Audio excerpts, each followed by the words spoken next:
Αντρέα, έλα λίγο. Την κάμερα στρίξτε.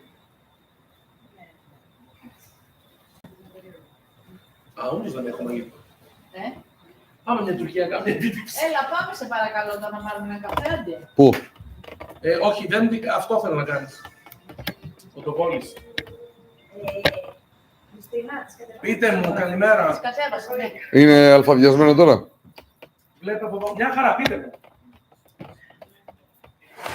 Α, φεύγεις κιόλας.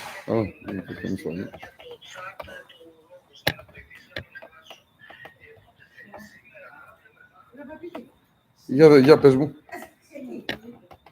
Περίμενε, γιατί αυτό, ξέρεις, είναι πολύ... Έχει πολύ λεπτό δουλειά.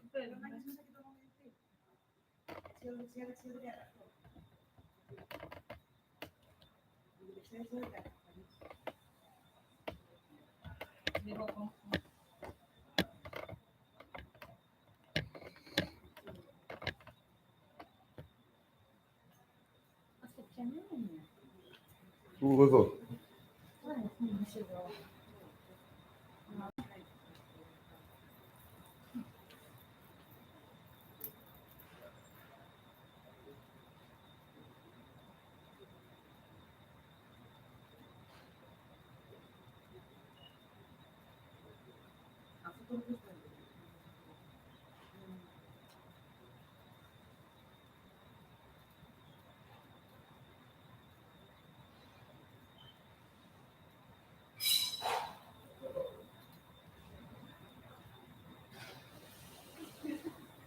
Εδώ στο υπογείωνα, δώσ' μας την καταγγελία. Έχει, πάμε στην τζάμπα. Όχι. Είναι στην τζάμπα. Έχεις καραμέλα. Δεν το καταλαβαίνω. Γιατί μιλάει έτσι. Βάλω γονάδι. Μα. Πήγαινε, μια μαύρη. Μια μαύρη. Μικρή.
Ο Άγγελος μου είπε, εδώ τα διάβασα στις φωτογραφίες,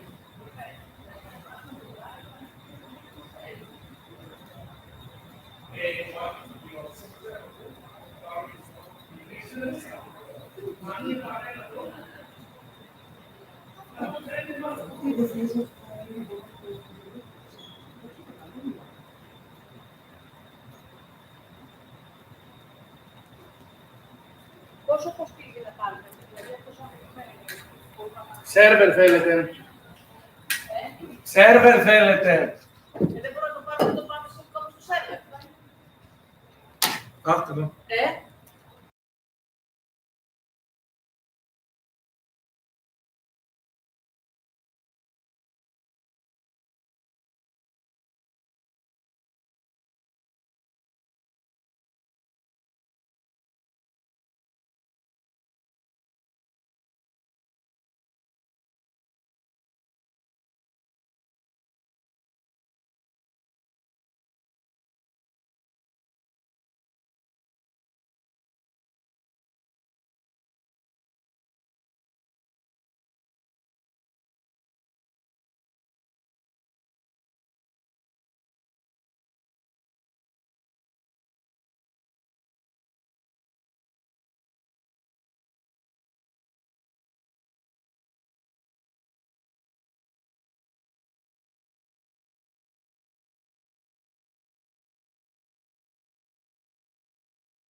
Now the live streaming is on.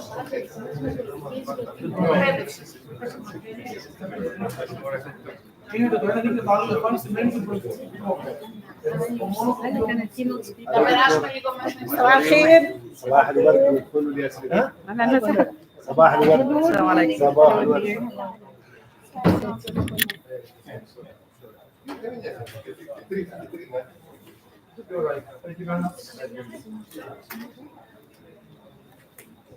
Morning.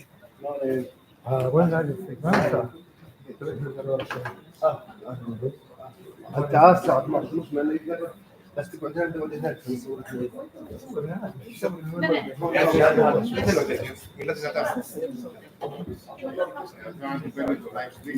Ναι, αυτό μόνο. It's set. Open and run. Πατάτε μία φορά και πατάτε αυτή. Δεν πήρε, θα μας πούνε και το live stream.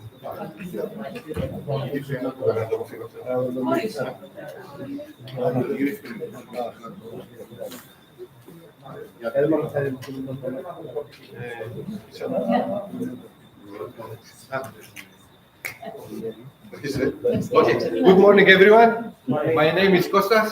I'm coming from the Hellenic Mediterranean University, a small university in the island of Crete. So I suspect that all of us, or the majority of us, we are neighbors.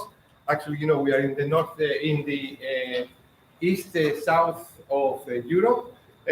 I'm a vice rector of internationalization. My scientific background is laser physics, so I'm a physicist. But I think that internationalization is a multiplier of everything. So what I will try to do in the next, until 12 o'clock, I will try to share with you my mistakes and what I have coordinated the last 3 years as a part of internationalization. In my presentation, you will see that I have applied internationalization in all the aspects and all the missions of my university as a coordinator. So this is my personal experiences and my mistakes. I have done a lot of mistakes. I think I'm doing more mistakes than, you know, the correct things, but this is the way that you are learning in the hard way. So I'm not you know, you need to be committed, you need to work hard, and you need to do mistakes in order to move ahead. So this is what I'm going to do.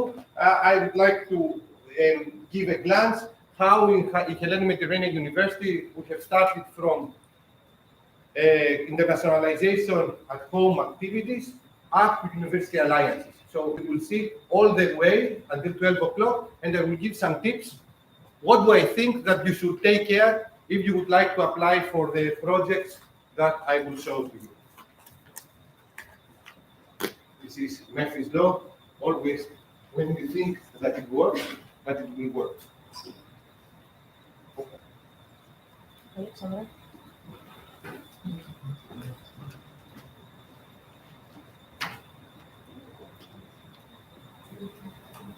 So actually, you know, this is something that we should handle. So I'm going to start with a presentation of my university, the education, the research, and the innovation. That I try to link this with, you know, internationalization activities. But this is the motto that I have. It's like you should not be updated. Whatever you are doing, you should be up tomorrow. You should see, you know, the future, especially if you are a small university, because you cannot compete the big universities by definition. But you can compete them in order to be innovative, to be the first one or one of the first that you dare to do something with a high percentage of failure. But if you succeed, you are going to have an income. So for us, it's a multiplier tool, as you will see. It's a glue of everything: research, innovation, and education. And this is what we have done, you know, or what I have experienced the last 3 years. So Hellenic Mediterranean University, as I told you, is an evolution of ex-applied science university. So in 2019, we are the only applied science university that we have upgraded to a research university. So this has been done because of the criteria that they have placed until now, but as you will see, we are doing quite well. So about a few things about the university: we have 5 schools, 11 departments. The university is spread in the north part of the island, and we contain schools of, as you will see, we are one university with 5 campuses. The main campus is in Heraklion, and we have campuses in Tianos, Nikolaos, Rethymno, and Chania.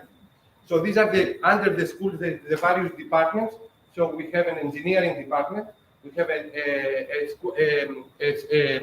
nursing department, we have a school of agricultural sciences, and you can see next to it, the city where the university, the various departments locate. So if you are coming from these schools, I would be very happy to discuss later on if you find interesting what we are doing to collaborate. So regarding the postgraduate studies, we offer 17 master degrees, and 3 of them they are English, and also one of them is a joint, and we coordinate an Erasmus Mundus that starts in October, and we are preparing another one as a joint master degree in nursing. I would like to keep you the word joint, because this is the key word of success and internationalization regarding, in my opinion, about postgraduate degrees. This is as many joint degrees you have, more mobility you will secure in the future as a sustainable way in order to keep internationalization within your universities. So in research, our research, is backed up by 220 PhD students. The main mission of these students is like to facilitate our educational activities, but also the main mission is to lead the research within the university laboratories. Unfortunately, until now, the doctoral studies in our university is coordinated in one aspect, but what we are trying to do, and we are starting a new project, is to build our doctoral school. So all the doctoral studies to be centrally organized for various reasons that I can explain later on if we have time. So we would like to follow the US model, or the model that the majority of European universities follow, to control, the doctoral studies in a central level, either doctoral or graduate school model. So, the education in Hellenic Mediterranean University is backed up by other activities that I will show you that they are very much linked with internationalization, which are the blended intensive program. We have the collaborative online courses, and also we have winter and summer schools. And the vision is all of them to be backed up, under micro degrees and use the micro credentials that we have started to experiment, and also, to use the blockchain technology in order to secure the transferability of what we offer. So Research Nature New, again, as you will see, is under our research center, and these are the main research activities in these institutes and what we are doing in research level, in materials, in agriculture, in physics and Earth's interior geohazards, like mainly Crete is very shaky place, so it's like closer to Japan. We shake a lot, but I think that the research that happens, keeps us safe, and also energy, environmental, and climate change. Whatever we are doing in research is very much linked, and our priorities with the local, the regional, national, and international priorities. So this is like what we would like to do through the research, to do applied research in order to attract funding, or not only from EU, Horizon, or other research projects, but also from the local ecosystem, in order to have a society impact. So we engage a lot the local authorities, and also, the research happens for but also for our students' professional development. This is the publication outcome. As I told you, we are less than 200 tenure staff. So we're a small university, and the last 5 years we have almost 2,000 publications in journals, in high impact factor journals, and almost 600 of them is like co-publications with partners on abroad. And also the total citations are more than 50,000. The internationalization, a part of the co-authorship of publication, also can be highlighted that we are part of 3 European research infrastructures. So the laboratories, particularly in nanotechnology, they are part of a hub of research facilities all over Europe. So this gives us the opportunity to collaborate with Fraunhofer, with Lund University, with the big research facilities, with the Technical University of Munich. However, we are a small university, but internationalization gives us this opportunity, and also highlight that if you are a small university, if you have quality in something, you can exploit this through internationalization in order to highlight your activity. So this gives us money in order researchers from all over the Europe, from the network of these research infrastructures, to come and do experiments in our laboratories and also co-publish. So also the same opportunities for us to go. Also, we have funding in order to attract talent from all over the world, beyond the network. So if you have talented students, like in nanotechnologies, mainly in nanotechnologies, more focused on printed electronics, we have the funding in order to support the experiments through the network of these European research infrastructures. Moreover, as a university, in the topic of laser fusion and also in materials, in graphene flagship, we were leaders in work packages. So these are flagship European projects that also through internationalization opens you the door in order to collaborate with the best. And of course, this is something that recently has been announced. 12 of our scientists, they were within the 2% of most scientists. This is more for marketing, but the research now, the support in Hellenic Meteorological University is of course managed by the funding management body in Hellenic Meteorological University, but also we have created a grant office.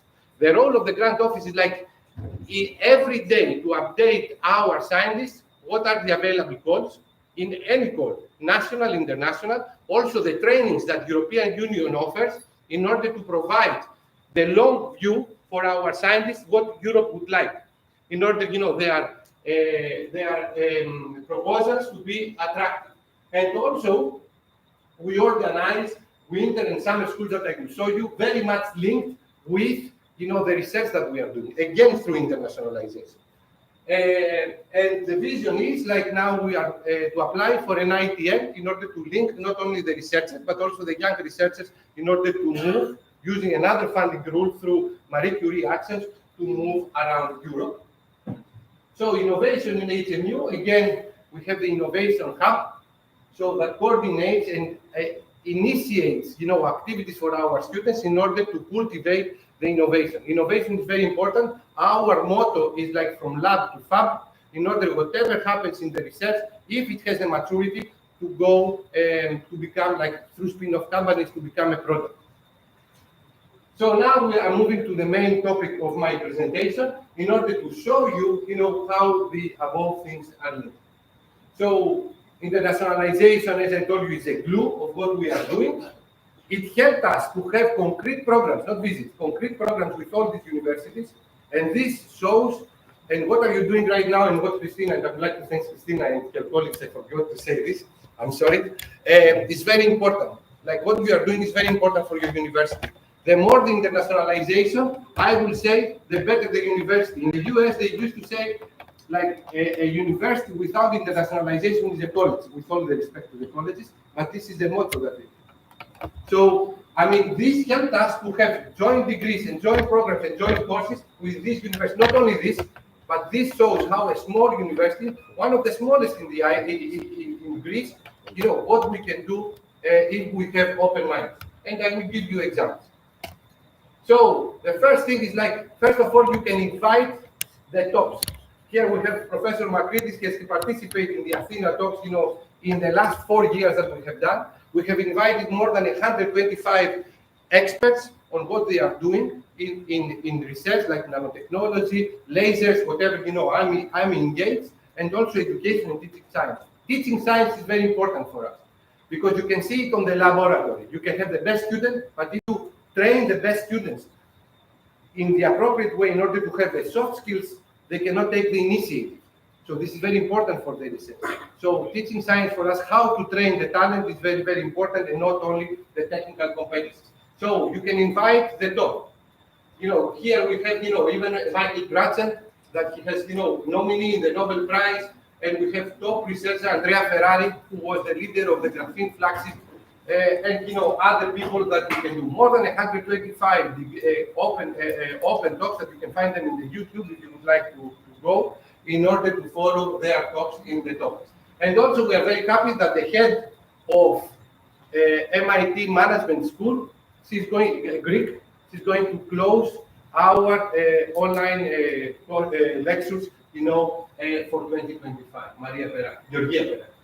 So you can be innovative. As you will see, we have started up the coils. We are starting coils in this October. In this one, in research skills, everything is open. We don't need money. We're not doing things for money. This is our motto. We would like to collaborate in romantic way. Going in research skills, this is something that we are doing with 11 universities all over the world. So the lectures, the program is ready, starting from October until June. And what we are going to do over there, we are going to collaborate how to teach our students to have research mindset, let's say. Everything that we can think, from presentation, posters, how to write paper, how to submit paper, how to review paper, the resilience skills, the networking, the lobbying, they are going to be concrete and discrete lectures. And also, we are starting, linking our research, these big splendid intensive programs. So we have education, we have research. You know that the curriculum does not, are not so flexible in order to innovate as technology is evolving. So you have the tools through internationalization, BIPs, online courses, in order to make the step up, in order to try and show to the others how the new knowledge is moving as the research is moving. So you should not wait, to renew your curricula. Internationalization provides you the tools in order to go ahead. We have been collaborating with UNESCO because a university should be a policy maker, not policy with the definition of policy. I'm not a politician, and I hate, to be honest, I'm not a politician. But, as an academic, we are working with United Nations in order to invite people from conflict zones to speak about their problem. How do they teach? How do they research? What are the problems of the students under these conflict zones, and what an international university network can collaborate with them in order to help them. So we have organized together with United Nations 10 such talks, and we continue in October. And you're more than welcome, to follow them or to participate. Also, whenever there is like policy priorities of Europe or needs that Europe has, we organize roundtable discussions. Here is from European elections. Just before the European elections, we have invited commissioners, Spanish commissioner, a Greek commissioner, in order to speak about why it's important for the youth to participate as a future stakeholders in the decisions of Europe. So now what we are doing, and what, I'm sharing my opportunity, my experience in this stuff. So student and staff mobility, because I'm still the head of the international office of Hellenic Mediterranean University. We have a lack of staff, so I have multiple roles. Internationalization at home activities, capacity building in KA 171, even though that we have the guru. If you have a problem, ask Christina about KA 171. Great Education Network, join and done international degrees, European University Alliance. I'm going to make a break at 11 when Christina will come, and I will continue on. I hope that I will manage to present it. Student and staff mobility. This is based on the bilateral agreements. This is something that is essential. We are focused in some particular areas because of the location of the island, and I will show you what we have done in a concrete way, mainly with Africa, all the continent, particularly with North Africa, because we are close by. Crete, if you know where Crete is, we're close by Western Balkans, and also USA and China. So these are the average mobilities that we have per year. So we have partnerships with more than 100 partners. The incoming students in the island of Crete are in our universities around 200 per year. We have incoming staff around 250 per year. Outgoing students 150 per year. Outgoing staff 50 per year. The programs in English, we have 3 master degrees, and we offer 60 courses in English. We need to improve our numbers. The island, the safety of the island, the beauty of the island, we should have at least 1,000 students per year. I mean, this is the vision that we have. I don't know, sometimes if you are too visionary, then you will fail. But I told you, I'm telling you, whatever I'm telling you is a failure. All right? So keep on the mind, and the thing is under the control of the national law. I will move on. Should we do the Mentimeter, or I should move on? I will do the Mentimeter at the end altogether. So in order to move my presentation. So the challenge and proposal for more student staff mobility. If I will ask you, what are the main challenges that you face for student and staff mobility? What are the main challenges that you face in your universities in order to increase this? Any volunteer? Otherwise, I will do the Mentimeter. Yes, sir. Funding mechanism. The funding, of course, even EU has recognized that one of the main issues for not staff, because in staff, I think that we're too greedy. The students, they receive, low funding, especially if you are going to move from countries like Greece or countries like, Morocco or Kenya to move to Germany. The cost of life is, very expensive. So they have recognized this, but the main excuse that they have is like we co-fund activities. This is like, so the universities, they should do something like to provide the, and then you have, we don't have money, but funding is one of the challenges. Yes, sir. So the students, they fund themselves to go there. How is it possible to get 250 students to go around? Is it only in Greece or in other places? You're talking about our number? How do we manage? I saw that before when we get 250 students, no, it can't. 150 outgoing students. Yes. That means the students, how they fund it? They fund it themselves by themselves? No. So what is the question? These are the most motivated students among the 12,000 students that we have. And these students, they are motivated and, they found ways in order to, how can I say, to withstand, the costs that, they face. They learn. I was a student on abroad, okay, and I could manage my economics. How many years before? I'm not going to tell you my age, but, many years. I was in the University of St. Andrews in Scotland when, we had the pounds here. So I was coming from Crete. So I managed whatever I had. I was staying to the student dormitory. I was shopping from Tesco, not, from the big supermarket. I could manage, but, still, the money for some people are not enough in order to do the next step. And it's very important to do the next step because you change your culture. I remember myself, I finished the University of Crete in the physics department, and I thought that the Greeks are the most clever people in the world. I was thinking other things, but everything was a lie.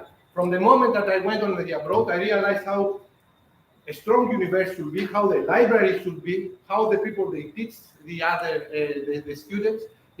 I learned that I'm not the worst and I'm not the best. So it's a pity because of the amount of money, not more students to engage. But in Europe, they cannot increase the money, but they discover, as I could show you, new tools in order to internationalize yourself, even if you are not going to move on abroad. I will show you. Yeah. So, this number of the students are the motivated students, the students that they dare. Some students, they are going together, so to share costs, so they found ways to go. But still, we would like as a university, none of our students to be able to graduate if you don't experience an internationalization activity. Either volunteer or short mobility, that, for undergraduate students, the only way for short mobility is now with BICS, or, as a train seat. All right, so we are trying to find ways. It's an investment, exactly. You make better citizens. Think like this, you are becoming better citizens, in my opinion. So, Professor, yes, I'm sorry, sir. I thought you were asking some of the challenge. One challenge is obviously the finance, but I think my experience as well, because I also made some mistakes, like you do. But I think one of the most important aspects or challenge is curriculum alignment. Oh, yes. Especially when you're looking at different accreditation. I will give some tips on this because this depends also how do you select partners, or during the collaboration, how much you should change in order our curriculum and our academic calendar to be aligned. This is very good. And another thing is the bureaucracy sometimes, especially for ICMs. The visas issues, it's something that it takes a lot of time from your side and also from our side as well. So, the low received European co-funding, the lack of motivation, and the lack of motivation comes also, from the academics, because academics, we should offer courses in English. And I have colleagues in my university that they ask me why I should make internationalization. At that moment, I have no answer. What I can say, it's like a surprise for me. But we should do in order to make our universities, our countries better, more open, more international, in order to move on. The stereotype that a lot of professors they have, or sometimes, this like Erasmus is mainly for party and vacation time. This is bullshitting. I'm sorry for my language, but this is not true. You are learning so many things as a citizen, as a student, as an investor to move on. And the high competition now, there is a high competition in some activities, as we will see. So what I'm suggesting as a tip, increase locally the number of international events that you are doing. Here we have an international event. These things should trigger the local ecosystem. Come, interact, see what collaborations you can have in research and education. You have seen in innovation. These are the things that triggers the ecosystem. So what Christina is doing locally and her colleagues is very, very important. Okay? So enhance the relevance of mobility with professional development. This is the answer for the Greek professors, because the Greek professors, at least in my university, they have no motive. I mean, they're getting nothing. So we have discussed in the rectors meeting, the national rectors meeting, how anyone that offers courses in English to be valued for his promotion. So you cannot be promoted from associate professor, let's say a professor only from papers. This shows nothing. I mean, this does not show even if you are good in teaching. You need to influence people. You need to make the new researchers. No one is checking this. Also, no one is checking, the Greek state has said that internationalization is a priority of the state. But why, you need to give motivation, not money, but say to him that if you don't teach 2 courses per every 3 years in English, you cannot apply for an associate professor to go to a professor. If you are not going abroad in order to teach, you cannot apply. Otherwise, there is no motivation, especially if there are no money, because money talks it, and people, they can participate. But if you engage money, then people are getting greedy and they will ask more money. So you can find out, new ways. Increase the number of double and joint degrees, and I'm coming to you. This aligns the curriculum. This provides an engaged mobility because they have the curriculum. They have the curriculum, but when they go home, because it's a double degree or a joint degree, it's going to be accredited. Link internationalization with research and innovation. It's very important. I mean, we have the research facilities, you have the BIPs that they are linked research with education as an extended value. Link it. Engage your early researchers in mobilities. This is possible, even for short mobilities. And interview your students and staff why they don't participate continuously. Identify, the issues in order to be able to engage. So one of the aspects to the colleague in the corner, up there, I don't know the names, is like a new tool, internationalization at home. These are activities that include, they have been designed in order to introduce internationalization even to students that for some reasons, either for professional reasons or for financial reasons, they cannot participate. But through these activities, they can be impacted by this, they can interact with this. So what we are doing in our university is like, international weeks, online lectures and intensive programs, virtual exchanges, coils and blending intensive programs. I will come one by one. International weeks. In our case, international weeks are very important. We have organized, and here I can see my friend, sorry, I'm getting old and I'm forgetting. University of Flora. University of Flora, we are doing, for 11 years, international weeks, only in the department in Kenya, but we are trying to convince all the departments to do every year one international week in their topic. We are doing this. The motivation is like to network our scientists and our academics in order to speak, to identify, a collaboration scenes, to inspire our students and staff that when you enter to the university, you don't enter, to Hellenic Mediterranean University, but you enter to 100 universities that we collaborate. This is, the main motivation. The world is open and the opportunities are everywhere, and you should operate like this. To attract experts. When they come, when they speak, we select, the speakers in order, these speakers to have something, an added value to us, like to extend our research horizons or our education horizons. To increase incoming mobilities, this is our quality assurance body that, the number of mobilities that you have, the higher your ranking, and especially, the higher the number of teachers that they are coming for teaching, the higher the ranking. This is what do they count. And also to plan new joint curricula, because this is very important. This is the most important thing. And, this we can see this from the Erasmus movement. That, I coordinate that, this brings, a lot of people. In the last, for example, this is a picture from our last international week in Kenya. We had 400 people. This does not tell anything. But I'm telling you how starting from small, you can go big, but numbers also doesn't say. It's like the follow-up that shows what are you doing. So, the tips for international weeks, according to my experience, is like to select a theme. You need to have a theme, central theme for international week. We have started with digital skills, we have moved to internationalization, and from the 2 to the 6th of June, we are going to do virtual internationalization and PhD studies as the main topics. So our invited lecturers, they are going to be around this virtual internationalization. Why? Because virtual internationalization opens, the door of the world to everyone. And this was a good lesson that we have learned, unfortunately, but fortunately from the COVID. So whenever we have a crisis, we have an opportunity. So COVID shows to us the impact of online education and online activities to everyone. Not in order to replace the face-to-face, you cannot do this, but to trigger and elevate the curiosity of these people to get engaged. So you need to have a topic. You need to highlight the collaboration strategy. I will show it to you. Now our events are more, we're starting to do events more strategically and geographically located. So HMU at Africa, HMU at Western Balkans, HMU at USA. So the international events also to be more focused geographically in the regions that we have prioritized. Pick up, speakers with the expertise of your theme, have a balance. You cannot keep the people for 12 hours in the lecture. You need to keep a balance. 6 hours and some activities, cultural activities also in order to be introduced. And engage your staff and students. Locally, you should engage them. If you don't engage them, you are missing a big opportunity. And I know that it's very hard. I know it's very hard to engage, the people, in the host university, in any university, at least in Greece. Okay? But this is like a continuous effort that more and more people to organize more and more things, because this works like, a multiplier event from each one. Online lectures and intensive programs.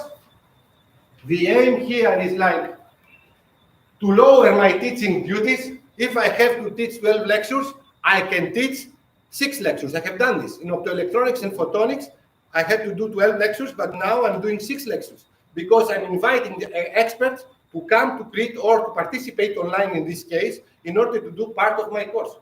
And this also helps me to create a joint course, not a joint program, a joint course from colleagues that I know from the research. As I told you, I'm a laser physicist. So these people are coming, and we have, the classes, his class, her class, and my class to collaborate through my calendar, and I will do the same to his academic calendar.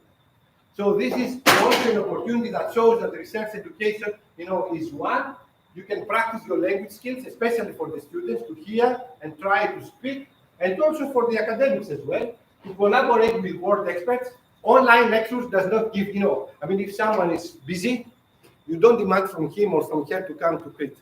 But an open lecture, let's say for 45 minutes or 1 hour and 30 minutes, is easier to happen online. And to lead, as I call the research and educational program, to network and inspire. Because if they can hear someone really famous or really expert, the students, it's like a football.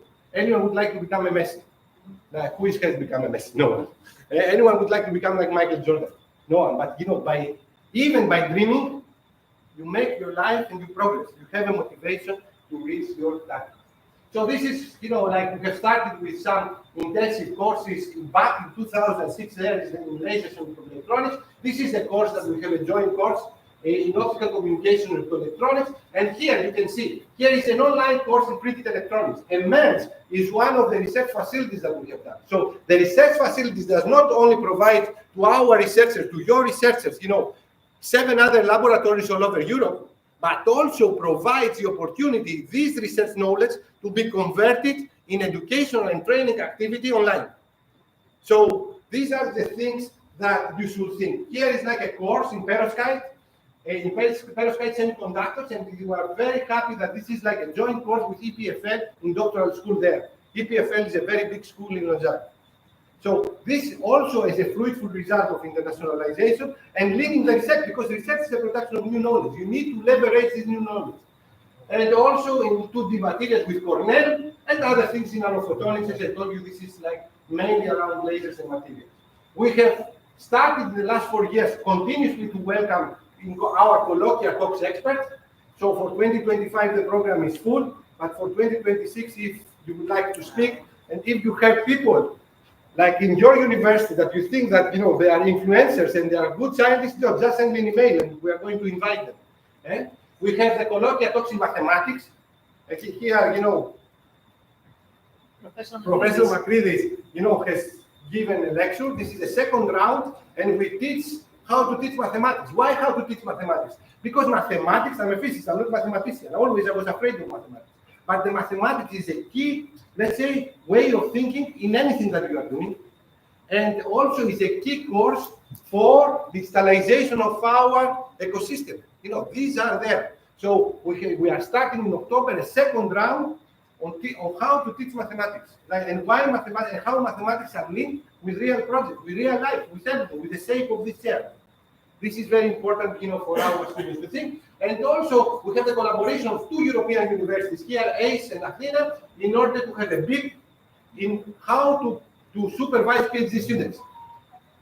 Like in AI era, because AI tools are getting involved, doctoral schools are getting involved, how to evaluate your student involved, how to learn him or her how to submit a paper involves, how to use ChatGPT and how to avoid ChatGPT, also is getting engaged. And this is something that starts, this semester.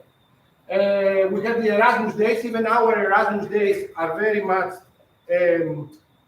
theme-oriented. Here we have Erasmus in Africa, as you will see here. We have the impact of European university, the impact of AI in higher education. In each day, a different roundtable inviting experts. And this year, from 14 to 18, we will have Christina as well.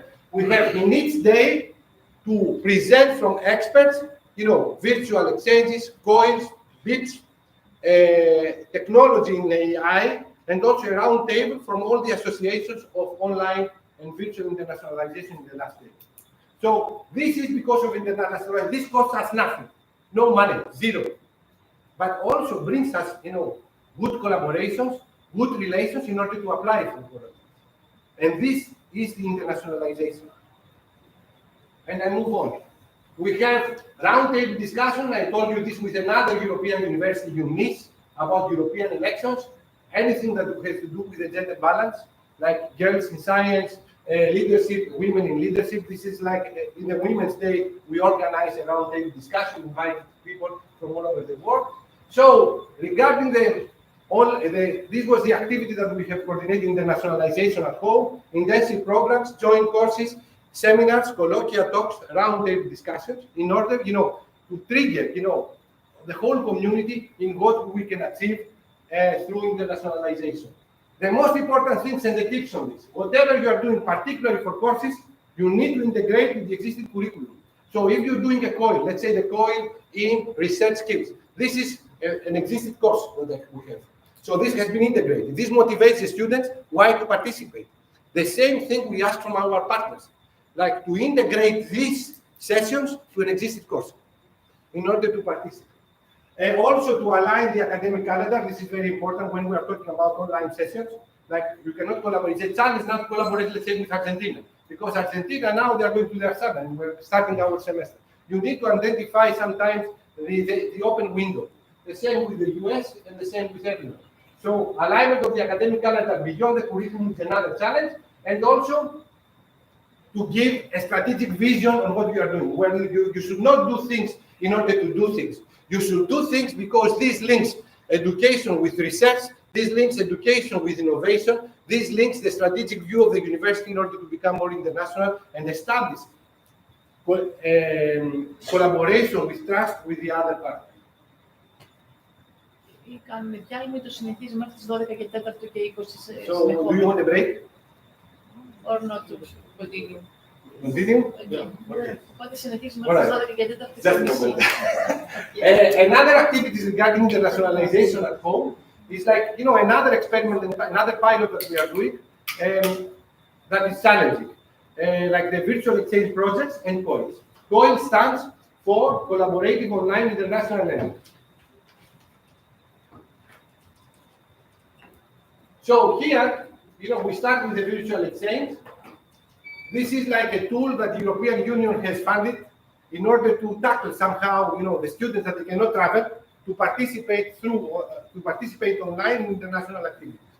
So the main thing is like to introduce inclusivity and equity, to our international activities, to build the digital skills of teachers and the students, and also to build the intercultural aspect, of the students that they participate in the debates. To engage more participants in international actions. I'm pretty sure that very soon, there is a target regarding the European universities, 50% mobility of all the students, in Europe. Now we are like, the average is like 5 to 6%. How are you going to reach 50? They are trying now to count the online participation, the online activities. How, they don't know. But I'm pretty sure that in 2 years, they will ask us to count also the virtual mobility or the blended mobilities that include face-to-face and online. Applied to educational and research projects, okay? So this is like, how do we do? So we have this project in the Mediterranean peace and collaboration. As you can see, what we target is a collaboration and peace in South Mediterranean. This is like between Europe, Israel, and Morocco. This has been approved during the Abraham Accords assignment, but after the 7th of October, we have a lot of challenges. And as a coordinator, I feel like a diplomat. I try to collaborate with people in Morocco in a different section, different from Israel, because between them, after the 7th of October, is like a big barrier, unfortunately. So what we are trying to do here is like to cultivate soft skills necessary for the higher education and innovation, to build the digital skills and to apply digital technologies that already we are doing, whatever we are doing, digital badges and blockchain technology. So what we have started, is like we have done in the first year around 65 online sessions. And we have also organized 2 BIPs, and also we are starting the coins. As I told you, this is separate. But also we have opened this to other universities. So we have 4 universities from Ukraine that they have joined. We have universities from Argentina that have joined. And we have also other universities from Israel that they have joined. So you can see that, you start with a small consortium, but this gives you the opportunity to engage everyone. This gives you the opportunity to engage more and more universities. So you can see the first year we focus on training our teachers how to use AI tools during their teaching and learning. We have done this with Unidar, as I told you, how we can build education peace and give opportunities, and also cultural activities. This is an Israeli Arab, and this is a colleague from Morocco, how the Arabs they think in order to communicate and etc. in order to be able to be ready to launch, actually 4 coins. As I told you, in soft and digital skills, this is something, of course, that we have the last 4 years. The research skills that I have presented to you, and also in leadership. Another thing that we are prepared in order to start from November is about another coin in EU values and policies and opportunities that we can have through European Commission. This is like in direct connection with Europe Direct in Crete, in order to show to the people that they are coming to Europe what kind of opportunities you can have. Like, what are our values, how you should, communicate with us and how we should communicate with you, and what kind of opportunities of funding and employability you can find through our continent. So these are things that they start in November, and in October you can see the dates. So what are the challenges here? Engagement of students. But this has been already answered. You need to integrate these coins and these BIPs to existing courses. Otherwise, there is another way, that the people they will follow and they will add, these learning outcomes to their diploma supplement. But it's more challenging. The other thing is like the facilitator skills of the teacher. It's completely different to teach face-to-face than online. Even how do you stand in the camera? How do you speak? How do you approach? How you interact? How many tools you have in order to interact? It's not impossible, but it's a different kind of plan that we should have. The commitment of the partners. I gave you an example that sometimes, because of political conflicts or other reasons, all the partners are not so committed or motivated, and also the alignment of the academic calendar. Actually, you start from there. When do you want to teach this, and how many students they can be coordinating in order to participate? The tips is like integrate them to the current curriculum, align the academic calendar, and identify joint topics. Because I cannot propose myself that I would like to do laser physics. Probably my colleague from Morocco will say to me, I don't give a damn shit, about laser physics. So, and you like it? No. So we need to identify joint topics. a topic that is of easy. We can find something. Mathematics. So this is something very, very important that you should take into the account. Now, blended intensive programs, I think that BIPS, right now in Europe, if you're coming to Europe, is one of the main tools, one of the most successful stories regarding the Erasmus project. Why? Because it gives the opportunity for short mobility. So even if you cannot withstand, you will get the flavor. You are going to get it online, and then you will go for a week in order to check and pilot what is happening there. However, still the funding is low, but because of the short period, it's something that you can pilot. I think it's very important. So you can introduce new topics using this. You can internationalize your curriculum because it's something short, non-formal sometimes that you can do. And also you should introduce online and short mobilities at the same time. The mobilities, through BIPS counts as a mobility. So for our quality assurance agency, is a mobility, outgoing or incoming. So this counts. So the impact of BIPS in our university, we have skyrocketed, our mobility, incoming and outgoing. Our students love BIPS. However, to give you a number regarding the funding, they receive only 78 euros per day for 7 days for the face-to-face, and everything included there. Not even the traveling. And they love it. Those that they travel. But we are missing others that they are not doing it. So this is an issue. But the impact to the mobilities and to the internationalization is very large, even among the academics. Because if I'm going to ask you, Professor Maravelakis, to do a semester course online in English, probably you will tell me I don't have time. But if I would ask you to do this for a week, probably you will tell me, this is something that, I can negotiate. The impact to the enhanced the face-to-face mobility, there is a nice report from EU that shows that the people that they have participated in BIPS or in virtual exchanges, 60% of them, they participate in the face-to-face. 60%. So you give something and you cultivate an attitude, a culture, because this is a culture, internationalization is a culture. And it's also a playground in order to apply digital badges, blockchain technology. It's something that you can pilot, and we need this pilot template in order to check, does it work, does not work, what I'm going to say. So the challenges regarding BIPS. Low competition was given to, low compensation. I'm Greek, I did a mistake. Low compensation, 78 euros. Sometimes it's very low for 7 days, but they can manage. A non-flexible way how to use the organizational funds.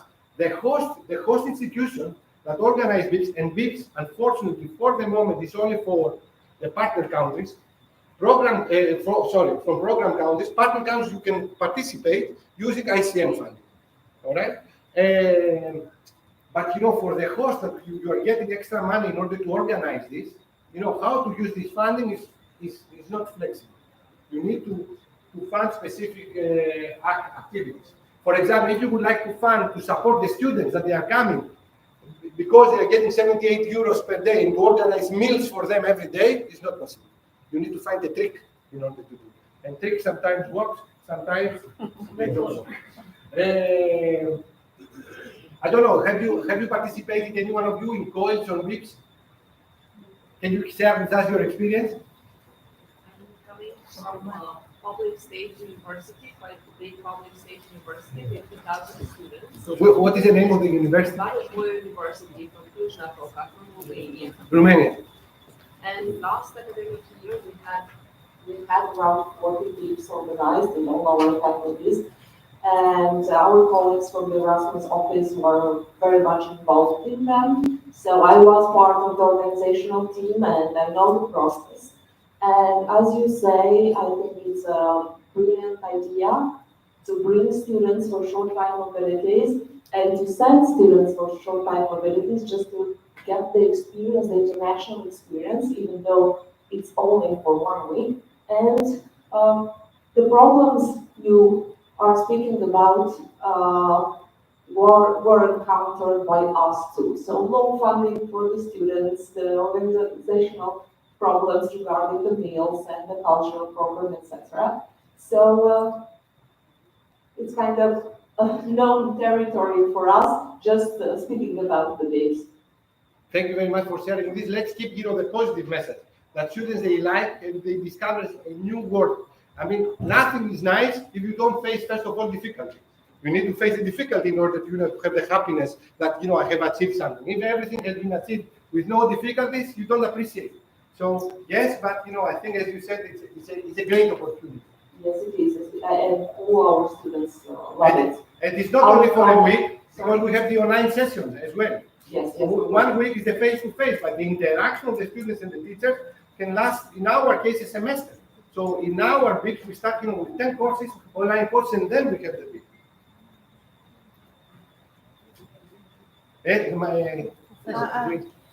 You need to use the microphone because I can. I'm from Alexandria University, and we have this partnership with Philipps University in Marburg, Germany, and they have this move thing. So it is mobility online virtual education. We started that with that 3 of our students can participate in online courses and then get a certificate for it with that are available at the Marburg University, Philipps Marburg University. And now this began 4 years ago, and since last year they offered that 20 of our students can have this move thing. So it is getting more and more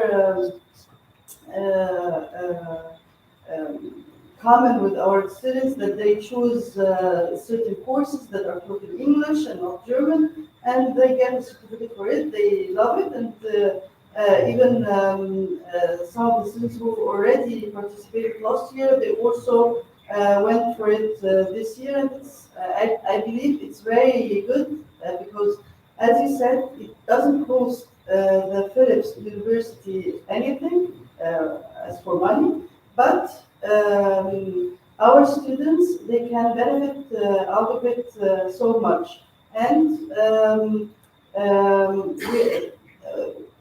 the collaboration between both universities is getting more and more, which I find it should be it should be done with other universities as well.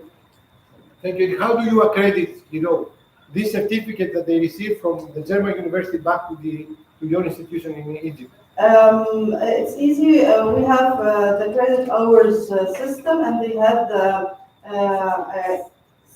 Is it optional or is it mandatory course? If they choose one of the courses that are that can be okay, good. Thank you. That be equivalated with ours, then we can do it for them. Hello, this is yours. But sometimes they wish to go for courses that they will benefit personally out of it, and it will not benefit them in their degree, but they wish to have it for their personal benefit. Thank you. This is very good motivation, and we can invite you to our virtual extension online courses. We'll be very happy with it. Okay, so now we are moving to the other activities that we are doing, KA 171 and capacity building projects. These are very related projects because the funding body is like the external policy of the EU, and mainly, the key word around this is science diplomacy. So what Europe would like to and how to collaborate with universities in programs, in partner countries. Okay, so the difficulties, are similar sometimes. So I would share my experience on this is like to strengthen, the collaboration with program countries. That's why you are here. I suspect with KA 171, University of Piraeus, I think is like a reference regarding this code, thanks to the work of Christina and the team many years now. It's like a tool for science diplomacy. I'm a part of the European team about science diplomacy. So, this is something that we wish to collaborate. We would like to align our policies and our priorities with your policies and your priorities. We would like to have a strong collaboration. And also, in our case, we are operating this very important code, in special focus in areas that we would like to collaborate, in areas that we would like to collaborate in all topics. In Western Balkans, because we are in Greece and we are very close by, in Middle East and Israel, and also African continent, and also special focus in US. Our numbers here is like we have incoming 45 to 50 per year, included staff and students. Here you are more than 51 in one event, so this gives us a motivation. Thank you. And also, the outgoing is 50 to 20. We found particularly difficult in the Greek professors or the Greek students to go to these regions, and this shows the cultural barriers and sometimes, non-stability, other issues, our visa issues that we need to overcome, because I have visited your countries and we are from very beautiful places and very good universities. But sometimes, we need to work more. So these are our numbers in HMU.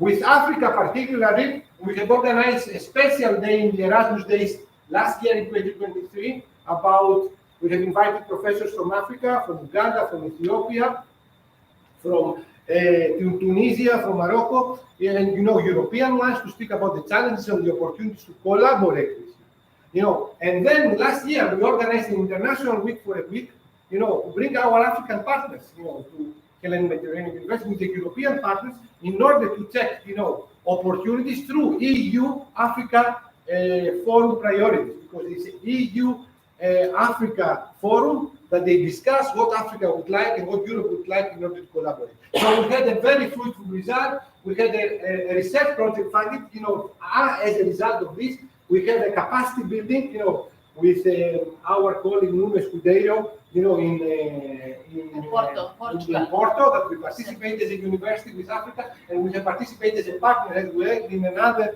capacity building with Africa colleagues.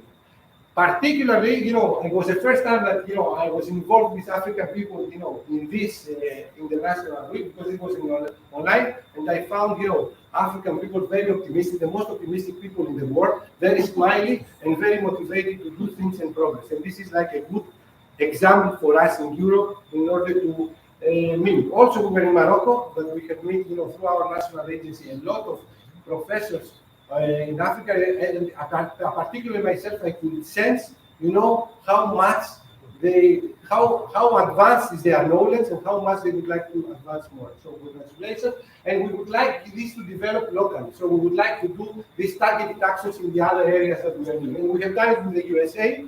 So, US universities, the last 3 years visiting the HMU campus for summer schools. We have around 50 US students that they are coming every summer, the last 3 years, in HMU in order to do intensive programs, in nursing, in nanotechnology, and also in teaching education. And these are, the universities that we have right now coherent and construct, collaboration in courses or in programs. This is a course that we have in layered material in Cornell. These are activities that we have done in nursing, regarding social sciences with Rutgers University. And also in our colloquial talks, we are very much focused in order to invite Greek professors that they work in the States. So we provide a great priority as a university in international relations about Greeks in diaspora. We would like, this brain gain to fulfill. It's very hard because the facilities that we have over there are top of the range, but we try to keep a contact in order to inspire us and open the doors for our scientists to go and our students to go and collaborate. And like this Maria Beraki, also through this collaboration, we received a Fulbright grant for one of our scholars to be there. So this is also a gain situation. What you can get, from collaboration. Issues now, visa. Visa is a big issue, and unfortunately comes from our side, from the Greek side sometimes. We need to, as a European Union, as a country, we need to make it more automated, faster. We are bringing academics and students. We are not, we are not business, or other kind of things in order to be so much monitoring. I know that this comes also as a pressure from the European Union to us, but we need to make this facilitate. Not smooth collaboration with our embassies, I'm talking about Greek emphasis, cultural and language barriers. Sometimes, especially in capacity building as a coordinator, I have faced, language barriers, or regarding what is tomorrow or what is like in a month. There are ways how to manage this. And I follow one of your training sessions that about the Erasmus course.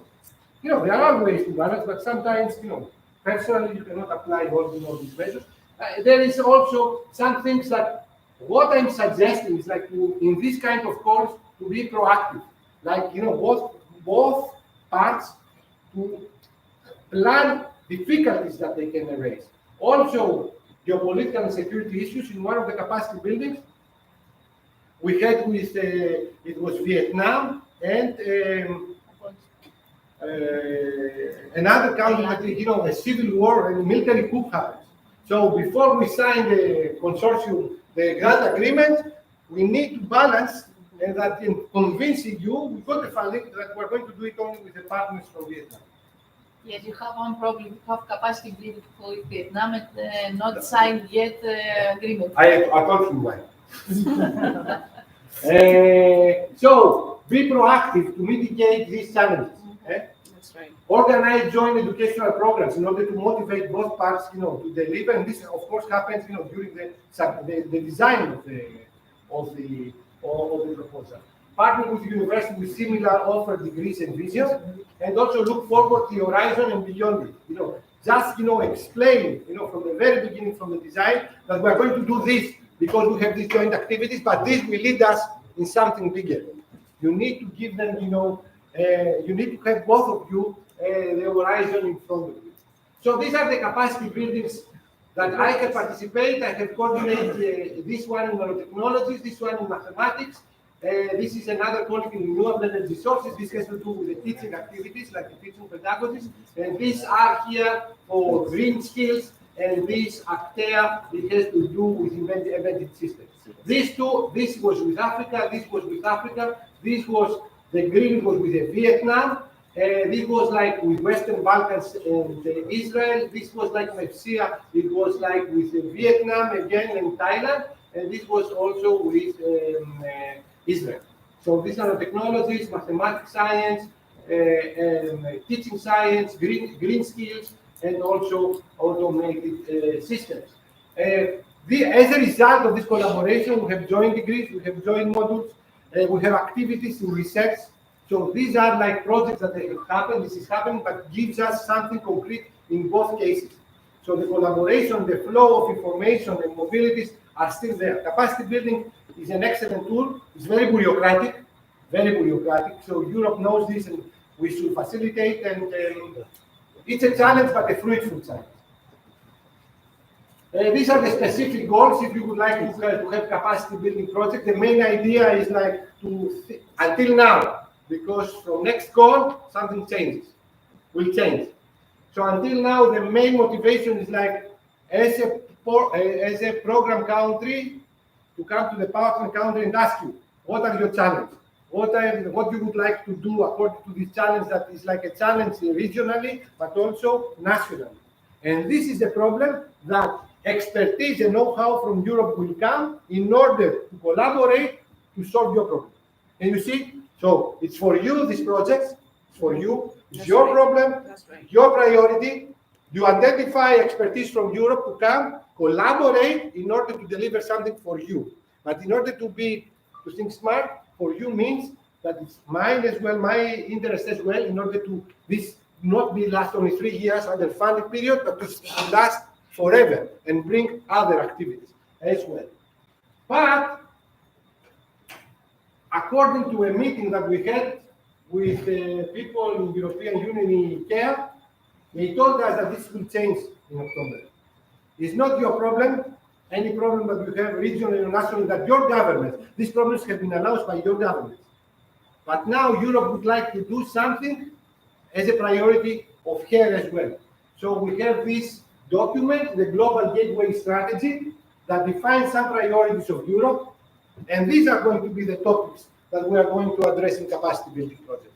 So probably you have let's say, an issue in water, but this is not on the, probably is not on the Global Gateway Strategy. You need to identify something else, That also is a problem in our case and priority in Europe. So now this changes slightly. It's not only based on the proposals of your governments or your ministries of education, but also should be included in this global strategy. The PDF actually is there. I have placed a link. I will leave the presentation with Christina, and you can check. But this is going to be a new change in the capacity building. Barriers regarding the capacity building, as I mentioned, very similar to KA 171, cultural, language barriers, accreditation issues. We were talking about courses. So this is something that the EU would like to be very clear in your proposal, that if you propose a curriculum development, also to describe the process, how this curriculum will be accredited back to your country, because they would like to have sustainability, this thing to be used. Don't forget, the philosophy was like your problem, my expertise for your solution. So your solution, if we are talking about curriculum development, should be accredited, or to describe the process, how this will be accredited, through your system. And this creates some barriers sometimes, especially in Western Balkans. Angelos, universities in Albania, they a little bit hesitate in order to go to it's a very long process, as I can describe. Political and social instability is a problem. Okay, so you can see in a conflict that happens, we cannot face. This has happened to me twice. In this project capacity building project, also in the impact, in the virtual exchange, in the conflict in the Middle East. Something that you cannot control, you cannot predict sometimes. But you need to be flexible and act very fast through planning.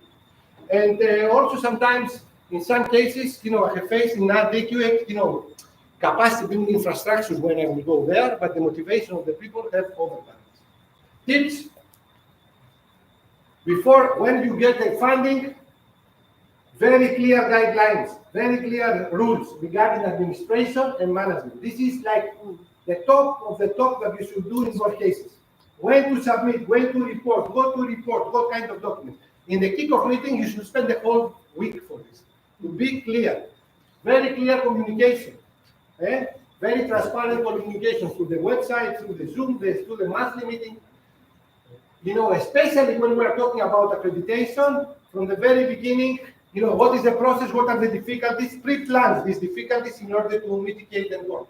Ensure sustainability. If we are talking about curriculum accreditation, shows the sustainability. If we are talking about how to build internationalization, in the internationalization strategy of the university in Uganda that has requested this. So you should show this because they don't want to spend money or to invest money in something that after 3 years will go to a drawer. And now it's very competitive. The Erasmus projects are very competitive. Whatever you are going to apply is as competitive as on Horizon. In Horizon, I have coordinated, FED projects, I have coordinated widening projects, and in the deliverables, in the research. You can say things, it's a research. Something works, something they don't work. But in the Erasmus, whatever you say, you should deliver. This is how they evaluate. Whatever you say, you deliver. So be ambitious, but not too ambitious if you cannot manage it. So this is like, a Padlet that I have for you in order to go later on to design the steps, how to plan a capacity building project. And I'm moving now to VET. VET also is very important. We coordinate a center of vocational excellence for electricians. It's like an excellent tool, 7 countries from Western Balkans and Europe. A very excellent tool in order to support our lifelong learning center. It's like, how to teach and how to upgrade and upskill the competencies of electricians, also enhance the civic engagement of the university, which is very important in the rankings to report, what are they doing, and also to promote regional and international collaboration.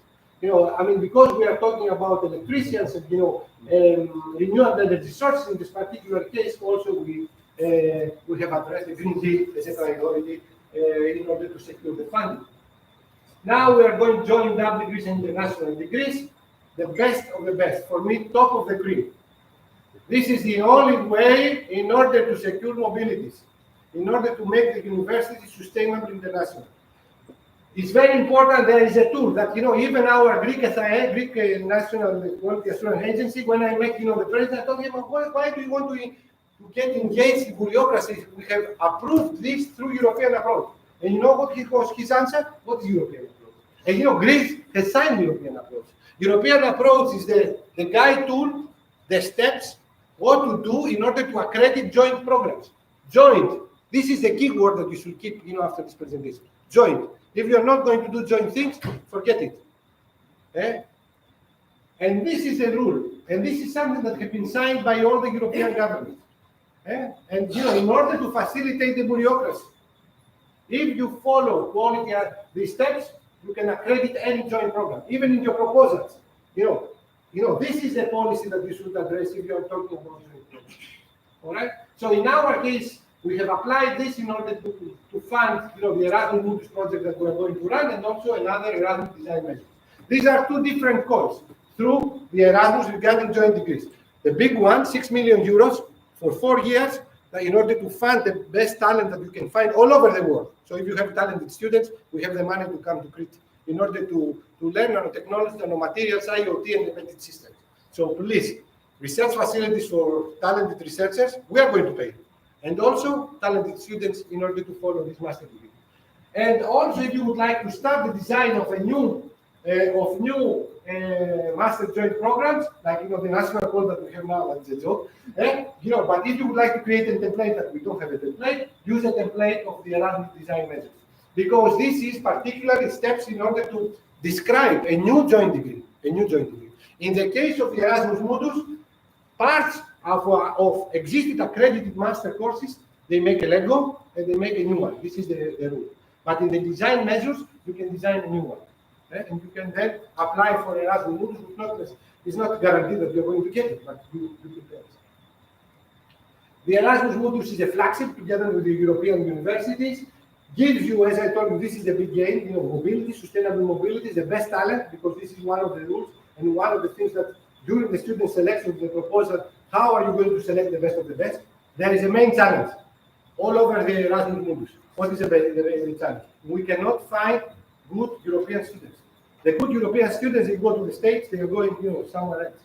We can find, however, very talented, students from all over the place, but we have an issue with visa in some cases, not in all cases. But, if you would like to apply for Erasmus Mundus, Erasmus design measures, read this first. This solves all the problems. So we have this eminent nanomaterials, sensorics, IoT, paper, electronics, 5 European universities, HMU, University of Siegen, Vilnius Tech in Vilnius, New University in Lisbon, and University of Organised. And also, we are preparing a new one in the nursing with Toledo, HMU, and Cyprus University of Technology in Cyprus. This is what we have. We have funding in order to provide funding for 20 students per cohort per year, 1,400 euros. On top, we pay the mobility of the students, because in the Erasmus Mundus, one semester you are in Greece, the other semester you are in Germany, the other semester you are in Orleans, the other semester in Lithuania. But we have the funding, traveling, plus 1,400 euros per month for 2 years for the students to, if they are going to be selected, to learn about these topics. Also to participate in extra funding through our European research facility, because we integrate them to do the traineeship also through the research. And this shows the beauty of internationalization and interlinking of everything. So, if you would like to apply for Mundus or design measures, go to the site of the Erasmus Mundus and try to describe something that does not exist, because they are not going to fund you if something already exists.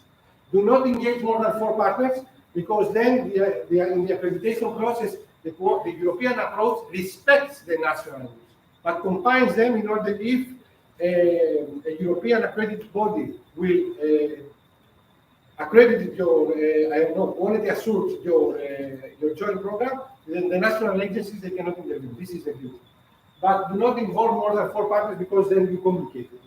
Stay to work a year ahead for the Mundus if you would like to apply, and start the dissemination of the joint degree from the first day in order to attract the best talented students and start the bureaucracy with visas and etc. This is like to review the principles of Erasmus Mundus, but I will go on. European University Alliance. This is the final project that I have participated.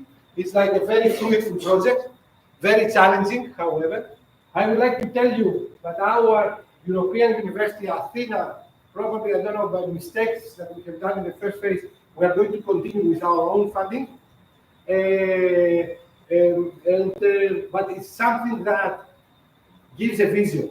You know, European universities are not projects, are visions.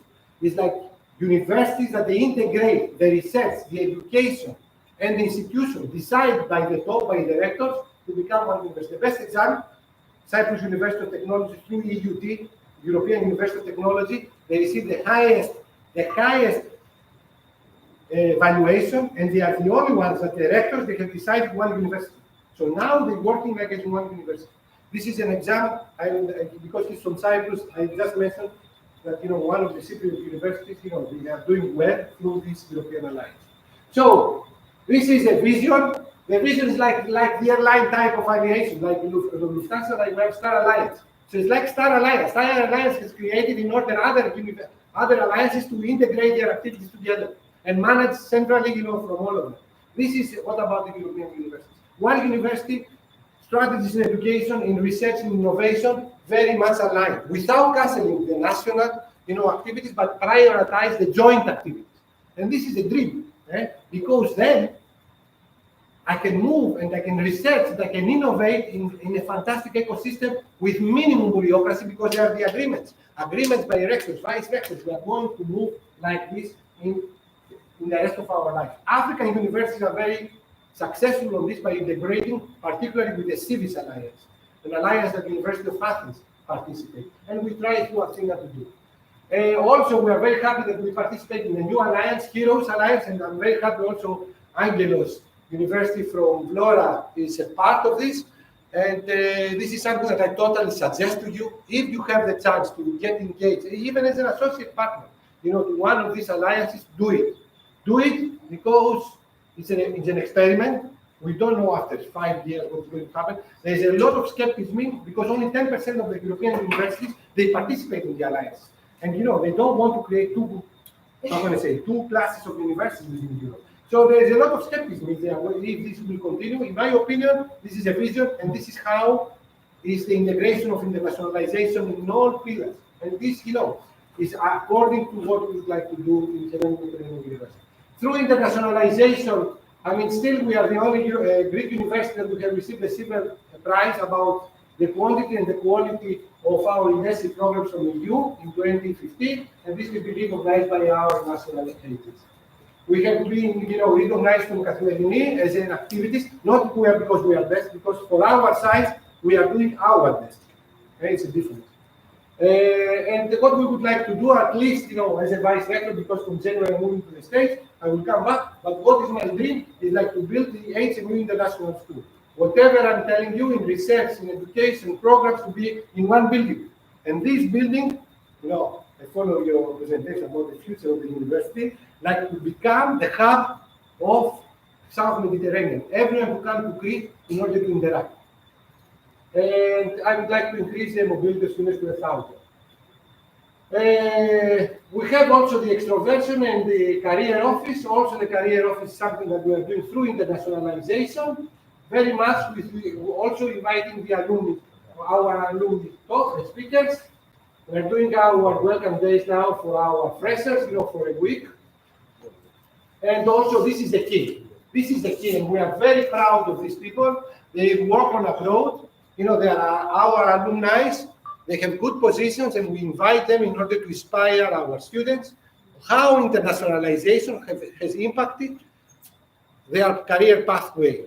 And this is a good example. As I told you, everyone would like to become a Messi, a Jordan, whoever, Bakridis. I remember Bakridis. I will tell you the story when in Brussels in 2015, someone within Brussels, what's your first name? Gregory. Gregory told us. There were 200 people. I was asking. I remember I told you, yes, Gregory. And I was doing it. I said, like, good example. So these are good examples to follow.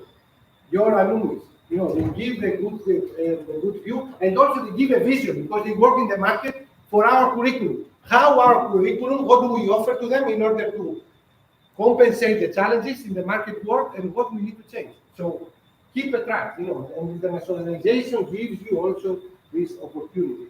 Career days with the companies, also companies from abroad, and this is something that we're going to start in the 7th to the 8th of December in specific topics now. In economics and finance, we'll be following the engineering, invite in Crete companies, not only Greek companies, but companies from abroad to come and present to our students what they are looking for and how we need to train them.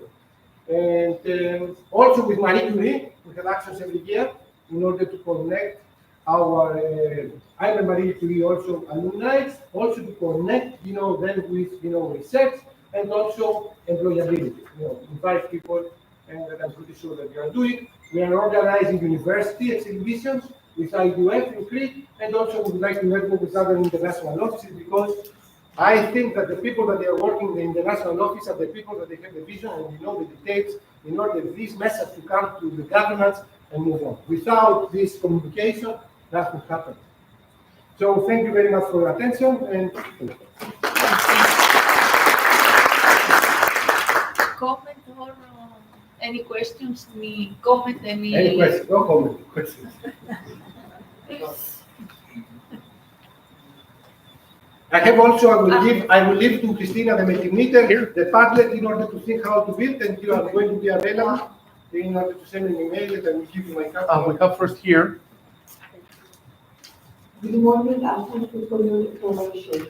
I'm Nadir from Al University, Jordan, and I'm sorry, it's a comment, not a question. I'm happy to share that our students spent last semester in the Mediterranean University in business department, and 2 of our staff from PAO participated in the International Week in 2022, and it was a great experience. And we hope to renew our collaboration, that we see more stuff from the Greece University here in Jordan. Thank you. Thank you very much. And this applies to everyone.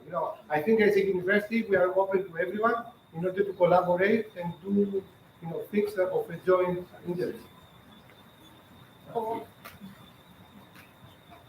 Thank you very much for your informative presentation. You are doing a great job in the internationalization. Can I make a comment? Never use the words great or best. You don't know what's happening tomorrow. We are doing our best. Yes, I was about to say that. I really like that you are not telling that you are the best because you are the best, but you are doing because you are doing your best. We were discussing yesterday with the colleague from Romania about what is the best internationalization model. I mean, in terms of the governance or organizational structure of the university. Because in some universities you find a rector or vice rector or whatever we call it, or vice president for the internationalization. And in such cases, you find many contradictions or many cross-cutting issues between the vice rector for the academic affairs and vice rector for the research and vice rector for, I don't know, community development or something. In other cases where the universities are focusing in the internationalization strategy on the students' mobility, on academic affairs, the international relations or the international affairs are under the vice president or vice rector of the academic affairs. If the university is focusing on the research and developing research projects with other partners, with other consortiums, so the international relations are focusing on or under the dean or director of the research and activities. So, and we agreed at the end, there is no model, there is no ideal model for international relations or internationalization in the university, and it must be tailored according to the university vision and needs. So, what, from your experience in that, what is your point of view in that? What is the best, or what is the best? I will not say best. What is the most appropriate model in your point of view? Thank you. Okay, I will try to remember because you mentioned a lot of things. First of all, I will start with the first comment. I mean, you cannot distinguish internationalization with education, with research, with innovation. If you have a vision about internationalization, you have a vision for all the pillars. It's not an independent thing. Internationalization is the opposite. It's something that takes something very small in research and education, innovation, makes it very big, because you open the collaboration with better universities than you, or with another point of view. So internationalization is a culture, it's a way of thinking. This is, what I think that, expands, everything, very fast. The most difficult thing is not the model, is the culture of the people that they are going to be called to collaborate. The people that they can accept that there are other people that they know, there are other points of view, and they are open to collaborate. So, regarding the governance, I think that, the vice rector of internationalization should have a very good aspect of what is research, what is education, what is innovation. In Greece, it's a little bit hard about innovation. But, for the other things in order, and also to have a passion about internationalization, to be able, through his studies, through his activities, to have experienced the benefits. And through his research profile, to check, that, internationalization is a pathway to accelerate. So, you need to have passion people. People makes a difference. People that, they have these experiences and working together with international office, because it's one chain. It's one chain value, everything. It's not education, research, innovation. It's one chain value. That each rector, vice rector should have, this link.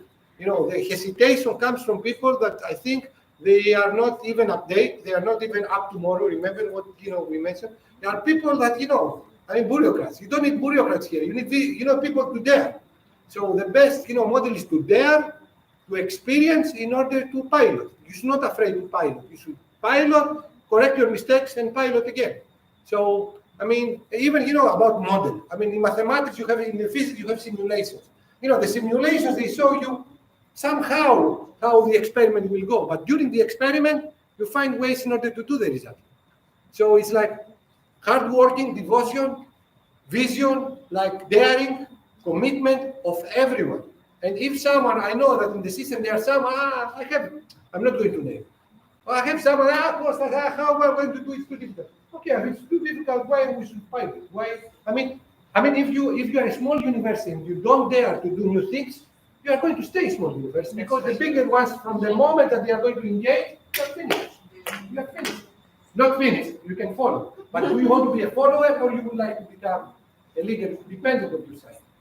So daring, don't afraid to do mistakes, correct the mistake, and the whole chain.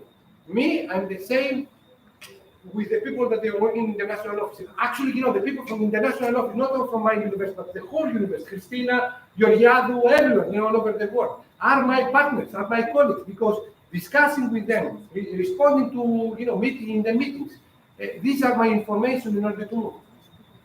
So there is no model. Humans makes a difference. Thank you. Still, because with AI, I don't know, there are other people.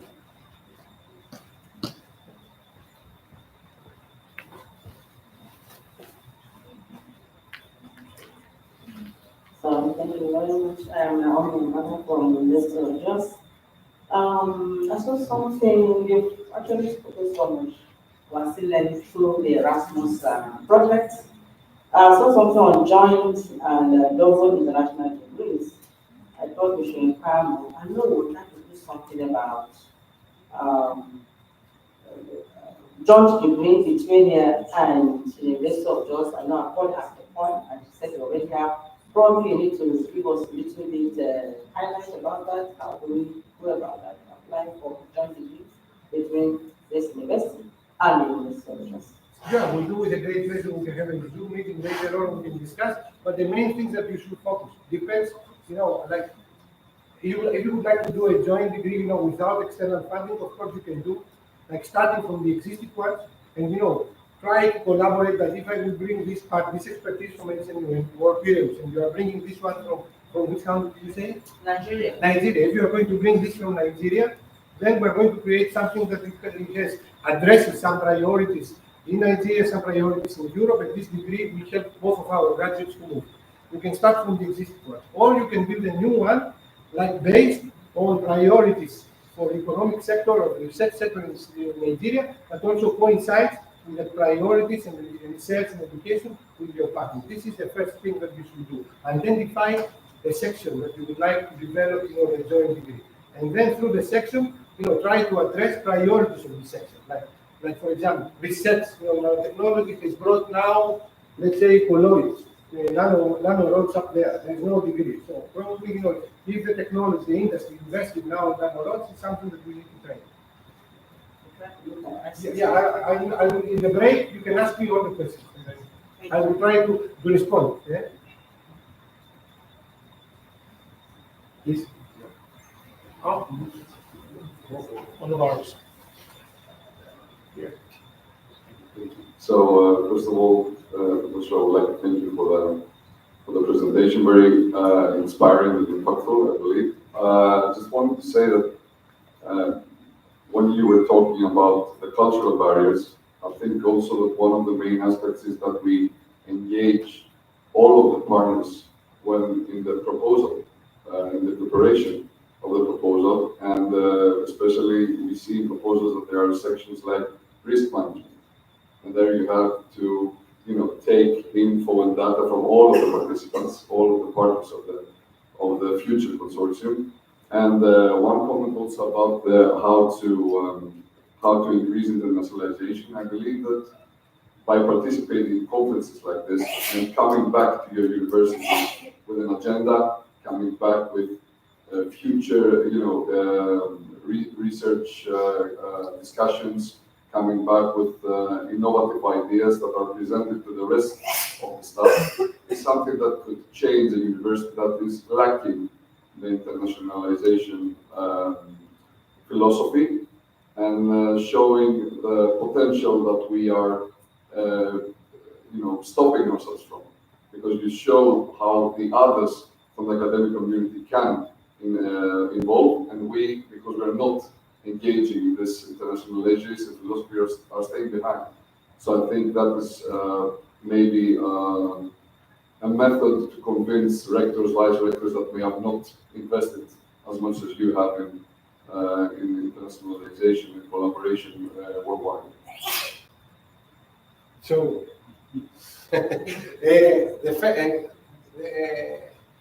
the first comment is that everyone should be involved. We are not different in internationalization if things would like to work, because you contribute also to internationalization. Administrative staff is doing a great job about internationalization by checking the documents, by revealing the document, by participating in the mobility, by bringing people here. This is one. The second one, of course, the local ecosystem should, support this with participation. We don't need, something, very special. Just to participate to check, to trigger their interest and their curiosity. And another thing that is very important in such events that I totally agree with events, in seminars, in conferences, like in symposium, international week, you should have opened your ears. You should have opened your eyes. I mean, sometimes, I can see people in the internet, sometimes I'm very strict as well. Sometimes I'm making very bad comments. Like, why are you here, for the sun or it's like, it's a great opportunity, as you said, but the most important thing about these events is the follow-up. Because no one checks the follow-up. I mean, after an event, what happens? How many collaborations we have started, with experiment to submit, even if it's a failure. A failure will bring the success. I mean, you cannot have success without failure. Otherwise, you're very lucky. I don't know when. So it's a follow-up. It's a follow-up is very important. I totally agree. But it's an ecosystem. It's a culture. The more the events, the more the culture we create. Okay. Thank you very much. During your presentation and before you started the presentation, you said you have made a lot of mistakes. Many mistakes. I will tell you the mistakes. And during the presentation, some of us can see some of the mistakes you have made. But reflecting on all those mistakes, what mistake would you say you have made that you want to advise us not to make? First of all, no, I don't need it. First of all, do not try to do everything yourself. Delegate, delegate works, tasks, to your partners and to the others. Never, defend the people that they are lazy. Expose them. Other mistake. Do not, think that, you're overconfident, to follow you to some beliefs. Have your eyes open. Let the others speak. Let the others, tell them their opinion. How many? I can speak for 2 hours from my mistakes. What else? Time management. Even, I'm a character that, I'm motivated. I would like to do this. I will try this. I will try this. And check how many things you can balance. Many mistakes. And this is like, how many projects, I have applied. How many? In order to get not one, but to get very few. But I learned through my mistakes, like where I have placed an attention, following seminars. Like a lot of people they follow, like the seminars. You are not the only one. Actually, yeah. Anyhow, I mean it's you here, and then I know your face and you. Only from mistakes, mistakes. I told you some of them. Delegate something important. I said this to Nuno. Thank you. Priorities. If you would like to do a lot of things, what is your priorities? Priorities according to your interest, priorities for the university. Because I will tell you something. I was playing basketball, professional basketball for many years. The most important thing is the team. It's not the player. Even if you are excellent in what you are doing, if you are in a bad team, you are a bad player. So try to engage more people. It's hard. But try also to see the benefit for the university, not only for you. So these are regarding the priorities that you mentioned.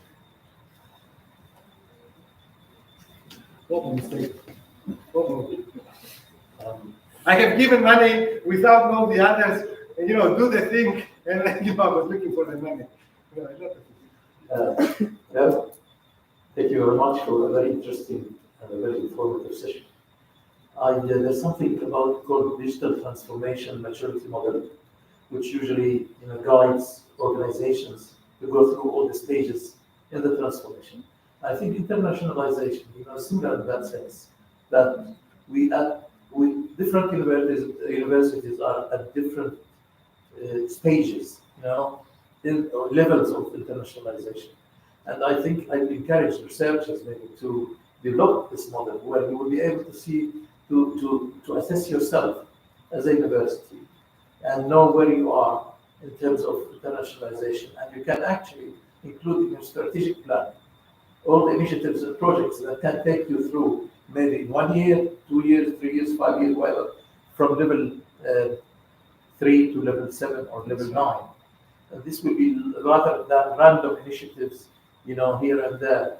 You will be having a strategy in place which can actually, be controlled to achieve your target of, internationalization. All what you said applies, but the way you implement it will be, more methodical and structured by having your strategy and by knowing where you are rather than having it, and you will be able to benchmark, to be able to see how other universities in Jordan, for example, we have 3 Jordanian universities represented here, or Middle Eastern universities.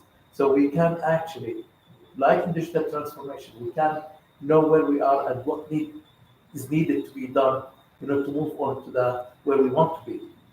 Yep. Yeah. Makes sense? Yes. Makes sense, but I would like to give you an example, but probably I failed to make this, this message. I would like to show you that in our case,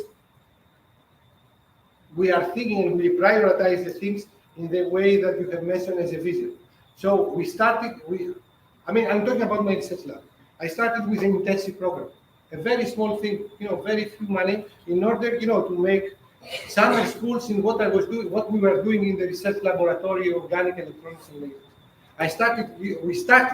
We started with this small one. Then we moved to a capacity building in order to make the whole chain. And then we ended with research infrastructures. And the research infrastructure they created then again the summer schools. So it was a prioritized step, but a step that always you need to have, the vision, what you would like to lead. Probably the fruit is here, but you would like to go there. So start with small steps and do steps by step. Don't be in hurry. Step by step, but then what you have done before 10 years is your story now. You have a story to say. You have a story to say even in the project, in the maturity. What does mean maturity? It means that with my partners, I should show to them that I have a collaboration somehow, and we trust, and I know their expertise, and we know how to communicate in order to deliver something special. It's like everything is one story. It's like I'm a physicist, and for me, everything is one story. Mathematics, chemistry, philosophy, management is one story. How do you write a paper? This is the same way. Can I use this? Okay, I can use it. So, it's like you should check, your story in internationalization is up there. This is like publications. The knowledge is there. The knowledge is there. What you would like to do? A small step. To go this line ahead. This is how do you think about internationalization, about anything. To build, not, bam, bam, like the hunters, bam there, bam there, bam there. No, you need to go like a paper. Like I would like to show a credit to valorize what we have done. This is the way. I agree with you, and this is what we try to follow. It's the same language, I think, but maybe to have something in place to use as a guide would help people to be more organized, more, more focused, what needs to be done. I personally encourage to work on something like this, which might be also taking the cultural aspect, looking at Jordanian universities, for example, or Middle Eastern universities. But thank you very much. This is really very insightful. Great work. Thank you. Yeah.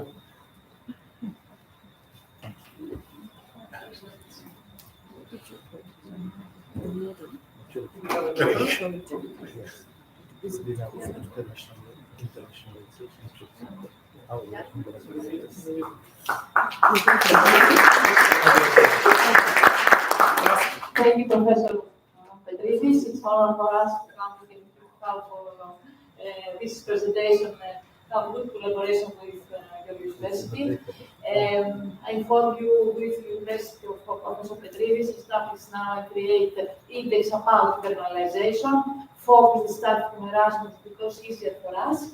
And after maybe the next week, or on the next 3 months, I send all information and participate with this university about this model. Thank you. Now, Alexander's break from. Break up until 12:30. Okay. Thank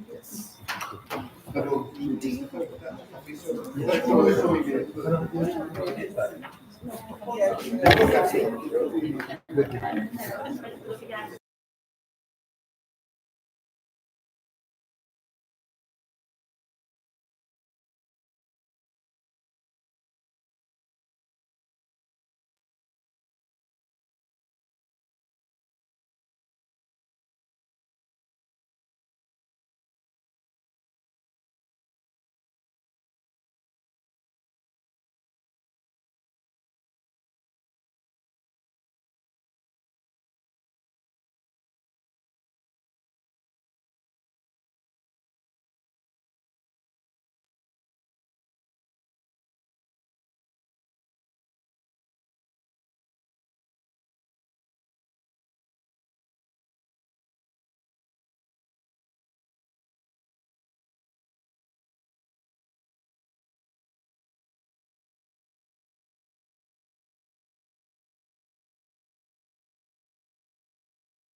Perfect.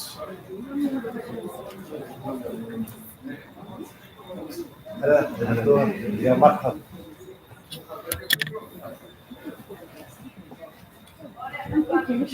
So you have been registered. Perfect.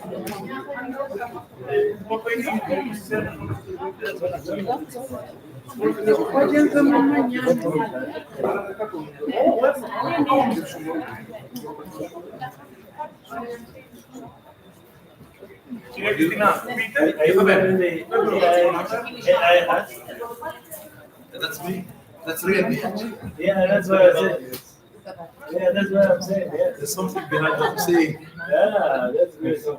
I'm wearing a mask. You're wearing an AI mask, right? That's right. So part of you is AI, and part of you is real, right? Very true. Which one is stronger? They kind of, you know, balancing. It's asking you which side of me is more dominant.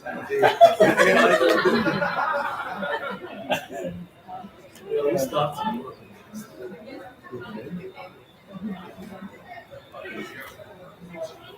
Maybe this is actually a reflection of my background because I'm an engineer to start with. Okay. My master's is intelligent information processing systems, artificial neural networks, and artificial intelligence. Then I moved to management, so it's a bit of a mix. So you're now bringing your technology and management aspect together. Yeah. Well, we believe technology is only tools to serve business and education and other things. Technology should be driven by business. I have a project. My name is Mary. I'm using convolutional The neural mother of networks. Salah. I said I have a project I'm using. From Nigeria. Yeah, I'm using convolutional neural networks. Yeah. Very interesting. That's the talk more. Okay. Good morning.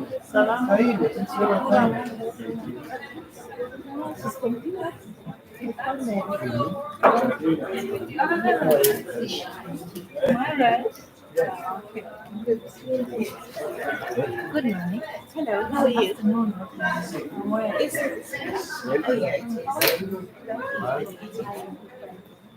Yes.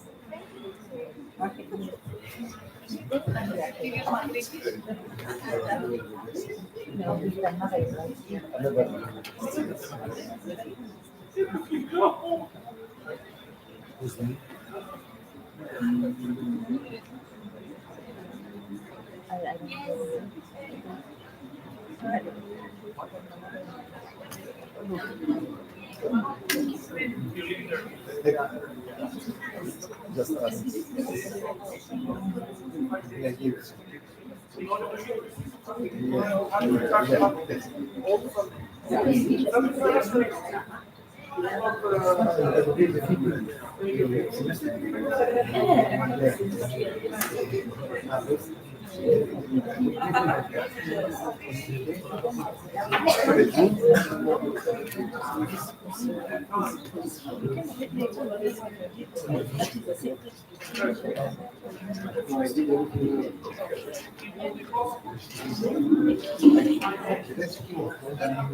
Continue this session about professor from English University of Jordan, Ayet Alapar.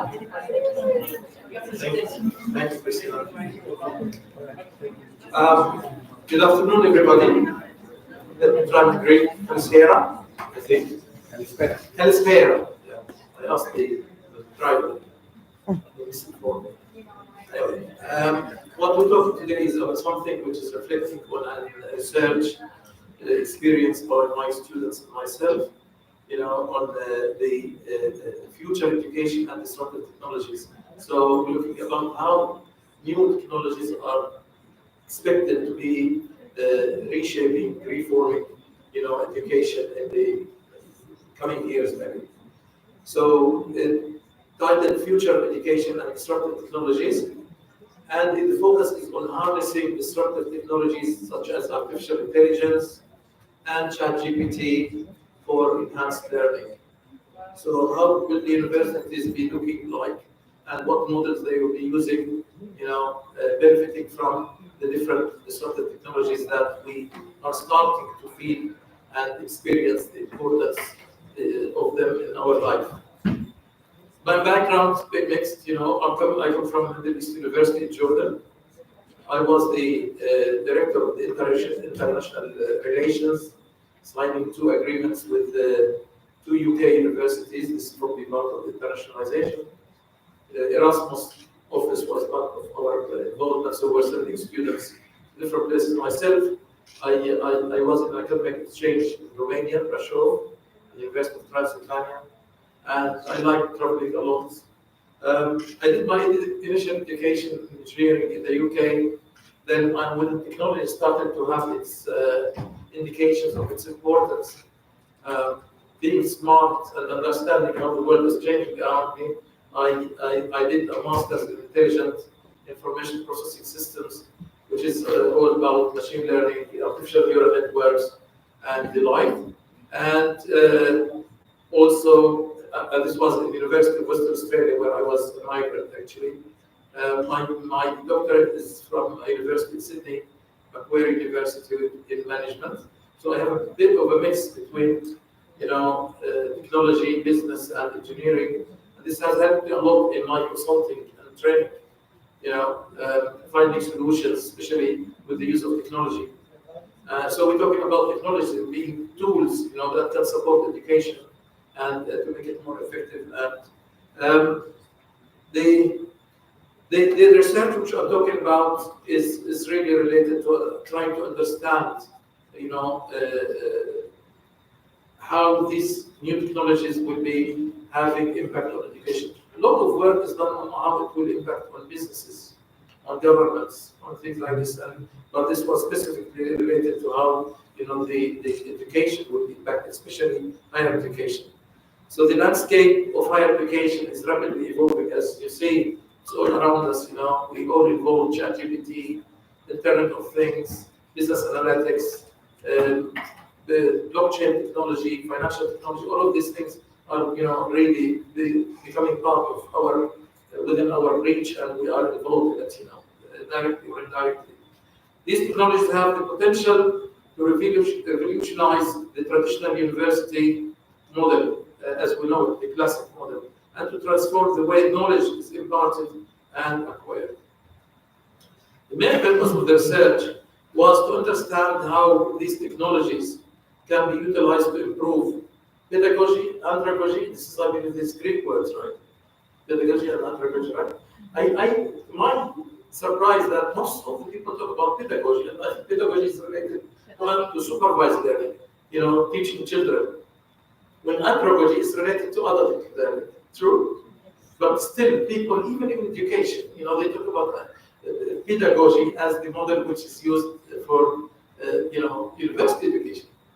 I find it very interesting. But I'm a strong believer that there will be changes on the pedagogy and andragogy model that will be adopted by universities and higher education, as well as schools and things.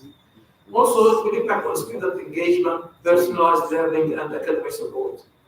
The main focus of this research is about how prepared are we for this new stage, for the transformation. We're talking about maturity model for digital transformation. We are in the middle of a digital transformation.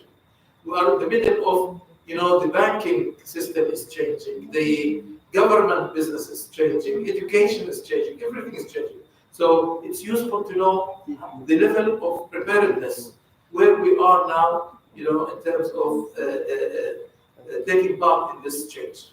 The main focus of the research is about the preparedness of universities in light of the transformative influence of technology on education. The aim is to explore future universities in light of these disruptive technologies, particularly focusing on the integration of AI, ChatGPT, and other technologies to enhance the learning experience.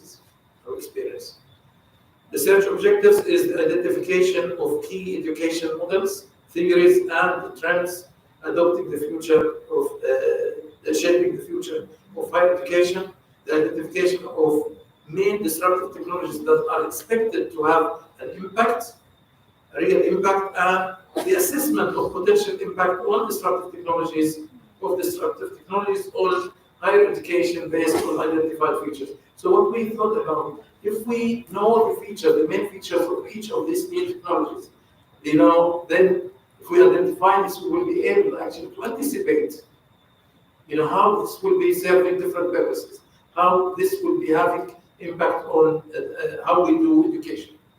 Okay, and also we will be supposed to propose at the end a roadmap for digital transformation in higher education to boost preparedness. Very much what the comment which I said to my friend here about, if this transformation, then you need to know where you are, and you need to be prepared, to achieve where you want to be. Okay. The methodology which we used, included literature review, where extensive review of existing research, studies, and academic publications related to these new technologies have been done, and also we had followed systematic literature review to ensure validity, reliability, and validity. So we started with 157 studies, which were reduced to only 27 after applying the filtering and the inclusion and exclusion criteria. So the findings will be based on the analysis of these 27 studies.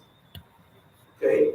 In terms of data collection, the qualitative data was collected through unstructured interviews and focus groups. We have two groups. One of them is related IT people to enlighten us about these different disruptive technologies and what are the main features. I give an example. For example, blockchain technology. We don't know much about it. We know that we have cryptocurrency and first application of Bitcoin, but we know that there are features which carry potential for impacting on education, business, or other things. For example, transparency, decentralization, traceability, and these things, which will be, we got them from the interviews with the IT group. So we know these different technologies, what they are holding, or features that can have the potential to impact education. So the first group was the participation of 34 university stakeholders, faculty members, students, and administration from 2 public universities in Jordan and 3 private universities. 2 public and 3 private universities in Jordan. Gathering perceptions, expectations, and concerns regarding integration of disruptive technologies in education. This is the other group. I was talking about the first group. The group 2 actually is about the IT subject matter experts, the SMEs who know these technologies, and through the interview they will give us an insight and some understanding of what are the main features that each of these technologies might be having to impact on the education. The analysis included content and thematic analysis. So we had the script of all the interviews, and then the analysis including frequency counting of different terms and words and the themes used to identify themes. The purpose was to identify key education models, theories, and trends shaping the future of higher education, to identify the main disruptive technologies that are expected to have impact, to assess the potential impact of disruptive technologies, and to propose a roadmap for digital transformation in higher education to boost preparedness. It's all about preparedness. It's about really how ready are we? How prepared are we to, for the next stage? And to identify key advantages, disadvantages, and ethical considerations associated with this transformation. Of course, also to identify potential areas of improvement. This is something we need to look at. Research results. I have a number of students, master's students, who were basically involved in this, in So we did it like a project, as part of what I was teaching in digital transformation. The results of the research should provide insights into the potential impact of disruptive technologies. The results would highlight how these technologies can enhance teaching methods, improve student learning outcomes, and foster initiative approaches to education. And the results would address also ethical concerns and propose guidelines. The results would highlight also the importance of universities' readiness to the digital transformation. Now we're going to take you through examples of, from the results of how different technologies, different disruptive technologies. And by the way, for those who are not really familiar with the term, disruptive technologies are technologies which emerge as something which will replace what we are used to.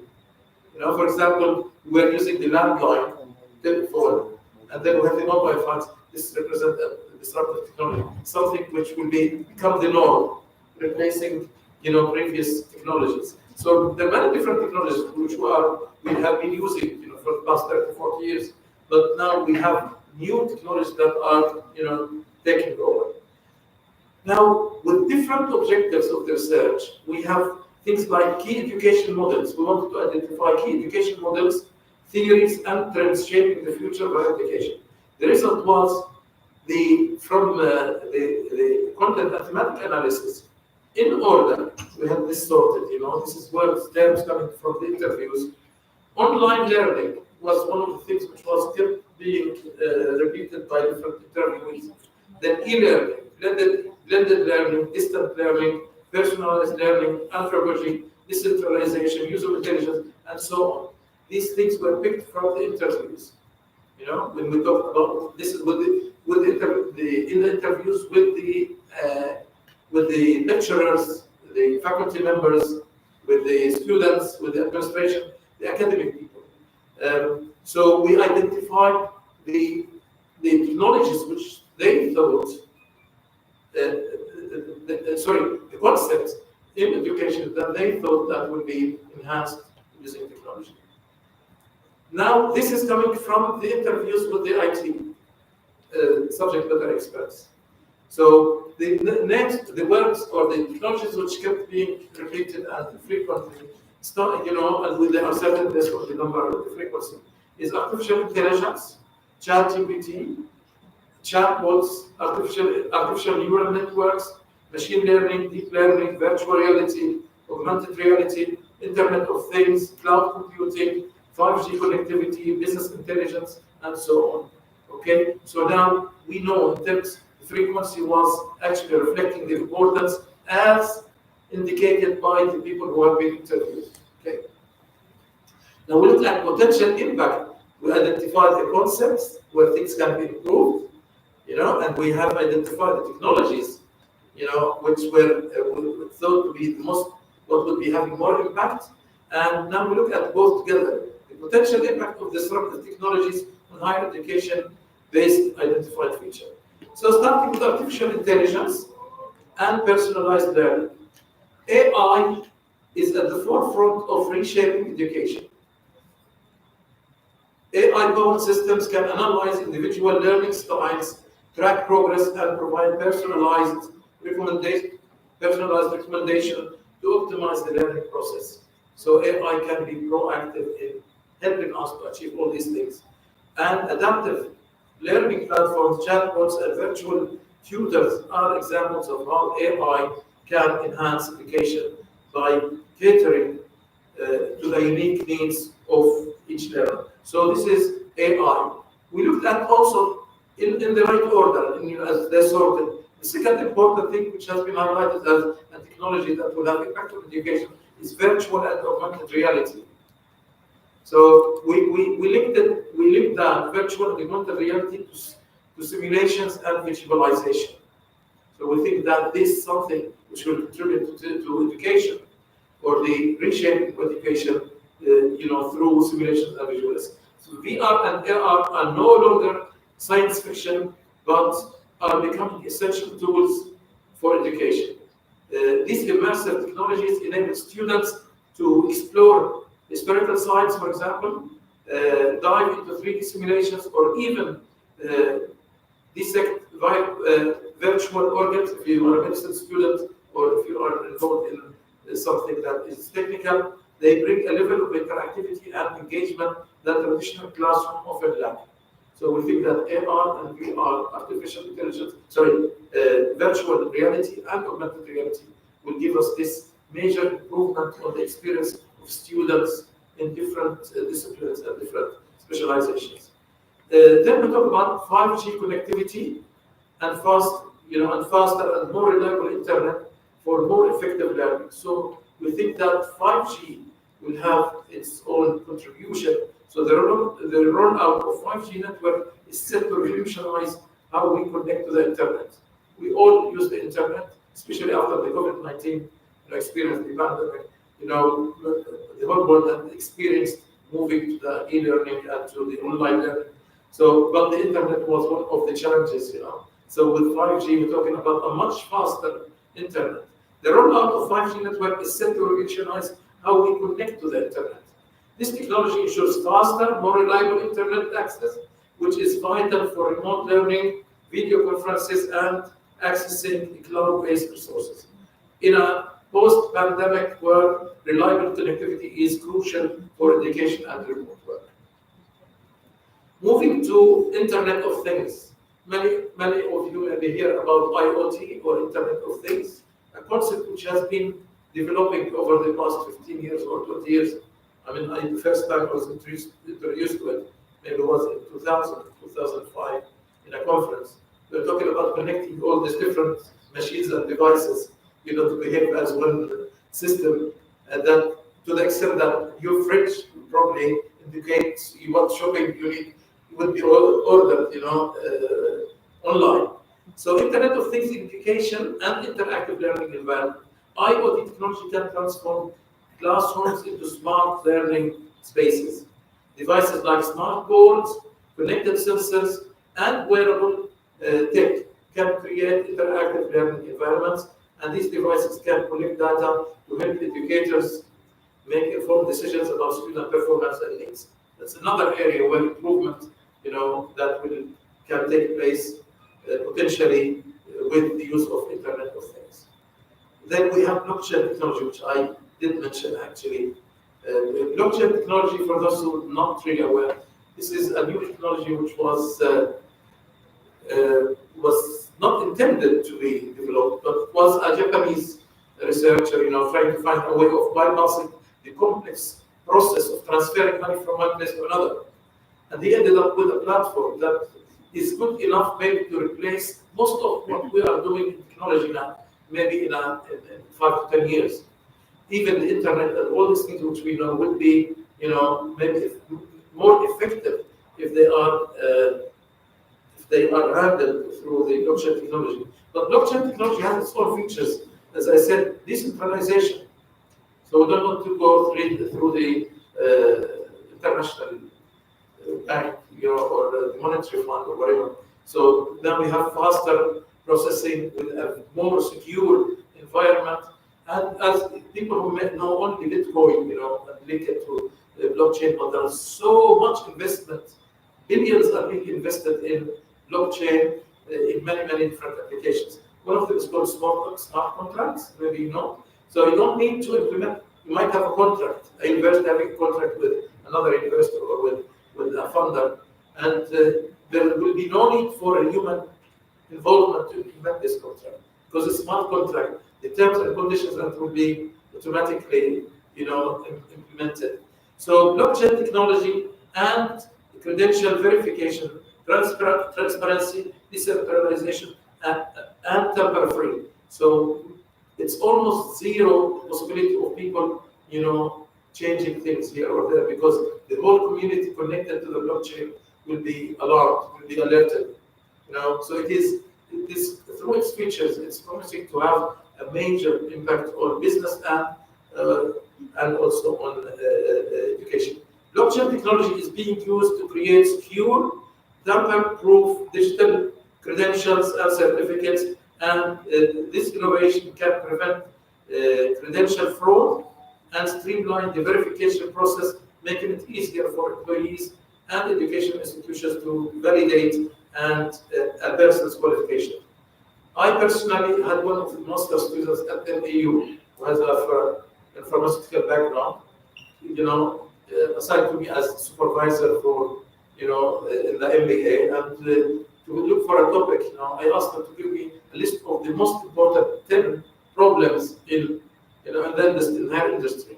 And one of them, which caught my eye, was the fake medicine, or counterfeit medicine. And this first thing comes to my mind that blockchain technology has one important feature called traceability. So it can trace back where things originate from. And we ended up with having a research that has won the best, first rank in the researchers MBA masters in the university, through anticipating that blockchain can have a control over the fraud and the counterfeit medicine distribution channels. This innovation can prevent credential fraud and streamline the verification process, making it easier for employers and education institutions to validate persons' qualification. And we have machine learning, predictive student outcome analytics. This is probably important to me because this is part of what I did for my master's. So it started with something called artificial neural networks, where they're trying to mimic the neurons of human beings, to make them make decisions and adaptation and things like this. This later on, after we had big databases for testing, machine learning has taken over. So machine learning and predictive student outcome analytics is another area which we think technology can contribute to. Machine learning algorithms can analyze vast amounts of education data to predict student outcomes, and educators can use this information to identify at-risk students, for example, and provide early interventions to improve their chances of success. We had also things related to biotechnology, complex biological and genetic education. We have things related to quantum computing. These technologies are actually run in the right order as they were highlighted in the interviews. And then also here we have indication of where the potential impact on learning can be done. But in short, because I didn't have the time, research conclusions, the integration of disruptive technologies such as artificial intelligence, virtual reality, augmented reality, and ChatGPT in future universities has the potential to revolutionize higher education universities and colleges, providing personalized and interactive learning experiences. Our research provided a spotlight on the opportunities, challenges, and ethical considerations associated with these advancements, and the findings of the study will contribute to shaping the future of universities and serve as a foundation for future research and implementation of the field of education. There are recommendations associated with this. We think that after we have actually captured this, we said that this will become a program rather than a project. So we'll pick each of these different technologies and have more, in-depth exploration of how this will be done, maybe through quantitative and qualitative or mixed design. And I end with my bestest friend saying hello to you. It's my Tikan Sansidandoro. Thank you. Any comments? Any questions? I have a question regarding your research. I could not see an evaluation of the digital skills of teachers, because the digital skills of teachers will be a critical parameter in order to apply and teach these digital tools. A lot of hesitation comes from us because probably we are not familiar with this or we don't want to adapt. What is your comment, or if you found any, if you have any findings to your research? In fact, at the earlier stage of my career, these are books I published on Amazon for those who can discount. But there's a book here which is talking about the technology and education. And I did this because I was in education leadership master's degree at Abu Dhabi, UAE. And it included a number of case studies of how lecturers, those school teachers actually, it was schools and colleges, not universities, how the role, highlighting what you're saying, that there's an important role of people. Now, even when you teach them, for example, MIS or look at any model, you find that technology alone doesn't do it. I was saying earlier that business is the driver and technology is the tool. And it is like a car. The car, has a motor, which is the technology, and the interior and the car itself, the design of it, is the business. And if you don't have a driver, it will not do. If you don't have the data, that's the fuel. Also, it will not work. It will not give you anything. So I agree with you 100% in that the role of educating the lecturers and academic staff, in taking a role and to have a leadership role also in this transformation is very, very important. Without it, it will not happen. I think in Jordan we have effort being done in that area that the Ministry of Education does actually provide put emphasis on having this group of people doing what is needed because have a very important role. I agree with you 100%. Yes. Of course.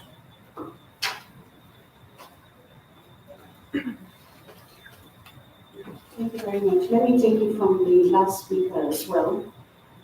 I think there's a very big gap between the educators, so the teachers and the students in terms of, these transformational tools like ChatGPT and the rest of it. I'm finding it directly, and I'm finding it that my students are using it even for their dissertations and things like that. And it's actually a challenge because it looks like it is really a gateway to plagiarism. So how do you advise that we approach it? Because we have not been exposed as teachers, we haven't been exposed to these tools and the benefits of these tools to guide the students. So they're using it negatively. Yes. And you have a reputation. You cannot allow your students to submit a copied work, and you sign it and say that this is approved for publication. It's not going to happen, or for grading. So yeah, that's where I am at. Very important question, and I think this is something which everybody, every university in the world, thinking about with ChatGPT appearing and the like in different applications, then how we react to it. I think we have to be rational and we have to be smart. Technology is there. So now I know Turnitin can detect, with some versions of Turnitin, can detect AI or machine work. But I'll tell you an example of, this is something which we need to be addressed maybe through forums such as this. University of Bedfordshire, which is the hosted university, they have a policy, a new policy developed regarding that, where using ChatGPT by master students or even bachelor students in their projects or their dissertation would be classified as either concern or offense. If ChatGPT has been used for improving proofreading, for example, or improving the work, it can be tolerated, as in this. And what would they do if they feel that this is done? They might call the student for a viva, where they will ask them, okay, where is the original work? Okay, if the machine has created the text or the work, then obviously this is plagiarism. But this is an attempt. This is one solution. I think, like with the emergence of new technologies, we have this gray area. People not sure how to react to it. I think it takes effort that in forums such as this, to discuss ideas and for dealing with new technologies. So this is one of the impacts of the new technologies. Some of it, technology can be impacting positively or negatively. Can I comment something on this? I think that, I think we, in general, in community, we were over discussing about it.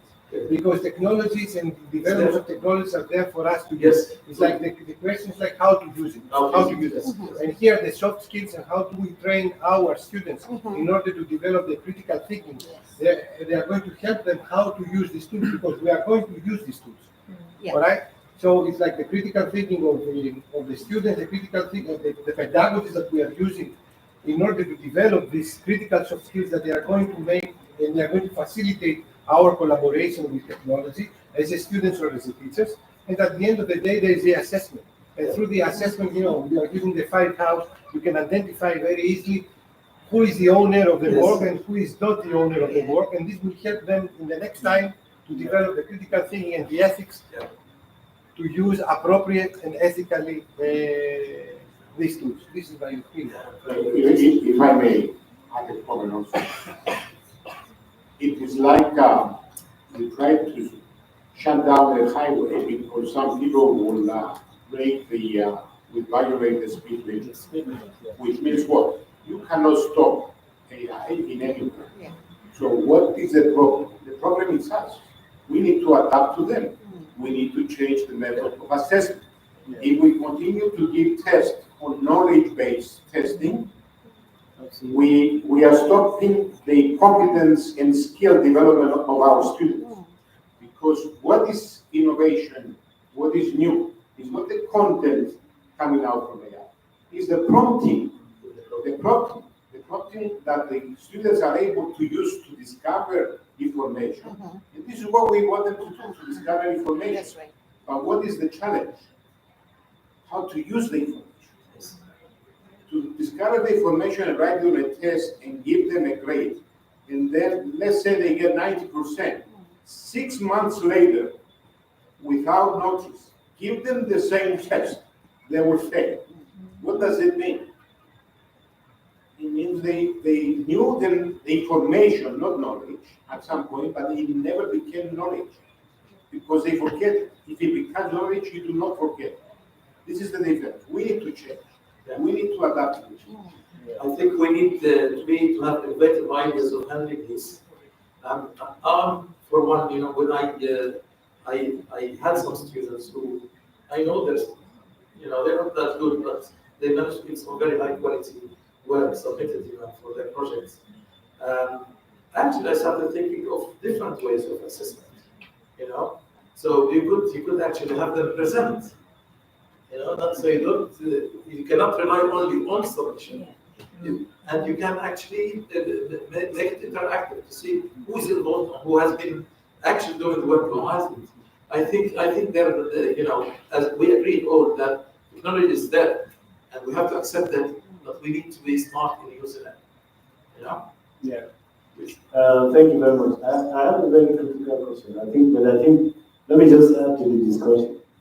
I recall that around 1999, there was a conference I attended in the UK, and during that conference, I made a statement that the role of academics, the role of teachers is going to change in the next few days. And everybody was, kind of looking at me as if I didn't know what I was saying.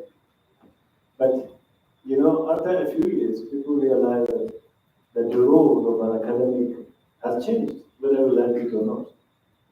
Before then, before the internet, every academic used to, hold their notes, and books that they learn, that they can always come to the classroom and brag that they have the knowledge, and therefore they will release the knowledge in bits to students. But that has changed, because indeed what you have, students have more than what you actually have. And therefore the role has changed to a process of facilitating knowledge. So therefore we are facilitating knowledge. It's not just, providing information more, further. So I think that this is another stage of development, technological development. And I think there are one thing that I just need to add to what colleagues have been saying. I like the analogy of having a superhighway. Yeah, having a superhighway. You can the only thing that you can do is to learn how to use that superhighway. If you don't learn how to use the superhighway and you think that everybody that is on the superhighway is running faster and so on and so forth, you'll be left behind. So I think that one thing that we need to do or to take away from here is really to show our colleagues, lecturers, how we actually use the technology in order to make the learning better for our students.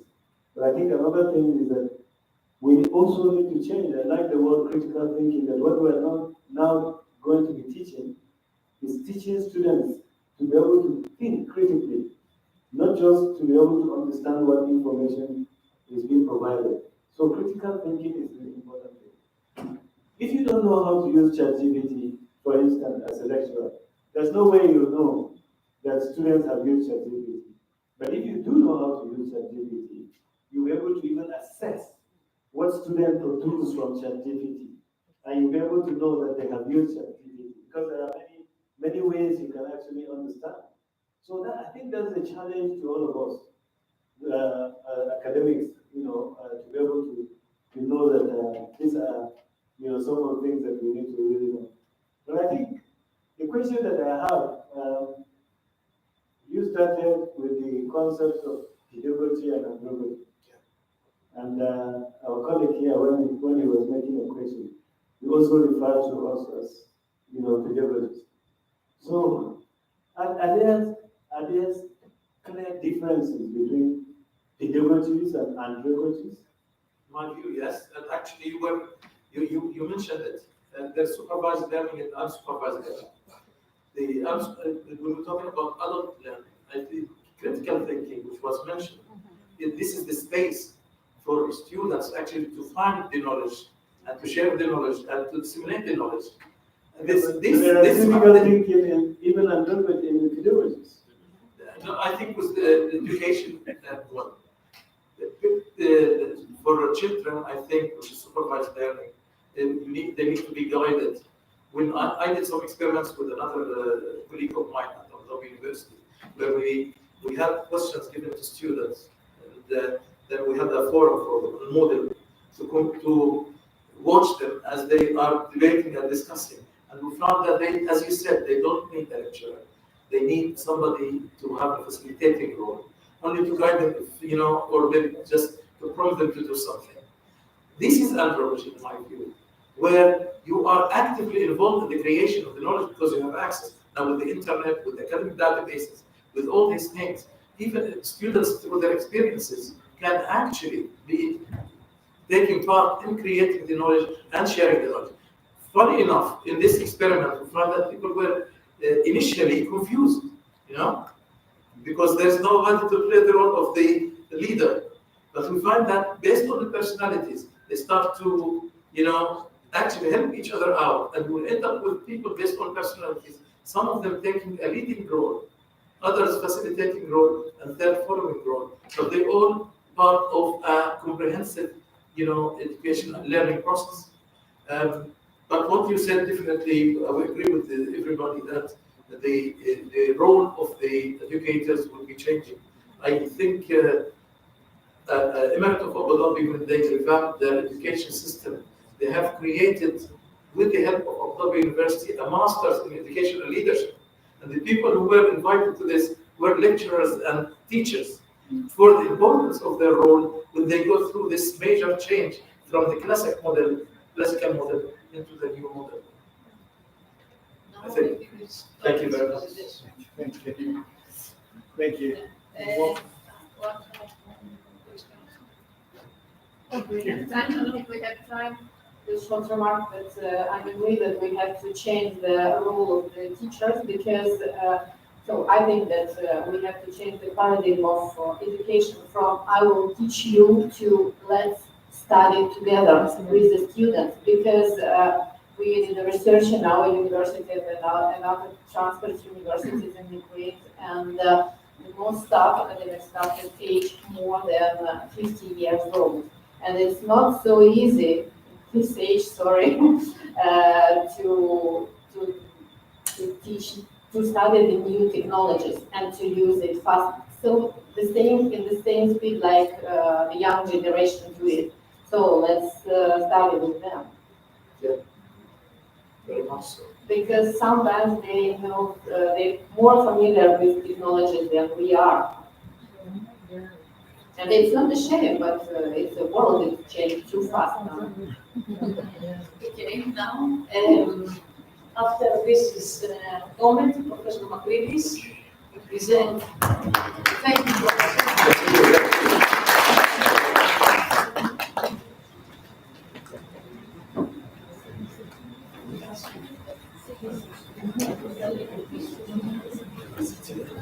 Thank you very much. Very good. Thank you.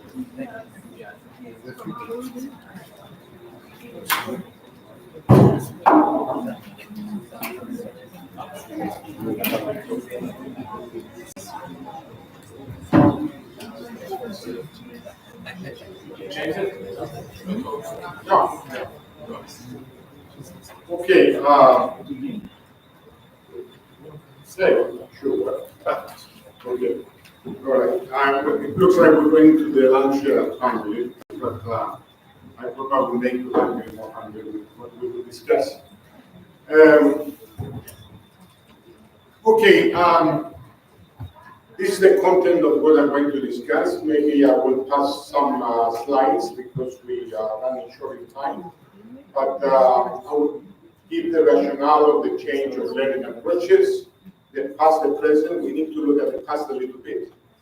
The STEAM standing for Science, Technology, Engineering, Arts, Mathematics, and Entrepreneurship. Entrepreneurship is very important if we want to think about creation and innovation.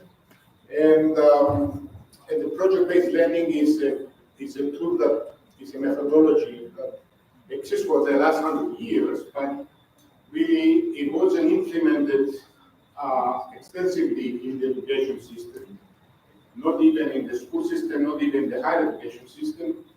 In the higher education, in the sense of more blended learning programs, etc. But in the school education, during the morning programs, we don't see much of project-based learning.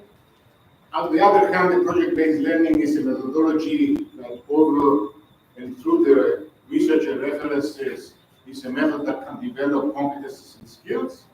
But why do we need competences and skills more than knowledge? I will explain in a moment. We will see some learning spaces in the future, and STEAM and Teacher certification that we have created and piloted this year for the first time and provide the first micro credential. I'm a professor of mathematics and STEM education at the University of the National Education Commission in Poland. I'm a researcher there and running European projects, but I live inside some cities, so most of the other associations and organizations I am involved are in Cyprus, and of course I'm also the chair of the Education Committee of the European Mathematical Society. So I'm kind of an example of internationalization, working in many different levels within Europe. The STEAM Academy Federation, which is very fresh and has been recently registered, is the leader of this STEAM Academy project. Some ethical issues if we have time, and some events that are coming up, which may be of interest to you. I like to always use old philosophers from the past and what they say, because they really gave us a message hundreds of years ago. Heraclitus of Ephesus said the so famous tabadari, which means everything changes in time. And actually, he gave a good example of how to explain this by saying that nobody can enter the same river twice, because the river is changing. Timotheus from Miletus said the best teacher is not the one who imparts knowledge, but the one who inspires curiosity.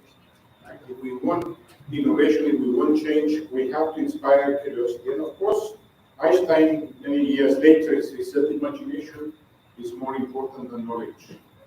And we will see all these statements appear in what I will show later. Here we see two pictures. I always like to show this with 100 years of difference in classrooms, two classrooms. And really what we realize is that there is not much change, difference in 100 years, other than some color, some screens, but the structure of the classroom is the same for 100 years. Nowadays we also have the GDPR and we can show faces. What about the universities on the other hand? We're still producing single science professionals. The question is this correct or we need to change? Why we need to change? Do you know of any innovation that involves only one science? Could a mathematician or mathematics develop innovation by itself? Could physics develop innovation by itself? Could chemistry develop innovation by itself? No. Most innovations involve at least two or more sciences. So why do we still produce single science professionals? When I received my degree in applied mathematics, I had to learn mechanics, for example. I had to learn computing. I couldn't do it only with my mathematics, what I had to do. Anyway, this is skepticism in order to see that we also need a change in the higher education. And as already said in some examples, some people are using those from the last 50 years, and we cannot use old notes if we want to build the future. Surveys also in Europe, when we ask employers, what are you looking for when you hire people? And this is true for the last 20 years, at least from all surveys. Knowledge comes number 3. What is knowledge? Knowledge is really the degrees we have. So the degrees we have are not enough to give us jobs anymore. And this is a proof of knowledge, because at some point we took some tests in some courses, we collected the passing grades, and we put together a degree. Number 2 is competences and skills. They're looking for competences and skills. And there are many different competences and skills, but we see today people coming from universities and they don't have competences and skills. We ask them simple questions and they cannot answer, they cannot do it. Rank 1 is for communication. Communication is one of the most important skills. Without communication, really everything else may be useless. I always like to use my smartphone to explain this. If I know what this machine can do without touching it, it's called knowledge. I know what this machine can do. If I know the commands before touching, if I know the commands of this machine, it's competence. I know how it works. If I know how to use it, then it's a skill. But do you think anyone will hire me to sell this machine if I cannot communicate the knowledge, the competence, and the skill? No, I cannot sell. What are you doing every day when you enter the classroom? Many of you are teachers, I suppose. What are you doing every day when you enter the classroom? You communicate new knowledge to non-experts, your students. So you have to have a good communication skill. So this is very important, and industry is telling us this. Don't send me students with masters and doctorate if they have no competences and skills, if they have no communication skills. No communication means you cannot cooperate. You cannot sell. Can I ask something on this? Yes. I mean, is the appropriate verb to use we communicate a new knowledge, or it's better to use we train, we try to train new knowledge? Because the word train includes the communication and the assessment that we are effective. Well, it depends what you put first, is like the chicken and the egg. You put communication or training first. But train contains both of them. I'm not talking.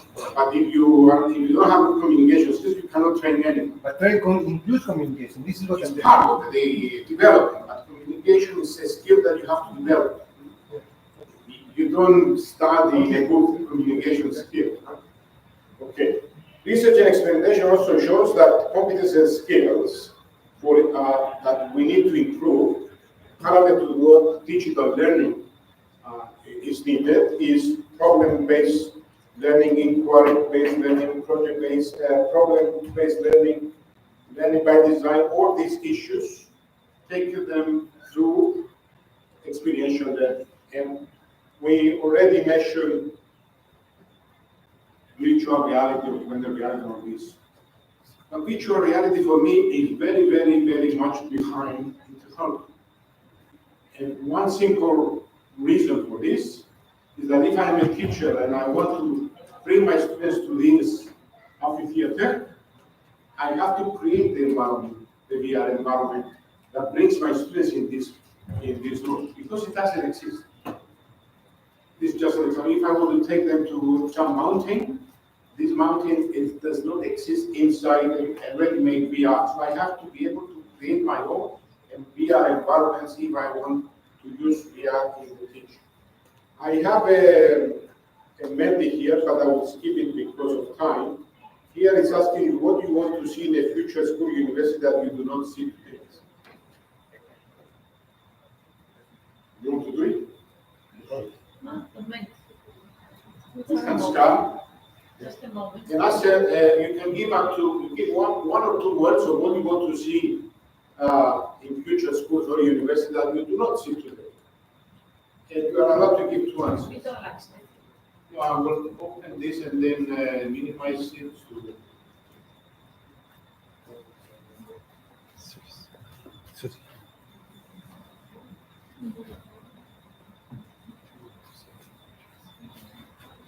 I think we can see the results here. Is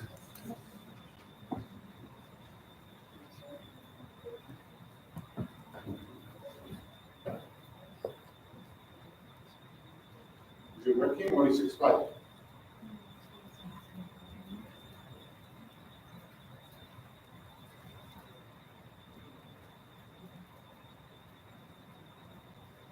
You submit, did anyone submit anything? Yes. Doesn't take us the question. It wants us to sign up. Yeah, Yeah, saying sign up. But we, It should be public or something. everyone is asking you to sign up? Yes. Yes. Yeah, maybe it's expired. Sorry, I didn't understand it. Anyway, so let's. Oh, it lasts 2 days. Yeah. I've done it on Sunday, probably. Yeah, maybe it's just expired. Okay. Sorry about this. Anyway, I give me a few answers. What do you want to see? And you don't see today. Active interaction and no. More interaction. Yeah. Okay. No exams. No exams. Okay. Any other ideas? Maybe more self-learning. More self-learning? Yeah, Okay. just guide it. Anything else? More innovations. Hmm? More innovations. Okay. Anyway, let's see what some these similar groups, as you have said. This is among university professors. They said more projects, more problem solving, service learning, more critical thinking, etc., etc. I have 4 examples from different groups. Here is among school teachers. Was this put to academics or to students? The previous was academics. This was academics. This was school teachers. Creativity, flexibility, motivation, etc. This is among another group of school teachers. Communication skills, interaction, something you already said in the play. And this is among students of age 9 to 14. You can see the difference, what they are interested in. Yes, more robotics, more esports. It's not like this. Yes. Okay. Gaming. So That's what they like. this is another comparison of 2 classrooms of 3 years difference. Air conditioning in the 50s, 60s, we probably have an open sky classroom. But today, of course, there is a classroom with air conditioning. We just approved in Cyprus, by the way, budget to install air conditioning in all public schools. Because it's getting too hot lately. Okay, this is for those who my age remember the portability we had in the 60s. You remember this table on wheels? You were able to take your classroom in the library, whatever, but nowadays portability is different. I was in Samsung school some years ago, no books carried, no backpacks, no, everything in a tablet. No Wi-Fi, by the way, but there was internet in the classroom. You can connect, but there was no Wi-Fi in the corridors. It was blocked. Okay, the STEAM Academy is an EU-funded project that started in June 23. The main aim, among others, is really to be able to facilitate the creation of certified STEM teacher in schools and student teachers, those who are coming from university to become teachers. The problem is what I said earlier. There is no program at the first cycle, at least, of STEM teachers. So how do you create STEM teachers for project-based learning especially, is to really develop a so-called micro-credential. Now, what is micro-credential? It's something new in Europe, but there is no single definition yet. But let me give you an example to understand how the universities could lose the game, if I may call it, and lose most of their degree programs, eventually, if they don't really change. I have a factory that produces tables, and I need employees. And I have applicants who have degrees, bachelor's and master's in furniture manufacturing. They know how to do sofas, they know how to do bookshelves, etc., etc. And I have one person who gives me a certification that knows how to do tables. And this is a proven certification with videos, etc., that this person knows how to do tables, construction. Who's going to be hired? You think? Most probably the one who has the certification, who knows how to do tables. Yes, he is ready to work for me. I don't have to train him. Huh? What does this mean? If we don't have a degree program specialization, like STEM teachers, like project management in certain areas, like Erasmus coordinators, for example, coordinating Erasmus program, you cannot have a degree in that, then how do you solve the problem of the need of the industry for this? You create a short program training with competence-based examination, not written examination. Competence-based, meaning no exams. You said no exams. No, no exam. I have to examine, I have to assess that these people can apply knowledge. And I have to give evidence. The evidence, not one of the evidences that are used nowadays, it's a video. Show me a video of yourself that you can do the job. Okay, so this is what it means. So this project will is creating an international sharing observatory, a confidence framework, which is already published in March. A STEAM teacher facilitates learning modules and workshops, webinars, etc. So teachers can train themselves.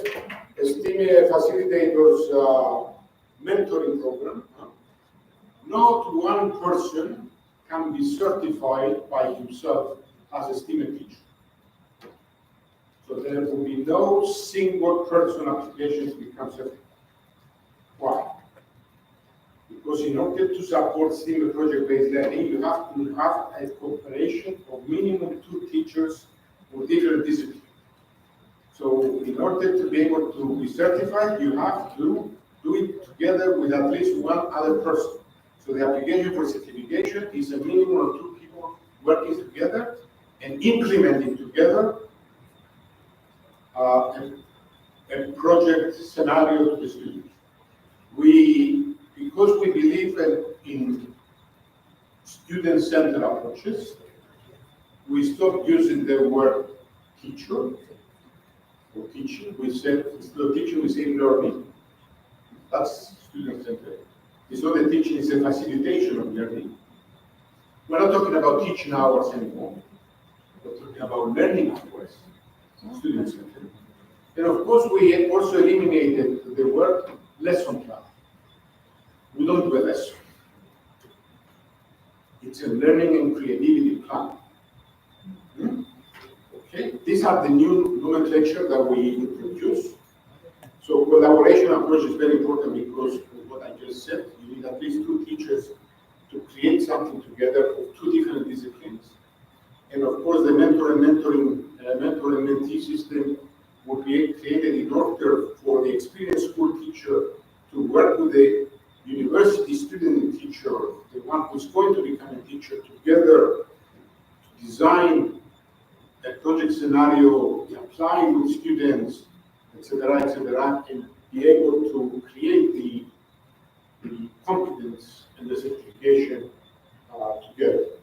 So the competence framework has integrated 12 competences that are needed for a future STEM teacher. Every 2 years, these competences may change, by the way, or even faster. At the moment, this came out in March 24. These are the competences. Just say a few: design and implement competence-bound STEM projects, consider formal education standards, monitor STEM projects and reporting, creating learning and creativity plans, etc., So this is what the competence framework came out to be. It's published already in the STEM Academy website if you want to download the whole report of the competence framework. We have created the European Federation of STEM and Teacher Facilitators Academies. Why do we need this? One of the aims of the project, when we put this all together by next year, will be in the second year, the project is 3 years, will be facilitating the creation of regional STEM academies all over Europe and beyond. Why? Because we will be supporting these STEM academies to train teachers in different regions and in their own language to receive the STEM certification from the Federation. So the STEM academies will be training, helping teachers to develop in cooperation learning and creativity plans applied with students to develop the evidence for the competence development, submit it to the Federation to receive the certification. And remember me, and check it out on the internet, it was published 2 days ago, the European Commission is creating new policy for education. One of the new policies for education will definitely include STEM, but will definitely include also the project-based learning as a new policy for future learning. So here is to promote the support of establishment of regional STEM and teacher academy support through the platform. I think here I have the platform, which is not yet published, but you will be able to see for the first time what it will look like. Here you will see the communication webinars we run 2 or 3 per month now on different topics. This is already available through the website.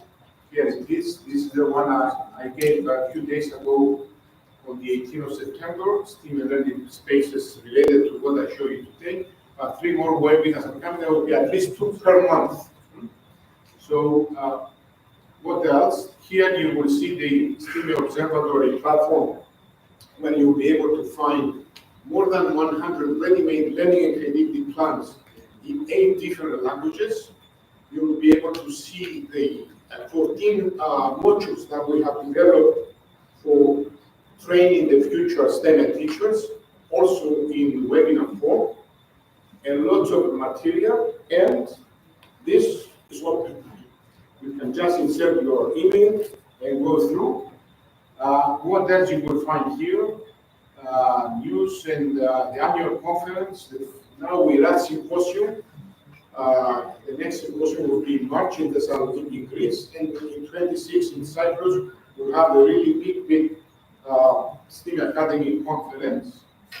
And of course, you can subscribe to our newsletter, but if you go to this website here, and you have the opportunity to become subscribe to the newsletter, become an associate partner. So you can make your institution an exploitation associate partner before you do that. Okay? And you'll be receiving invitations to everything we choose.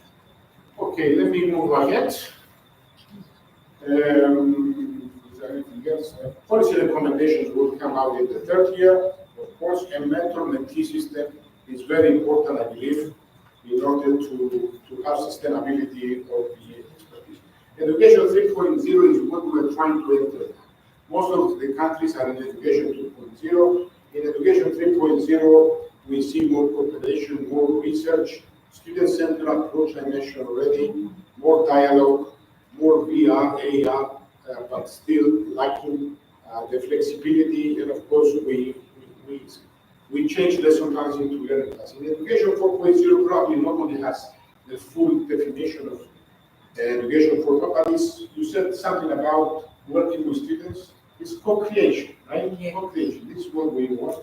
Hybrid learning environments, right? I should be able to work with my students or with other teachers remotely, any place, any time. So I should be able to have this technology and the speed I need.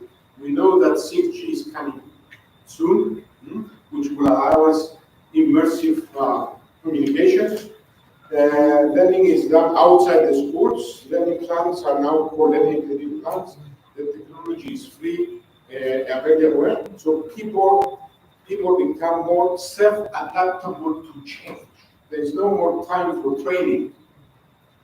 Really, by the time you train someone and expect him or her to use it, it becomes obsolete. So people have to be able to adapt to new. They have to have the skills and the competences to adapt to new technologies. So that some of the components of Education 4.0 is what has been discussed already.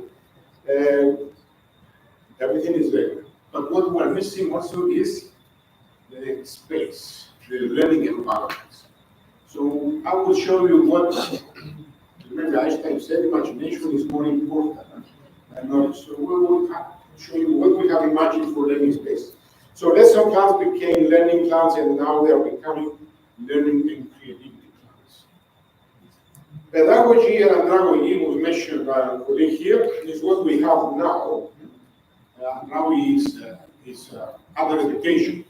Pedagogy goes into university as well, not only in school. But in the 90s we had cyber internet everywhere for a while. But now what is important is peer learning. Learn from each other.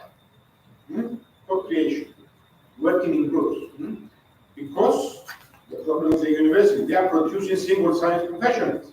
So we have to put them together to bring the sciences together, to co-create together. And of course, pedagogy.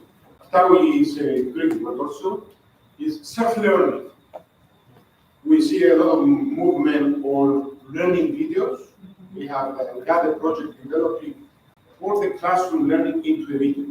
And we decided to make it 15, 30, and 45 minutes. The 45 minutes is the usual regular class. So this was a solution to the COVID situation 2 years ago. So if we had all the classroom teaching in a video, we wouldn't have the problems we had, that we were not ready when COVID lockdown came. But we thought maybe some average students can do it in 30 minutes, can watch the video, and some can the students in 15 minutes. What is the challenge for teachers? Imagine teaching the same content in 15, 30, 45 minutes. It's not easy. It's the most difficult task. But what we discovered through pilot? The students didn't like even the 15 minutes. They said it's too much. They wanted videos of 5 minutes masks. So we changed through the project, and we broke down even the 15 minutes into 5 minutes. So people can watch the video while they are in the cafe, while they are in the car, in the bus, in the train. They can receive knowledge. So knowledge, which is information, should be easily recovered also.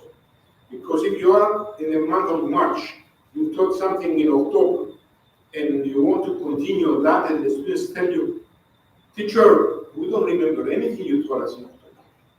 What are you going to do? Teach it again? You don't have time. But you pass them to the videos, no? To refresh. So let's see some learning space. We have designed a school with an architect. Everything is ready. If you want to invest in it, it's ready to be built in any place of the world. We follow the B one. We use hexagons to maximize connectivity and space. You can see also an athletic center here. It's open in the morning or the afternoon to the students, and then it closes here and opens to the society who pay a fee to use it, and this is sustainable. Full photovoltaics for sustainable energy, and of course, let's see some pictures inside. These are the VR basement, VR rooms. What is this? Personal space. These are the, we call them learning stations.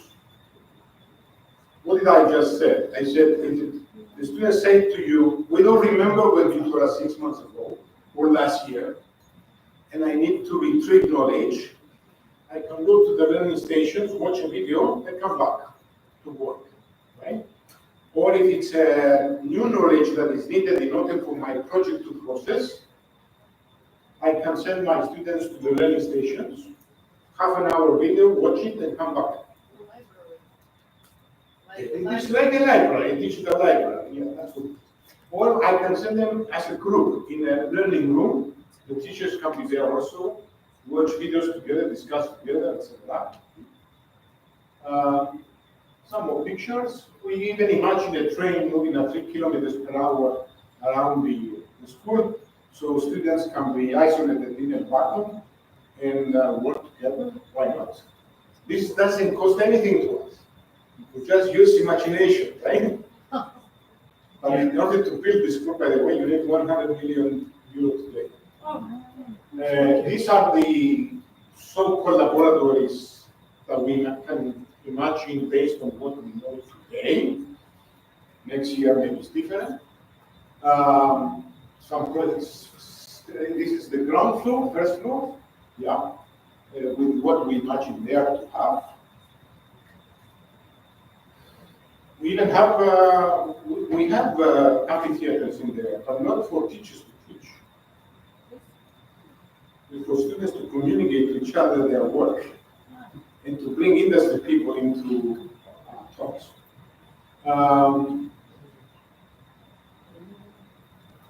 Why should we have the same color in the schools every day? We can change the color of the school every day if we want. Technology is there, either with lights or blinds or whatever. Emotion. And who decides on the color of the school tomorrow? Simple application, the students decide and vote. And the next day we have the school with the red color, blue color. No? Why not? Here I have the question, are teachers ready to facilitate the project-based learning? The answer is no. In most cases, it's not. So here we develop the modules, 14 modules. The STEAM Observatory that will have many learning and creativity plan examples. And we have completed the piloting program, which is run from February to July this year. We did it in Cyprus with the green light of the minister. But there we use about 22 hours to train the teachers. We started with 44 teachers voluntarily. 32 managed to complete the program. We will give the micro-credential certification on the 2nd of October next week. They developed together, they had to work together in groups of 2 or 3 with the condition that the teachers are of different disciplines. And they had to create together a learning and creativity plan, present it to the trainers, and then we gave them support, not to test them, we gave them support to implement this with students. But since we could not do it into the regular curriculum of schools, because the regular curriculum of schools in Cyprus does not allow project-based learning. It's knowledge-based teaching and learning. So in order to be certified, you have to show that you have applied the learning plan with students. It was 9 hours in the beginning, then we said, let's make it 6 hours to make it easier. 2 times 3, twice with students, and we use what? The summer school of the Serbian Mathematical Society, where we have about 200 students every week. And we designed the room, open space, with students working in groups, so the teachers were able to apply what they created with students. I have a video for that to show you. But I'm going to skip the program, but I will give everything to Christina and you have access. And everything will be on the website also. It's free, huh? Open source. These are the 14 modules we have created based on the confidence framework. So these 14 modules are the ones that are offered now every month as short webinars of 30 to 40 minutes, 2 per month. So in the next 7 months, we will cover these modules, and these webinars and videos will be translated into 8 languages. Okay? And someone will be able to study by themselves the content, watch the videos, etc., and be able to work with other teachers towards a certification program. This is how the certification will look like, which will be given next week. Some reflections from the students. Here we ask the students, how do you feel about the STEAM learning process? You can see the 2 colors, the blue and the black, more than 80% we are happy. The students said, give us more STEM, give us more STEM. Huh? We will teach them some mathematics and some STEM projects in the same week. Huh? That's what we have been doing the last 35 years, teaching them only maths. But from this year, we decided to do mathematics and STEM. And students prefer STEM. Okay, all the results are positive, you will see them. Then we ask the teachers, pre-implementation and post-implementation, to see how they feel. And feel empowered. You can see they agree and they strongly agree, most of them, or almost all of them. Collaborate with other teachers. And what is the problem in today's school? Every school has 1 teacher. How do I cooperate with other teachers? So I need 2 teachers per classroom. Well, if I'm a rich country, yes, I can do it. In the 90s, I was in Austria, and I visited one of the best schools. And I was surprised to see 2 teachers in the class. And I said, how come? One is working from middle ability and low, and the other from middle ability and high. The same classroom. Because the Saudi Arabians created one very fancy school like this one. Somewhere in Saudi Arabia. I just know the architect, the American architect who designed the school. But he told me, the American said, okay, we will have a landmark school, but nobody knows what to do with it. So this is it. Some more reflections, and then we move a little bit faster. They are all to the positive on these questions. Post-implementation, after they implemented in July with students, we asked them again. Okay, but you will see a short video. Here is a video. I have some. Do we have some? Anyway, the sound is not so important. It's the pictures are important. It's a 2 minutes, 3 minutes video.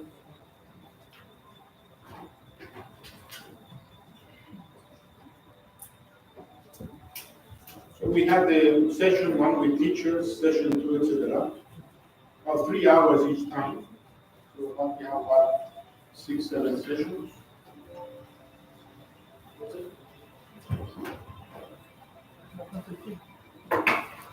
This was done at the Pedagogical Institute of the Ministry of Education, which is also a partner in our project.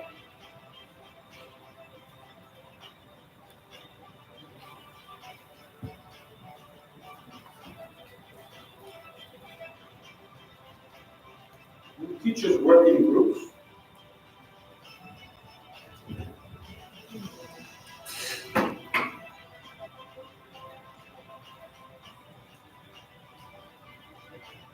There's some Zoom connections we have. Some were done by Zoom online, some physical.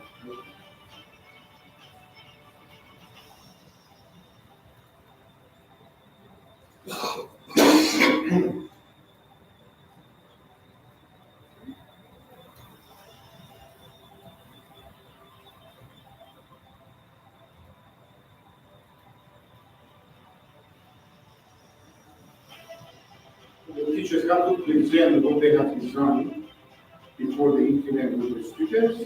We give them feedback on that.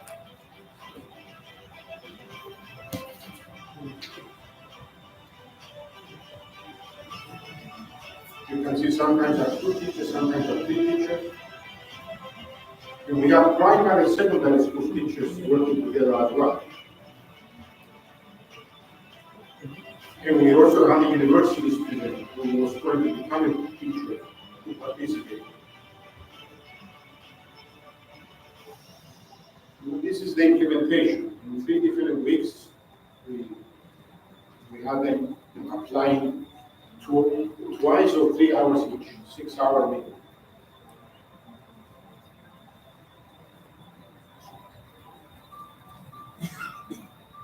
This was in a 4-star hotel, by the way. Thank you.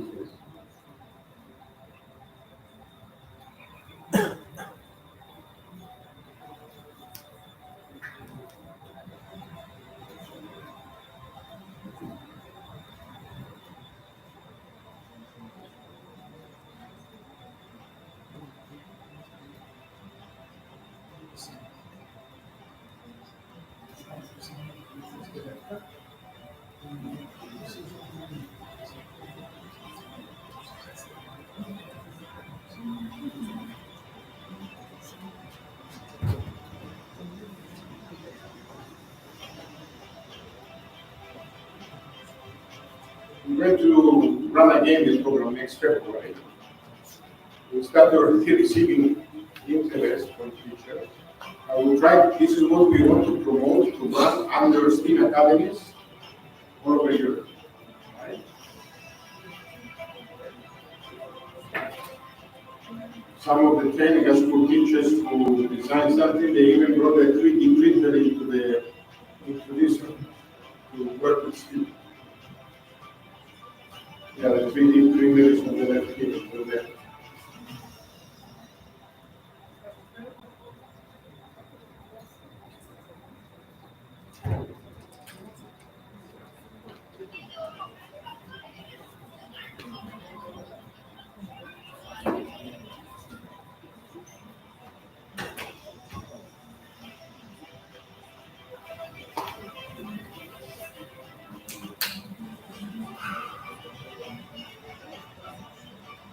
Whatever they develop, they have to link it to entrepreneurship as well. Many of them have to sell their product, what they develop.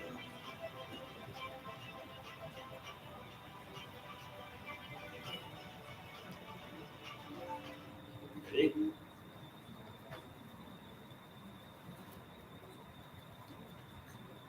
Okay, this is about ethics. I think you can read. You have to consider ethics when you do STEM project-based learning, etc.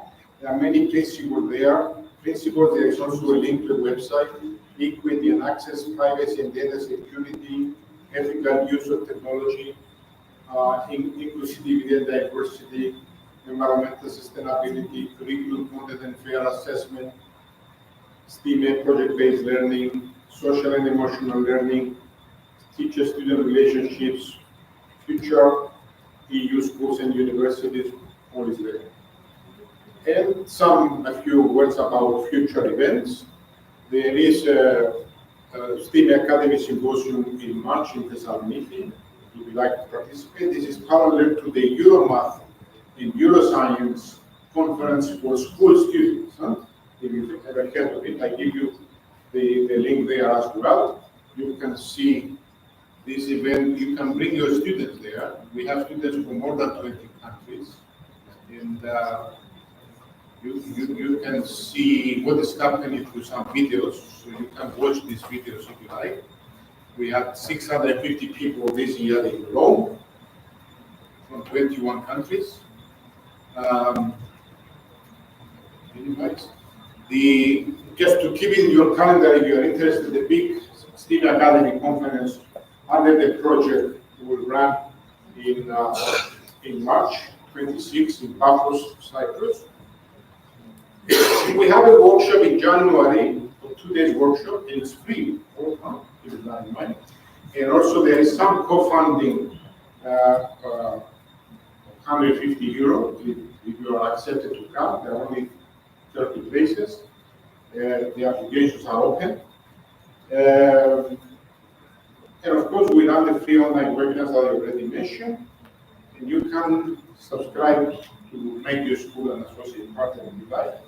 But let me show you one more video of 60 seconds. The pitch video, which summarizes what I just said.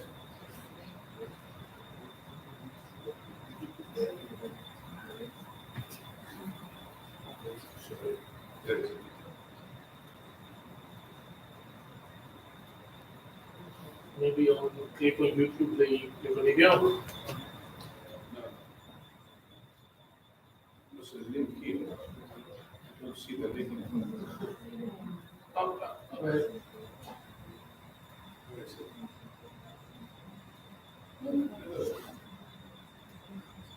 It was sitting here, but I don't see.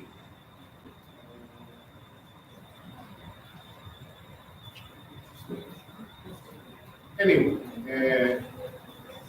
it should appear here, but it doesn't.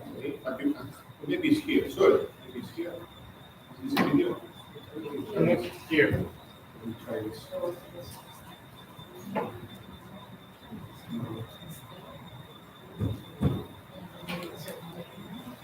Maybe this one. But sound. Yeah, the problem is the sound. Anyway, this is 60 seconds. Anyway, video is each video. Place from the.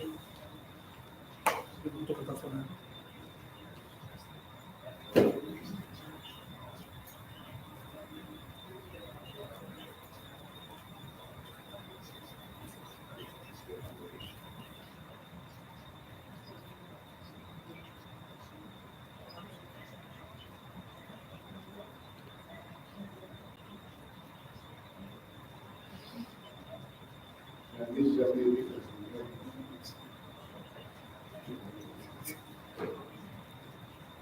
Okay, that's it. I think I can stop now and answer any questions. Yes, sir. Thank you very much for your presentation. I will start with my last question. It's like, why everything is piloted for primary and secondary schools? You know, I found out this also, you know, in other research groups that they are involved in teaching science. Everything is applied only in primary and secondary schools. What is the challenge to apply these useful things in higher education? This project is not only for schools, it's for higher education.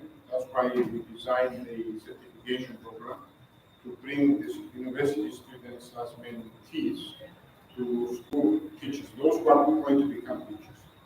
What we want to change is the school education eventually. But I already mentioned that the STEAM project-based learning, or whatever project-based learning, has to be developed further in university. There are many universities who develop learner programs with internships, etc., so their students develop competencies and skills, and they should be able to assess the students when they work in the industry as an internship. But the piloting is done in the schools because the priority is for schools at the moment. We need to change the schools. But the universities do not realize that if they don't change, we cannot change the schools either, because teachers are coming from the universities. So it's a chain reaction, right? But regardless, you can take the existing teachers and help them develop the competences and skills you need to make them STEM teachers through micro learning and through this certification program. This is the best we can do at the moment, and it's the more flexible way to do it. And if you want to change your education system to insert project-based learning in the regular curriculum, you have to train at least 50% of the teachers.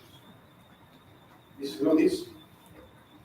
50% of the teachers of the country has to be trained before you bring a change.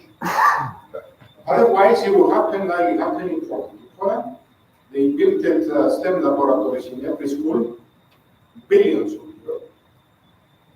And now they are looking ways to train the teachers. They should have done it the other way, train the teachers first. But they have the money for infrastructures, so they use the money to bring the infrastructure. And now they're trying to train the teachers, and they are calling the university at Workload to help them train the teachers. And why in this case? Because project-based learning is a national priority, is a national pedagogy that all the Danish universities, the last 10 years they teach. It's like priority.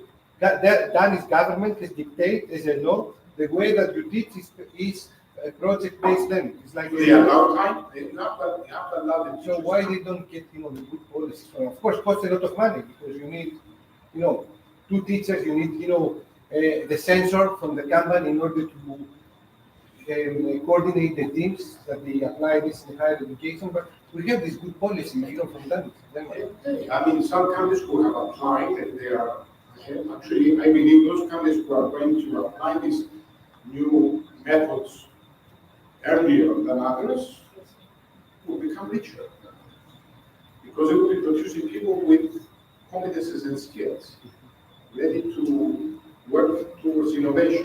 Right? This is what we need. Thank you. Yes.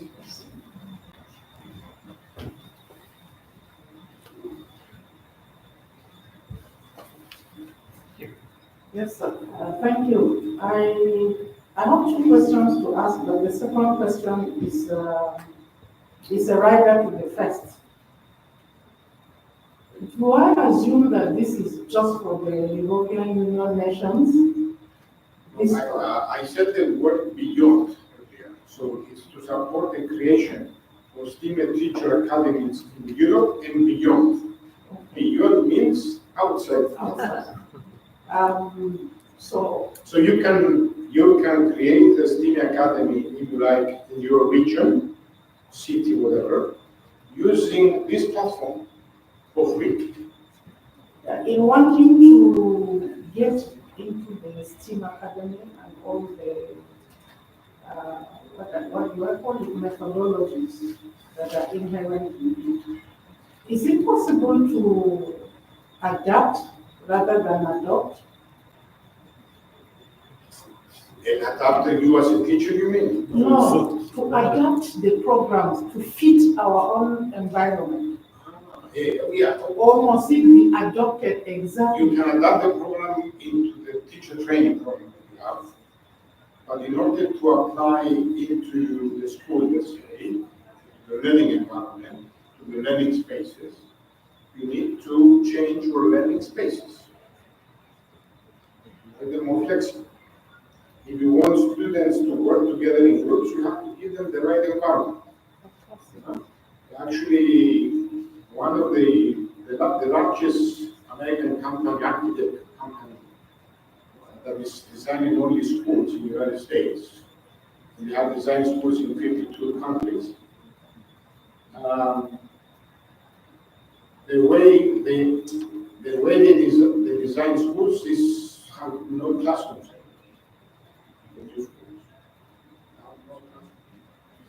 There are schools in the United States that have no classrooms. Anyway, we will talk after. We will still discuss that. And also, they built their classrooms with a ceiling of 8 meters high, 8 or 10 meters high. Why they built classrooms with 10 meters high? Any ideas? 10 meters high, the ceiling, in the learning spaces. And by the way, they're not going to call them schools in the future. They call them learning spaces, learning environments, learning communities. This is the new language, but they built it with 10 meters unsafe. Why? Why? So drones can fly. And people can jump. Adaptation, right? Right.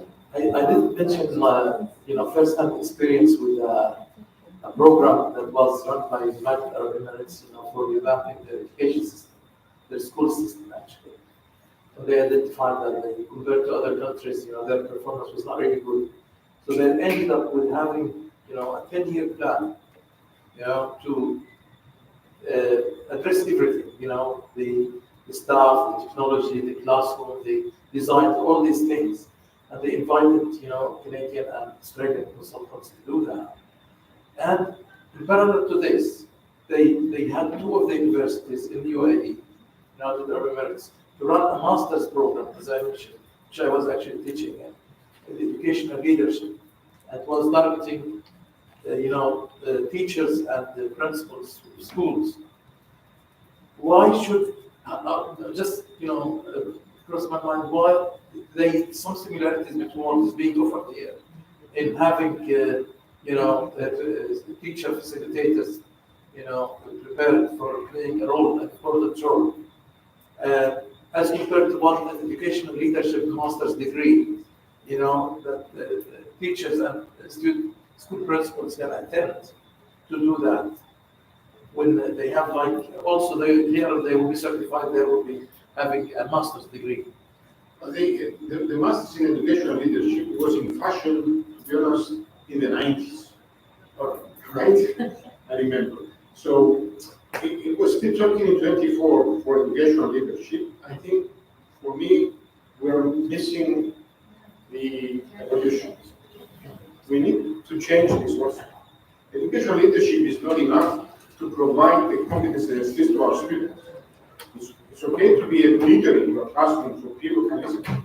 But if we think that we will create the next 50 years of citizens, by me, like sitting here and talking to you, it won't work. We're losing the students continuously. We need to adapt the students if we want to help them. And what I mean adapt, if we think we know how they should learn, we miss it. They know better.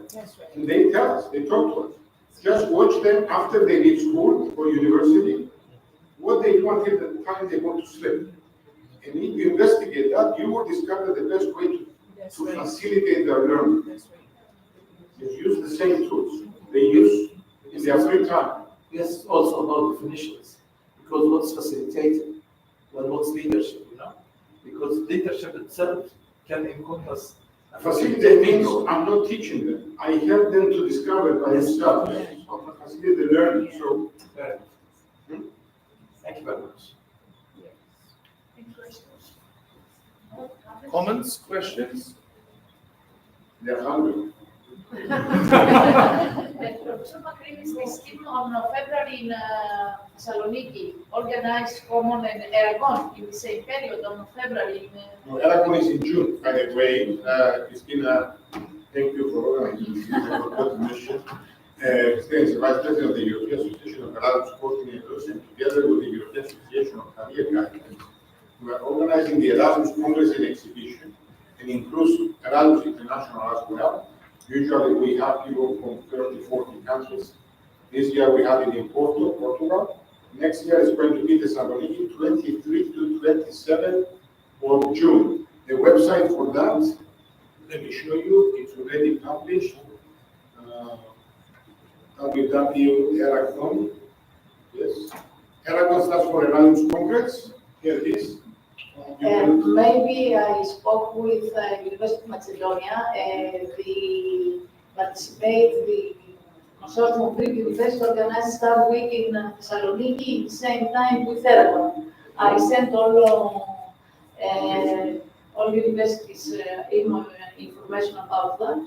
And the next Star Week, if you organize in the University of Macedonia. If you organize a week like this one, in parallel to the conference in Thessaloniki, you will be able to attend the conference But University and network under there. Because, Congress, not University of Piraeus have agreement, only with a consortium for the universities. yes. Okay, maybe now Right, it's break. thank you very much. Thank you. Break from 30 minutes. Up until 3.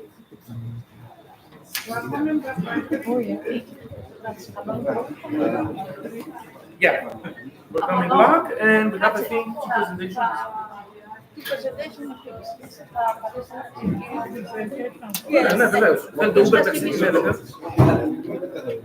Ωραία. Κώστα, είπαμε να κάνω κοινό παρανομαστήκα.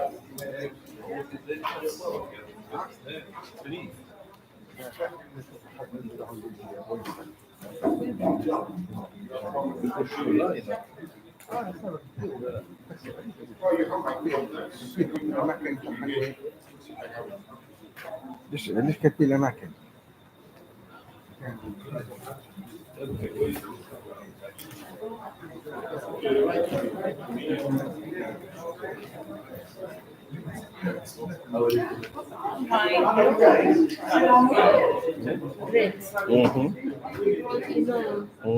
You know, in Kenya, in the next 4 years, we will see this competency. Okay. And so, as universities, we are actually preparing, Okay. which is also not easy for It's us. not easy. Those of us who've been used to lesson plan.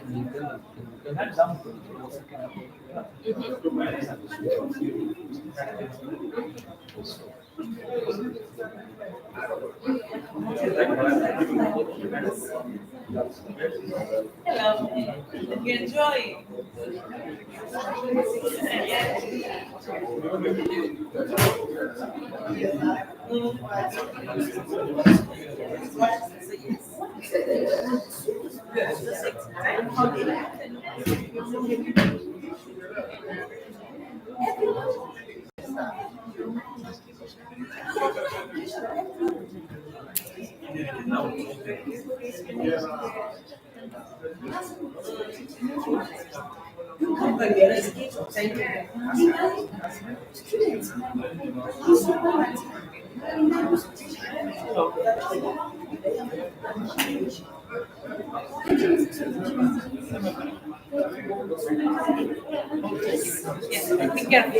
Yes, I know.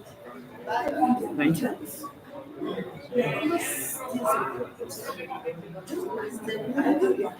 Thank you.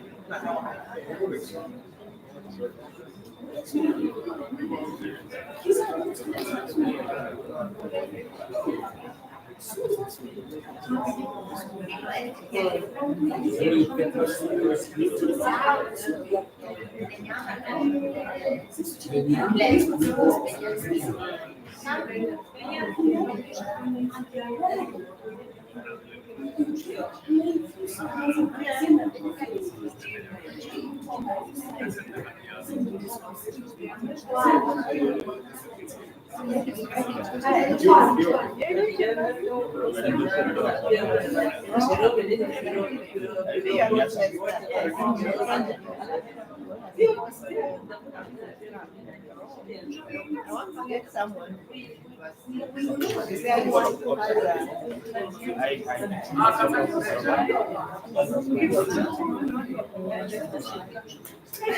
Just given the phone is Mama can be patient.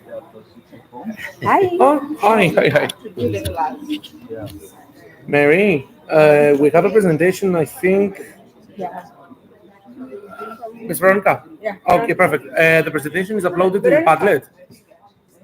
Veronica, is your presentation on Padlet? Your presentation is on Padlet uploaded, or you will give it to me? I'll give it to you. The one in Padlet is not updated. Okay, yeah, something happened with the Padlet. I'm trying to fix it. I will try. Okay. After the break, come here. I will be in the front. Okay. Then there's something I said to you. I see it. The consortium. I'm waiting for the vice director to sign it. You already printed? Yeah. Wow. I'm fast. Good job. I know, you're fast. I'm trying to be Thank you.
Christine, my talk tomorrow, I bring it on a stick, yeah, and just put it. Yes, yes, of course.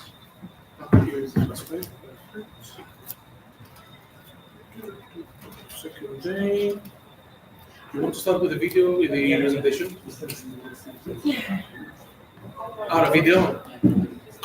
Okay, so I have it here. That's the video.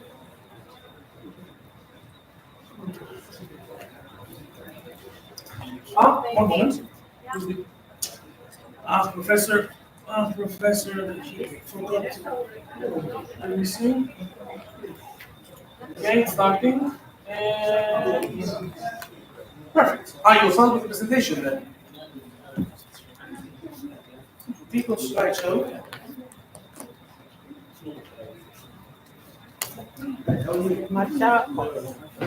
No. I saw the website YouTube. Perfect. Okay, I'm not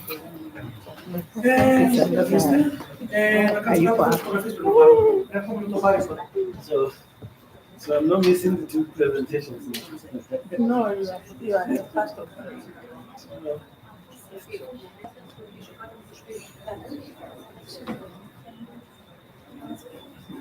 Τους παίρνεις όλους μέσα, ναι, Now I can work on my religious presentation. sleepless night bai kan ga abun ba har yanzu. Exactly. Da na sani da na yi da safin nan. Na ce Ka ga in mace ta baka baka duba ba wahala ne. Ta yi abinci bata ci baka ci ba wahala ka saya kaya ta sa baka complimentin ba wahala. This is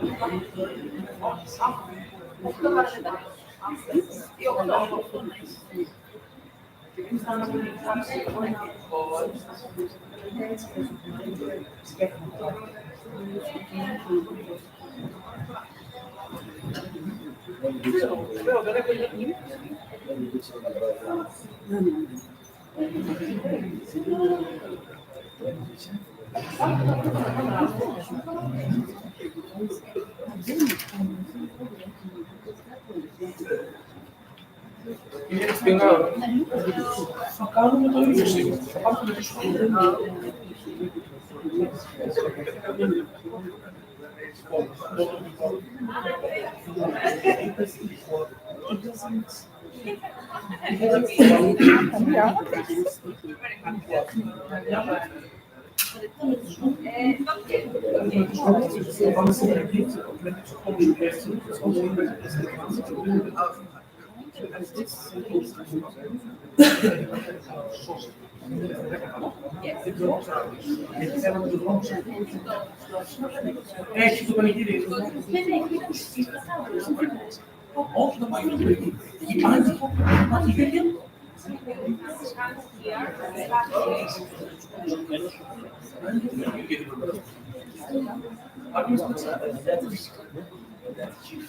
No, José, tiene que ser los ojos cerrados.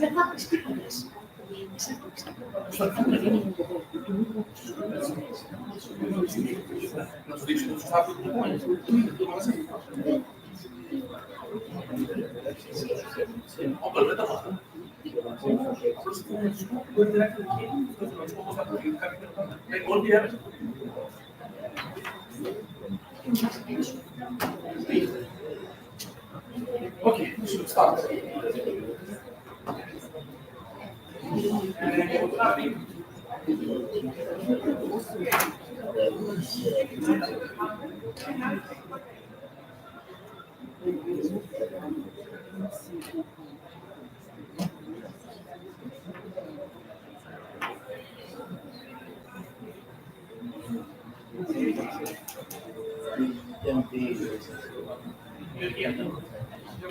So,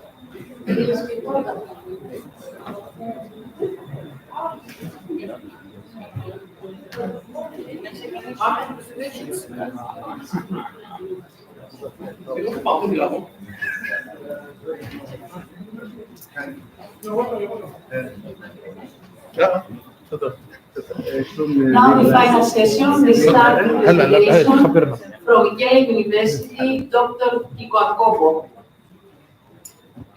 Very difficult to spell your name.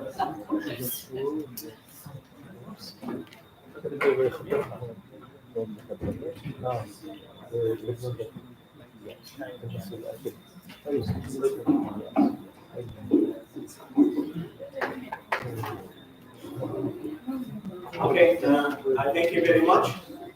I'm from Ethiopia, from Malala University. I have just an MA in literature and PhD in literary journalism, specializing in the Ethiopian literary journalism. Today, I'm going just to present you about the resilience of Malala University's staff, and I just titled it as "Resilience at its peak." Will that resilience at its peak or not? Just we'll see in our discussion. I know that you're coming from lunch and you will sort of snack, and everyone is both involved. It's in the afternoon, and at the middle of my presentation, I will just invite you to the girls' talk, and I hope every of the females here will come here and then that's possible. To be something we want to do. To start with, I just would like to thank the University of Piraeus for calling us last year when we were just at immediate post-war context, and we were just highly traumatized by the conflict, the war in Tigray. And when we were just coming here, everything was complicated. And through the engagements we had with the University of Piraeus, with Alexandros, with Dr. Christina, and with everyone, we just try to be to heal ourselves from what we had from the trauma. So thank you for Professor Spakianakis, Mikhail, Dr. Christina, and Mr. Alexander, and all members of Piraeus University. I just need to start from this, and we like also just to thank again for calling us in this historical time of international stuff. Thank you very much. This is a book titled as Ashenda the Virgins Day. What does the Virgins Day mean? We can say. What does the Virgins Day mean? Is there any Virgins Day in the world? This is a great question. Do you know any Virgins Day in the world? In any of your place? Do you know Virgin's Day? What does virgin mean? Virgin Mary. Virgin Mary. No. It's not a marriage. The determination of girls' virginity. Yeah, that's great. It's girls' virginity. And how could just we talk about virginity this time, people say? Because we are in the 21st century in which virginity doesn't have any value. This kind of celebration in Ethiopia dates back to the 3,000 years back, and it was just religious. It was introduced with Phrenatos when the first Christianity introduced to Ethiopia, and the girls do celebrate this festival in commemoration of Saint Mary's Day. In commemoration of Saint Mary's Day. And it's introduced with Christianity when King Sheba came back from Israel to Ethiopia. So it's a 3,000 years old celebration, but it's not known widely, because when I was just talking about virginity, I know that everyone was very much confused. So this is my book. It says Ashenda the Virgin's Day, because it's a Virgin's Day. Females from 6 to about 12 do celebrate it. But all females in Tigray do celebrate it. The elder ones do celebrate it in order to share their experience to the virgin ones. And it just has been transcending from generation to generation up to now. It's now in a just better punished than before. It's more of cultural than religious now, because in some places you just can find Muslims celebrating this, and there are songs that the females sing to praise the Muslims, the sheikhs and hajjis and the like. So it's more of cultural, and we need it to be cultural because everyone should celebrate it, and it should be just it should just bring tourism sort of profit. This is what I want to share. At the middle of the presentation, as I told you, I will just show you this Ashenda girl singing, and I hope it's a female's dance, and females will just be permitted to dance for 2 or 3 minutes. Are you okay with that? Yeah. Direct us. Yeah. Okay, Maghale University has established in 1991 as Maghale Business College, and then in 1993 the College of Drylands and Agriculture and Natural Resources has been established in the sort of tree you're just looking at there. It's called Momona. During that, there were 20 academic staff and 192 students. Then these two colleges have merged and established Maghale University in 2000. And if you see the pre-war Maghale University's context, when I just pre-war, there was a very devastating war in Ethiopia. You might just hear, or you might just follow it through media, and it was very much fierce, a conflict between the regional government of Tigray and the federal government of Ethiopia. It had lost millions of lives, and it was a devastating war. And I'm talking about that when I say this pre-war Maghale University context. In the pre-war context, Maghale University has 7 colleges and 11 institutes in 6 campuses. It's very wide. We have 6 campuses. We have huge referral hospital, and we have 11 institutes and 7 colleges. And we have 121 undergraduates, 160 second degree, 53 PhD, 30 specialty, 2 subspecialty, and 3 postgraduate diploma programs. 9 centers of excellence, 14 journals, 2 credited by Ministry of Education, and 1 indexed by Scopus, Web of Science. During the 2019 and 2020, it was designated as a research intensive university. As far as our students in the pre-war context is concerned, we have 17,822 regular degree programs, 4,694 second degree, 377 PhD, 212 specialist programs, and 2,998 academic staff, and permanent support staff, 7,227. And we had 45 expatriates. We had also outstanding service of guidance, student service, and cleaning. You can just imagine Maghale University and how it was just a big sort of university.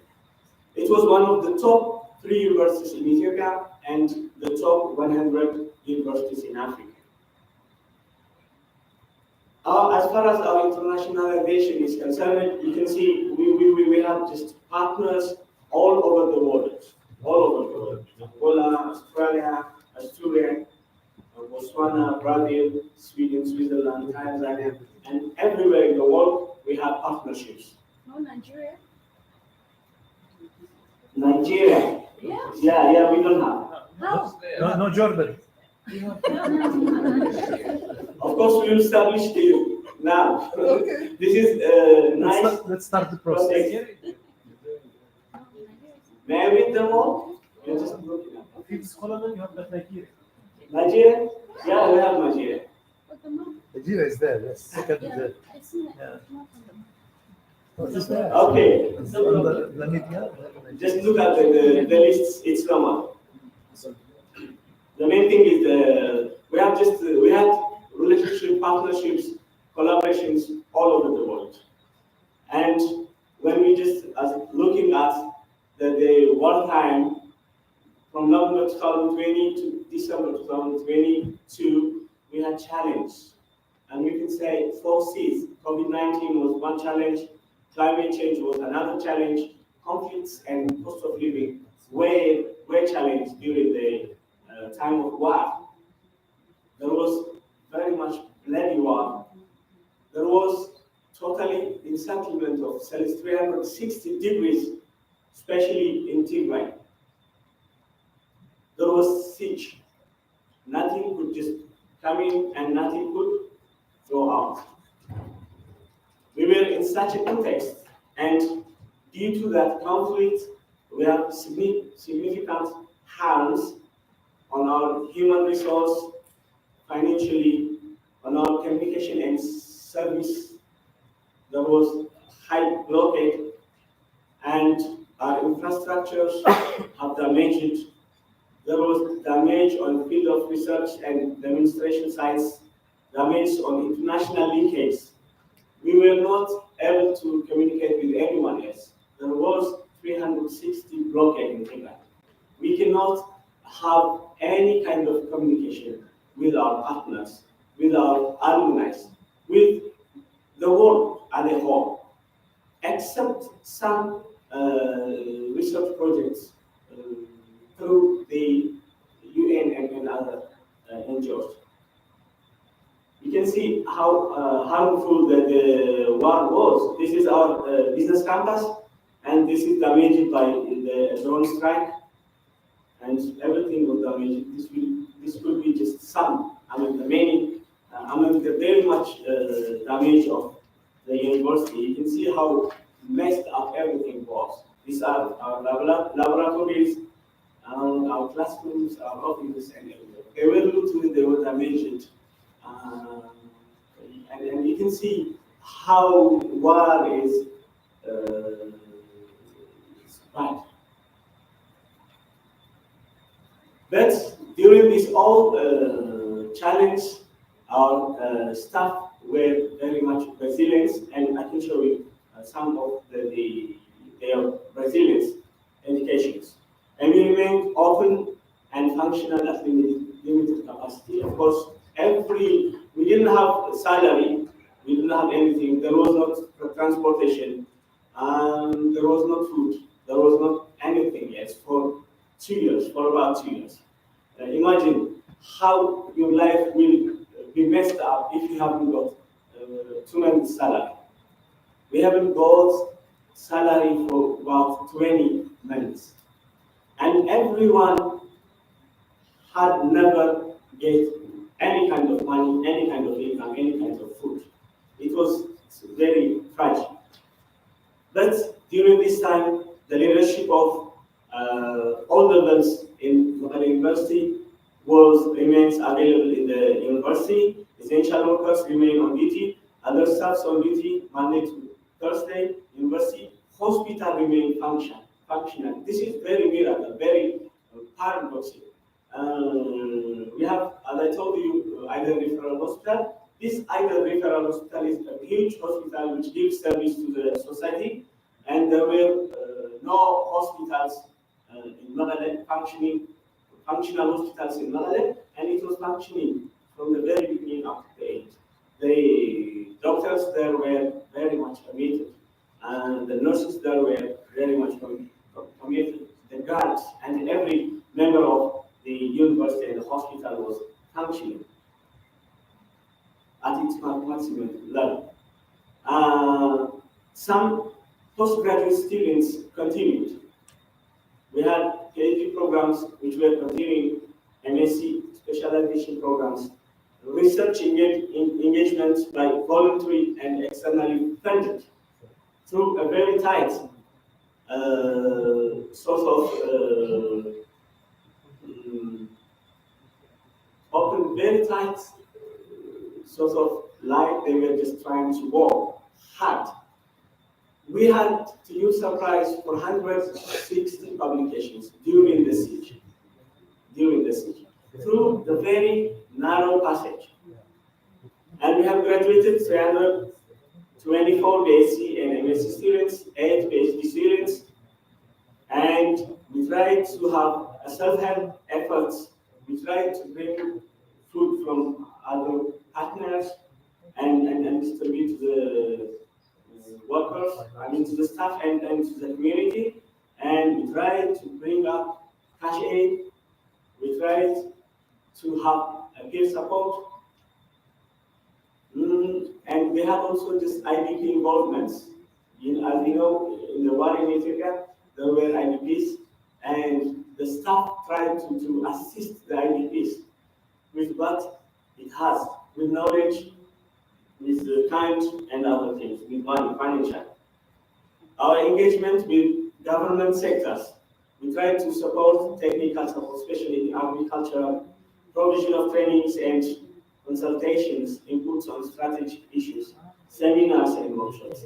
We tried to act as a university, though nothing was there without any resource. We were just providing veterinary services, and you can see some of the teachers taking that time. We were just trying to assist the farmers. We tried to give them in kind, and we just did our best. All these services were free, with no transport, no salary, no communication, and no banking service. Everything was blocked. During this time, resilience pays back. We can say resilience pays back because the university doing its best in that time could just be, especially in 2022, Malawi University ranked 4th out of the 45 public universities in Ethiopia. This is very much a miracle. It was dark, we didn't have anything, but the staff was trying hard, striving hard to do what it can do in a very narrow opportunity. And in 2020 to 23, Malawi University was ranked also by US News as first best global university in Ethiopia, 11th best global university in Africa, and 493 best university in the world. This is also another miracle that you can see the resilience of Malawi University at the whole. In the post-war context, when the agreement between the federal government and Malawi University has already signed, there was a visit by federal ministry officers. As we all know, universities are ambassadors of peace, and immediately after the agreement, we tried to act as the ambassadors of peace, and there was a visit by Minister offices of the federal government, Minister of Education, Minister of Health, Minister of Finance, Minister of Peace, Minister of Innovation and Technology, as some among the many.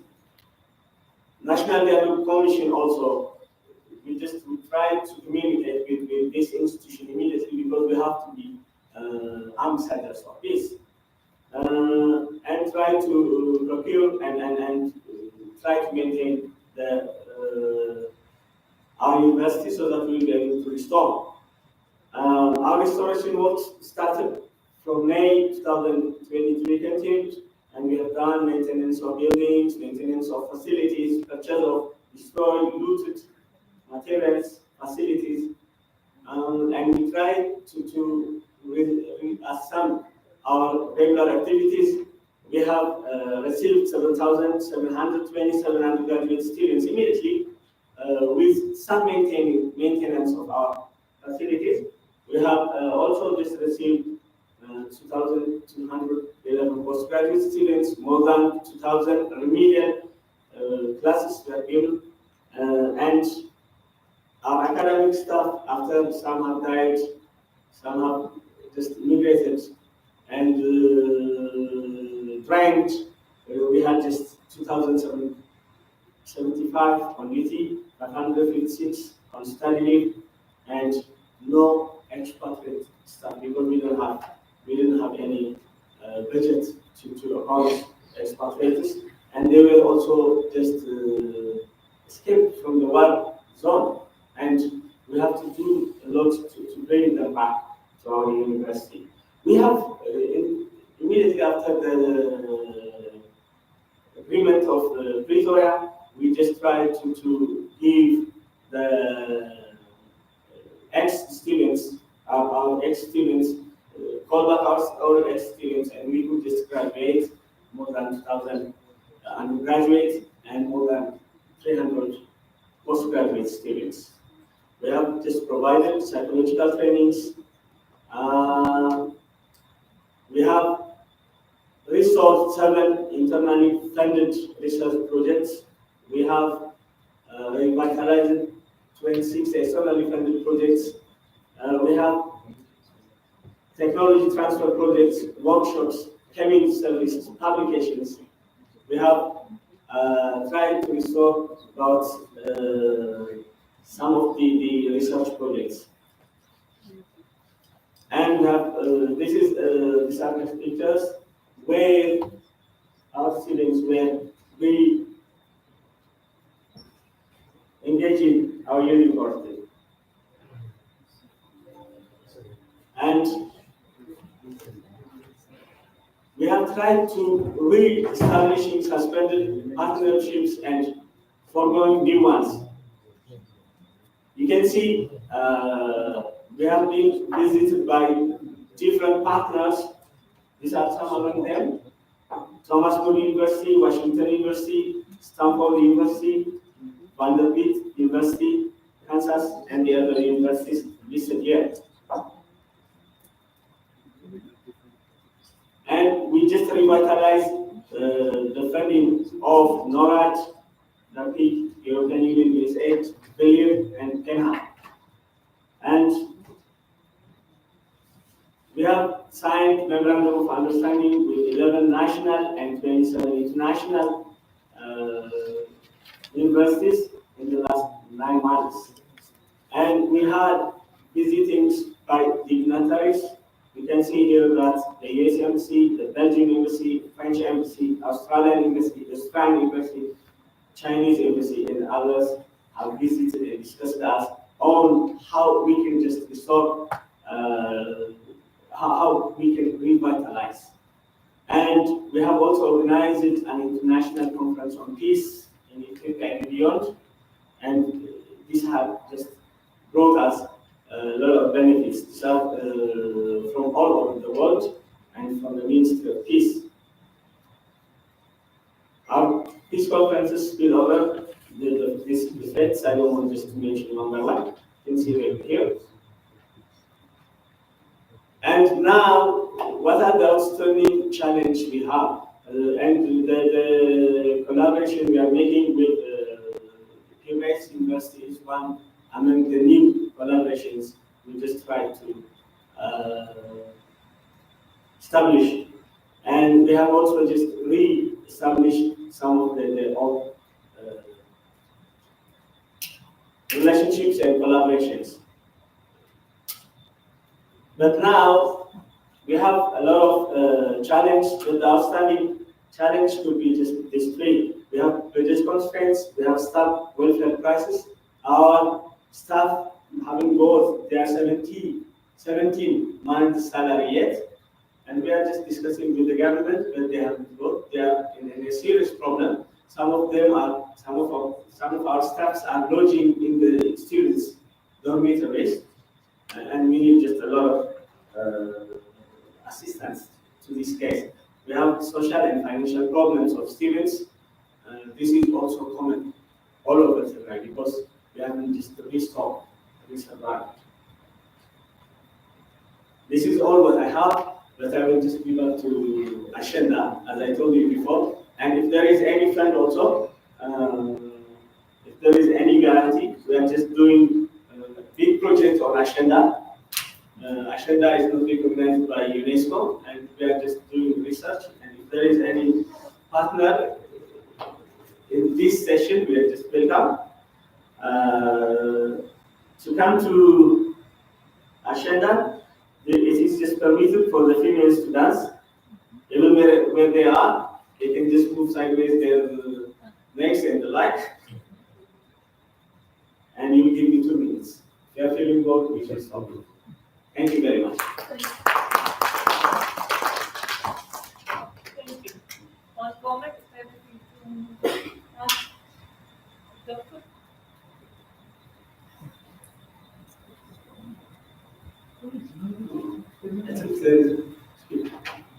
Oh, you have without.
Females are free during these 3 times of festival, and no one will just, it's socially accepted, and no one just touch them.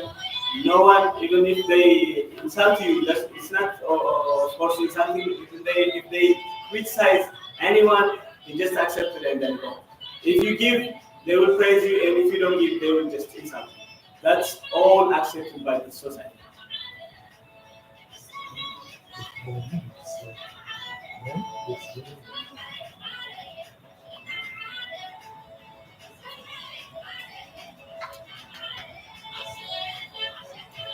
It's not started in the time when Piraeus started to celebrate.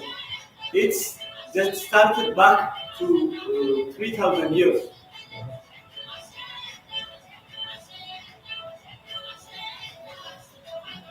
I can't see anyone dancing. You have to move. Thank you.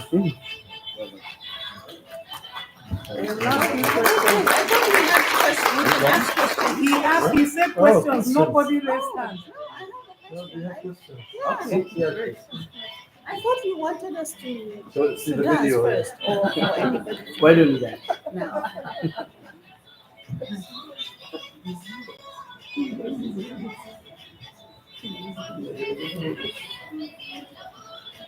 They are praising this Hong Kong, and then they are praising the woman as if she is as bright as sand, and the like. They have this.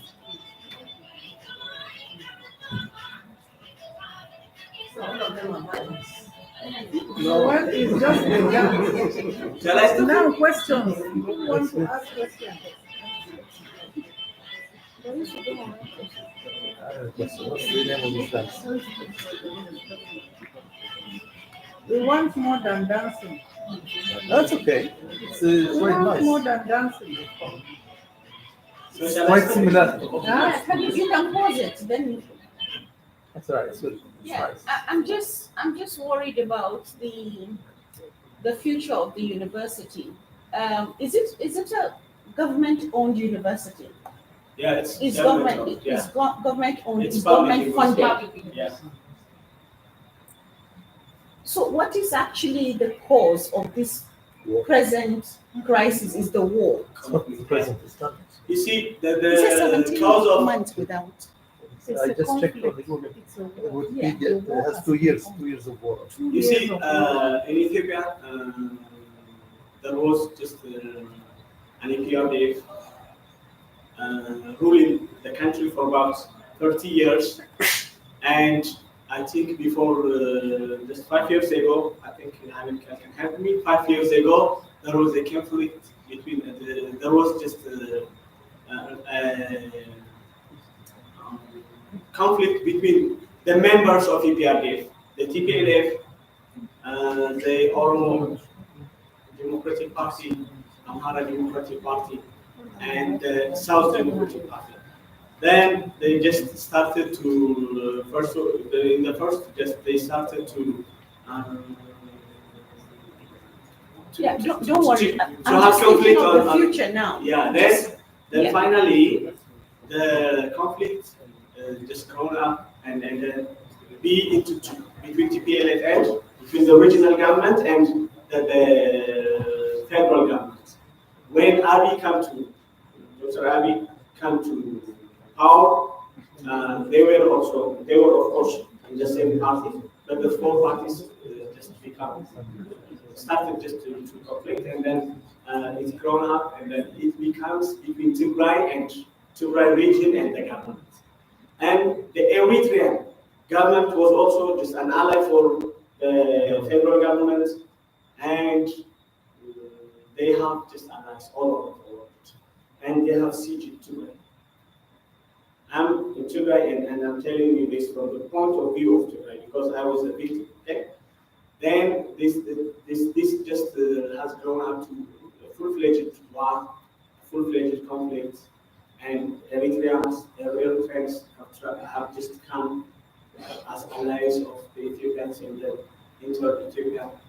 And the Ethiopian troops and the whole also just have done the same thing. You can So have in summary, who's the good and who's the evil? no. This is politics, okay? And we are academicians. We don't know. We label and the like. I mean, if I just say if I tell you now, I will just tell you my feeling, my emotion. It's emotion. We are academicians. And there was conflict, and we were sieged. Okay. The siege was difficult for us, and I think around 1 million victims, 1 million lives, civil lives, have lost. And it was the most devastating war in the world during 2020 and 2022. And the aftermath of the war is still going on, continuing, and we are the victims yet. We don't know about the difference the politicians have, but the people are the victims. I haven't got my 17 months salary yet, and it's my right, and I have to get. But the conflict between the politicians has made this to be possible. I think it will take time. Yeah. When I looked at your presentation, I'm from Nigeria. Of course, you must have heard of a lot of conflicts, various types of conflicts. There's the one that is direct with the government. There is the one that we have bandits moving around and kidnapping. One of the I know yours was a direct conflict, but I think one of the issues that can help you move forward, because that's what you said, what's the prospect for your school?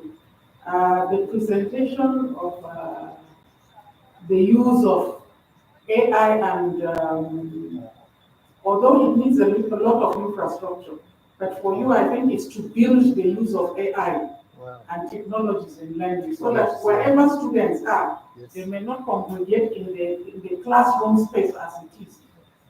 Learning is going on, but we acknowledge your determination, your innovation in ensuring that the university kept moving in spite of the war, particularly for your health institution that catered for the people that were sick. You brought these pictures, and in your presentation, you named it Dance of the Virgins. May I ask you how many women are in your faculty? In our faculty? Yes, because I'm wanting, I said faculty. I just want to connect. I'm coming from the point of gender. You said we should dance. You said we should dance, and I said we need more than dancing. So, how many female faculty members do you have? How many female students do you have? Our president by herself is and lastly, sir, how many females are at the decision making level? That's great. That's great. To your surprise, throughout Ethiopia, Ethiopian public universities, there is no any female president, but our president is female, and she's strong enough. And we have also college leaders, college deans, college dean females, and we do have a gender office, which has been doing a lot of things. And we just have celebrated these in a sense that could create a sense of healing in those who have been raped by the actors of the conflict from everywhere else. So my university is very conscious of females, and we try to encourage them now and then to come to power. And there are also females who are just being cultivated to be in the position. And we give more emphasis to females, and we welcome females. And Tigray is very much known by females equality because in the fighting, during the 17 years fighting before that, when we just down for them, there were equal contribution of females. There were female soldiers, female military military leaders. And in the same thing in the war we had with the federal government, females were in the forefront. So I'm also just a feminist. I do favor for females. And when I was doing all the projects in the communications, I just do respect females. We have this, of course, we know even in the civilized world, we do not just realize the equality of females, but think of a female fighting without having any salary and committing for her communities and the like. So I accepted it. It should be just beyond dancing. And this is for a dual purpose. We have to recreate ourselves. We have tried to heal ourselves with Asheda. Last time, I think, how many days ago? 20 days ago.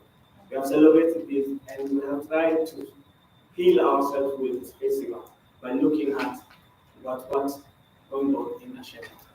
And I have accepted it. Thank you very much.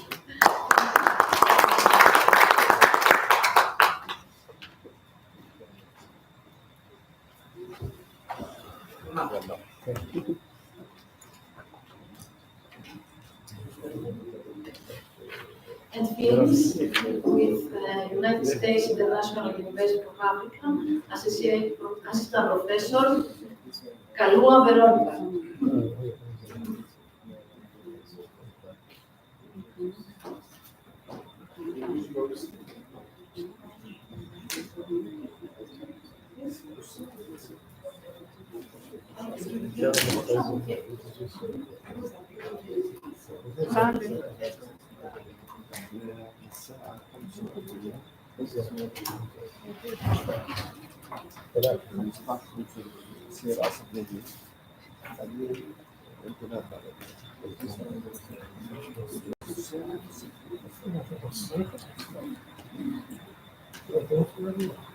Scared.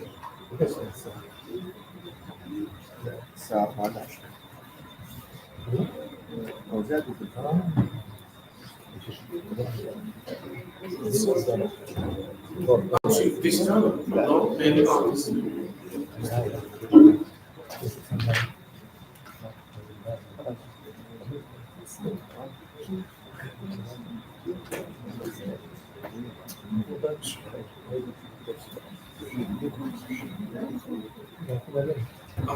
This is one. That's a video. So this is not one.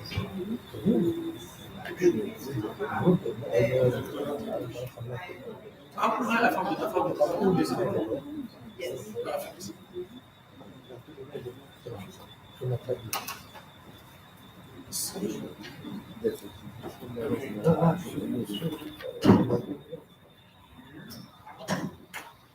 Okay. You just have to use those. Yeah.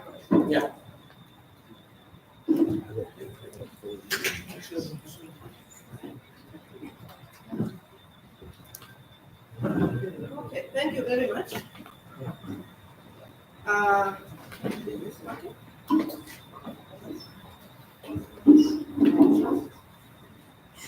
Okay, I think I take this moment to make a very brief presentation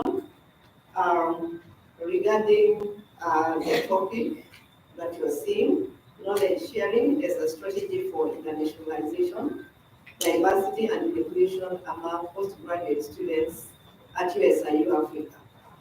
I need to start by, I've already introduced, but by indicating that it's like I have come in when all has been said, and actually what we wanted to share has been touched in either one or the other presentation since morning. So I find it easier to walk through in a very short moment.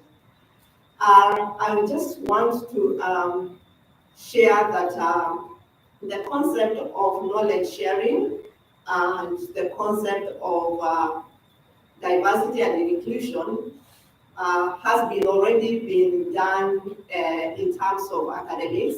A lot has been done to link the two. So mine is to share how it seems to play in our university.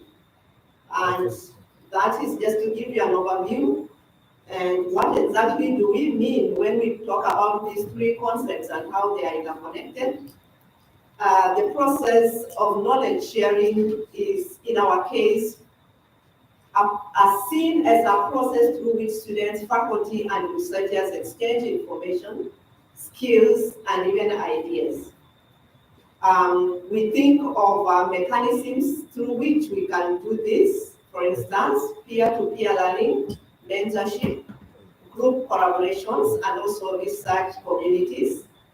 For the concept of internationalization, of course, there is theoretical backing of what it is in education, and that is what we also adapt in practice to bring a global perspective to education.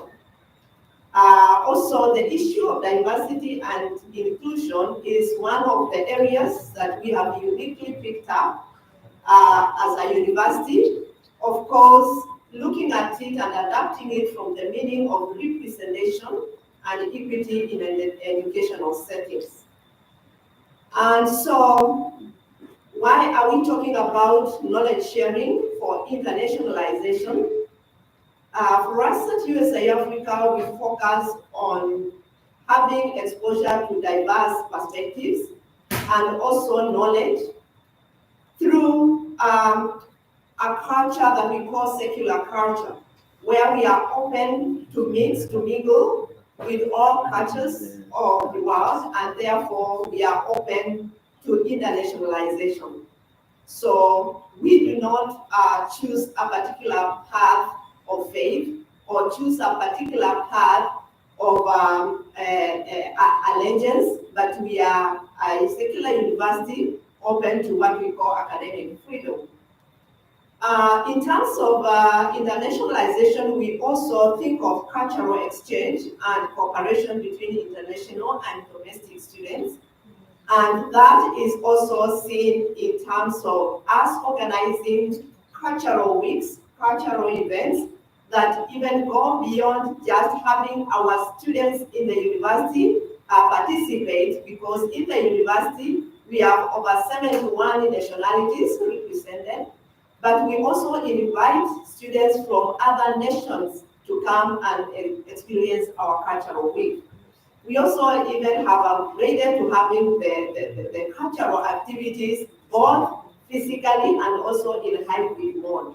So our students are able to even experience multiculturalism even across borders, but still at our university setup, leveraging on technology. We also talk of fostering global citizenship, and this we have integrated in our learning. Some of our learning programs include even having global tour, especially focusing on the postgraduate students. We have global health, we have executive courses where students mature students who have had experience in the industry also visit other countries, other universities, and also industries in another nations, so that they can be able to experience and get exposed to the global perspective. I'm sure earlier today we talked about the need for internationalization, just to create that one village that we talk about and live it. And therefore, our students are getting that kind of exposure.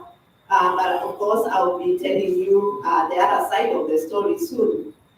So, talking about the role of knowledge sharing in promoting diversity and inclusion, we want to say that at USIU Africa, we want to create spaces for diverse voices. And here we are thinking of the people who are living with disabilities. And we have created situations where they can participate in university-wide committees, in student leadership committees, and the students that are in this category and also faculty in this category indeed have a forum, a space, and a voice. We can listen to them and they can also share their diversity because most often than never we imagine that we are all the same. It's very easy for us in this particular setup to just imagine that everybody will just come up the stairs and have an experience of this particular session. But indeed, there is somebody who will not be able to do that. So what we are advocating is that we can still work towards more inclusive world, even in education spaces. We are also encouraging equitable access to academic resources. We are also working towards improving not only the physical infrastructure in terms of the buildings, having ramps and all of that, but we are also talking about having inclusivity in terms of the softwares that we use in our online programs and even in our online communication.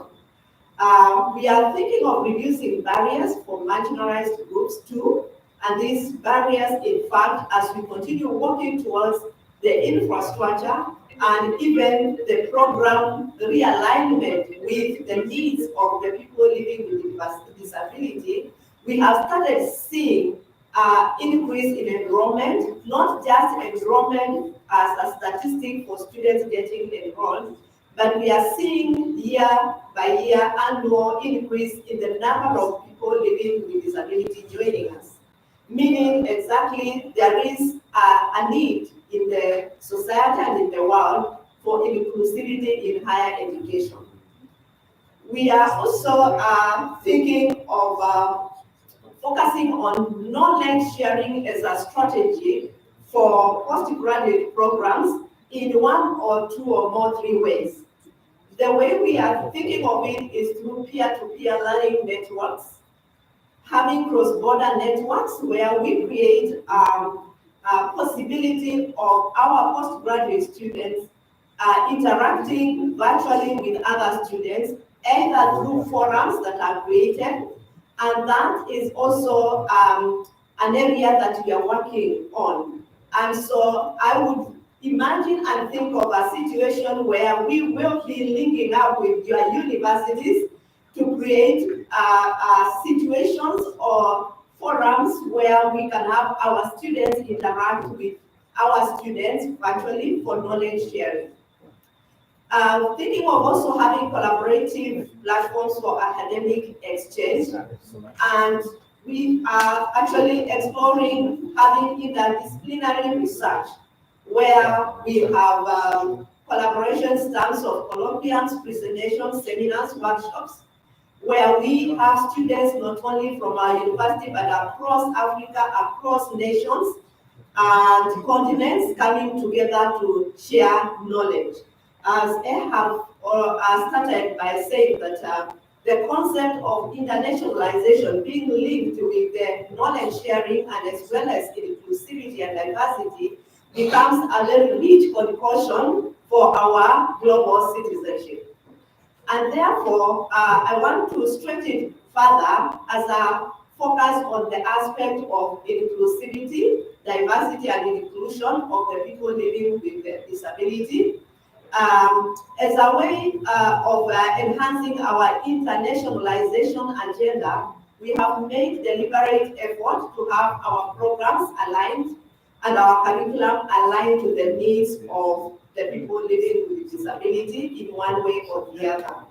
We have also organized for international tours for exposure of this category of students to be able to visit other institutions abroad. Our faculty and staff who also engage with them have had to go through what we are calling upskilling through trainings and exposures so that they can also get to know how can it best be done. This idea of having everybody included and exposed to the world agendas and everything without leaving the people living with disability behind. So those exposés are also helping us to improve. We have been benchmarking with a number of universities and we look forward to benchmark with you and we learn from each other how our students can get that global experience.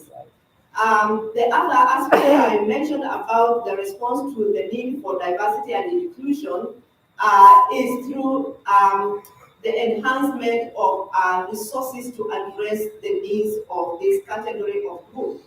One of the things we have done is to develop a center that is focused on addressing the needs of this category of students. And the center is not for segregating them, but the center is for providing top-notch resources that can support their learning so that they can participate also in knowledge sharing. As such, I'll be sharing one or more things that we have done regarding that.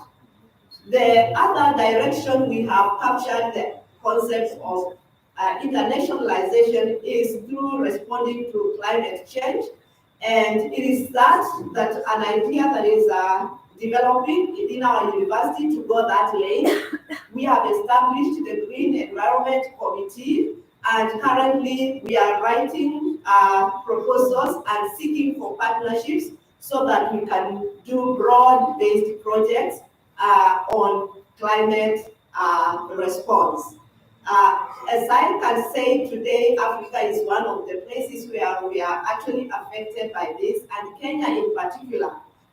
If you come to the ground and we welcome you to visit us, we can take you around and see how the climate change has taken toll of our basic livelihoods. And therefore, we feel obliged as a university to leverage on knowledge that we get from the global exposure to also construct solutions for this issue and problem in our area. Of course, we are not talking like we are a success story, but we are a learning institution. We are saying that as much as we are looking for solutions to respond to these issues, and we are facing one thing that we call language barrier, cultural differences, and also resource gaps as far as internationalization and also diversity and inclusion is concerned. For issues of barriers to language and also cultural differences, we have been working on multicultural and diversity policies, including even gender policies and having a gender center, where we want to also have everybody on board and also enjoy the space of internationalization and knowledge sharing in a university setup. We have come up with mentorship programs for postgraduate students, engaging on developing and upskilling their research so that they can be able to share their knowledge and their innovations through webinars, workshops. And we normally pressure that we have these exercises on monthly, at least monthly in each of our semesters, either through webinars, workshops, or even conference organizations. The issue of language, as far as focus on the people living with disability, is also a challenge. And we are working towards creating an inclusion resource center where now we can put all the necessary gadgets for the different disabilities that we have. We do not specialize on picking students that have one particular inability, but we actually focus on, we have doors open for different kinds of inability. And therefore, we want to have a center where anybody who comes with their unique issues, they can be accommodated. For issue of inclusive learning environments as a response to internationalization and also equity, we are actually working on the Center for Gender and Diversity Inclusivity. What is it that we are doing? For this center, we are trying for the Center for Disability and Inclusion, we are trying to provide information about assistive technology and use of devices and software that can enable this category of people to be able to participate in the global citizenship. It is interesting, we can easily leave them behind as we go the technology route. So we are helping our students to learn how to use the assistive technology, devices and software in as much as we are able to do that, because we are also experiencing resource gaps. We are providing training on how to make the information technology accessible to this category of students. And therefore, we are working with the software providers to ensure that we can embed some of the resources that they need for their learning. Further, we are working with the Center for this disability to enhance our research to see what is the intersection between the disability and the use of information technology, and how well are we doing as a university, and possibility of benchmarking with other universities in the world. We are also providing training on how to use these assistive technologies on as regards our staff who work with the center, and also faculty who are also assisting the students. So we are seeing a richer ground for training as far as this inclusivity is concerned. Policy development is also our agenda, because we want to ensure that also our people living with disabilities, students, faculty, staff, are also able to get assistance, and they can also be of use to others. We are advocating for the rights of people with disabilities in one way or the other, creation of awareness, as well as assisting in an innovative way development of policies with smaller organizations, SMEs, on how to respond to this agenda. Some of the resources that we have been having aspirations for instance, I've just picked a few in the center. Use of the Index Everest DB5 braille resources. The ones that you can see, actually, we have tried to acquire one or two in the center.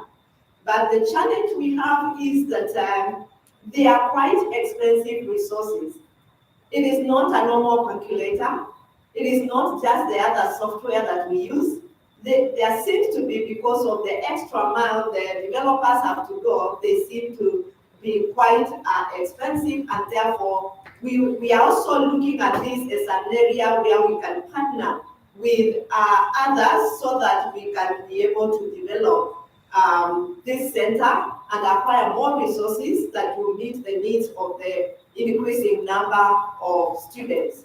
So what are the benefits then for doing this? What are the benefits for students and also institutions? Especially the focus on the people living with disabilities, and especially when we are focusing on this lean and it's sort of a lean lane where not many people want to venture in. We are realizing, of course, students benefit and institutions benefit, and therefore the more we are encouraged to soldier on. For students, they will get enhanced learning, they get diverse knowledge and perspectives to improve their understanding of the world concepts. If I was to sidetrack, in Africa, people living with disability for years and centuries been segregated. They are left to stay within the cold rooms of their homes, not being exposed because it is seen as a taboo, as a disgrace to the family. So it is a mileage. We are getting them out of in there and bringing them and letting them integrate with the world. Who knows? For some of these situations, they end up being very useful people in the world, and therefore we want to bring that out. For collaboration skills, we also want to give them that experience of working with other people in the world through teamwork, problem solving, and even enhancing their communication through the use of these resources.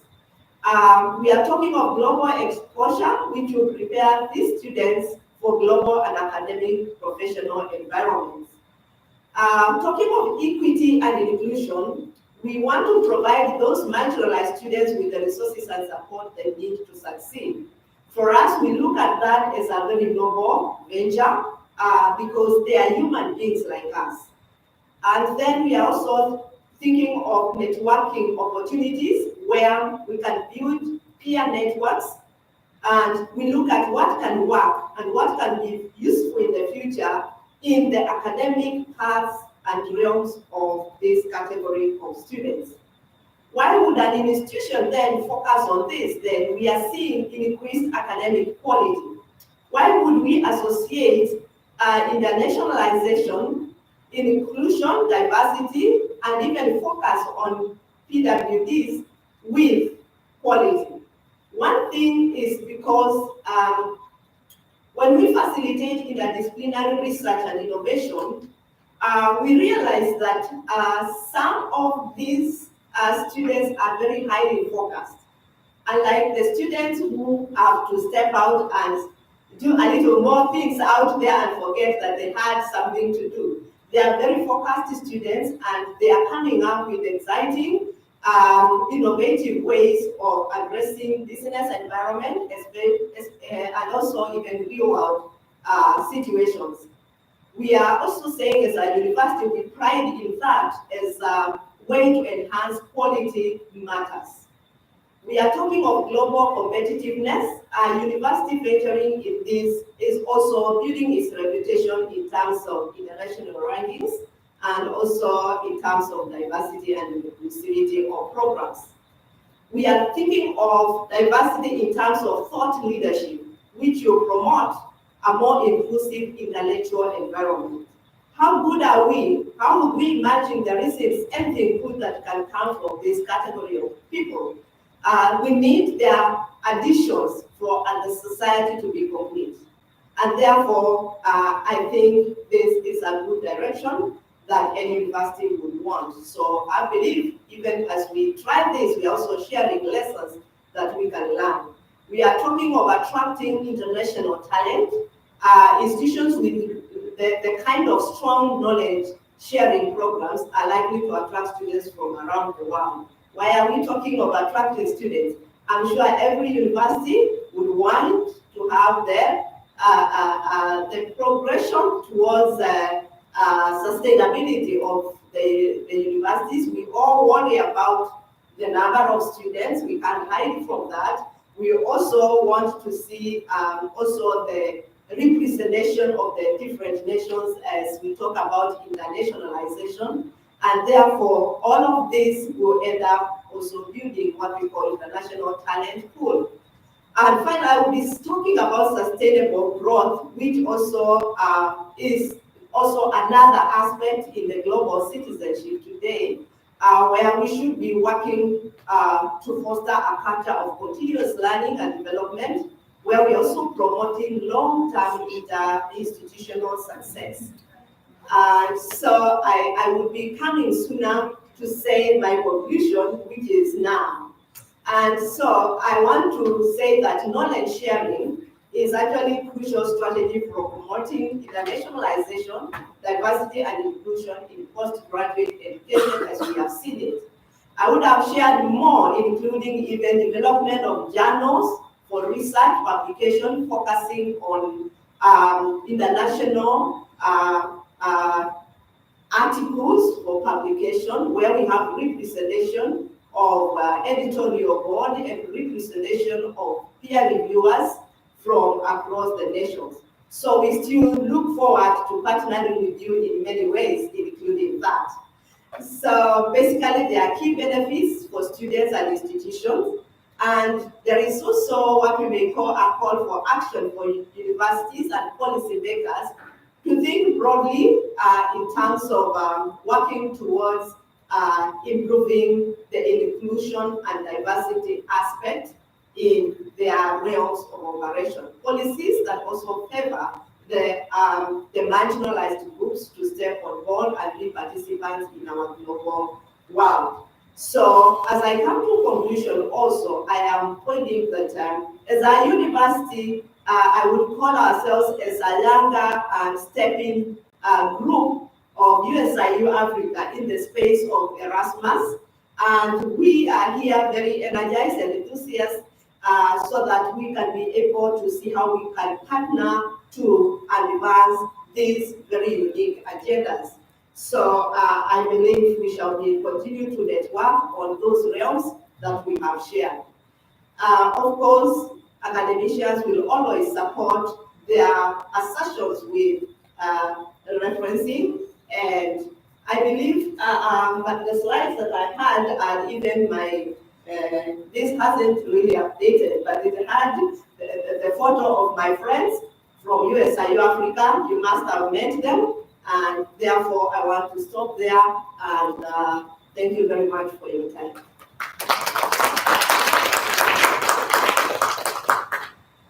Any comments? Any ask something? Question? For inclusion in the European Union, give us more and more in European University, you know, all the new roles from inclusion and diversity. University of Piraeus will have the first time have strategy about inclusion for refugees coming to Greece. You have a strategy from inclusion from students, inclusion from financial problem, from society problems. But on this biggest chapter, you have many hours to discuss from that. Any comments? Anything? No. Or any partnerships? Thank you for your presentation. Thank you. Thank you. Give us information about today from the social events. Welcome dinner.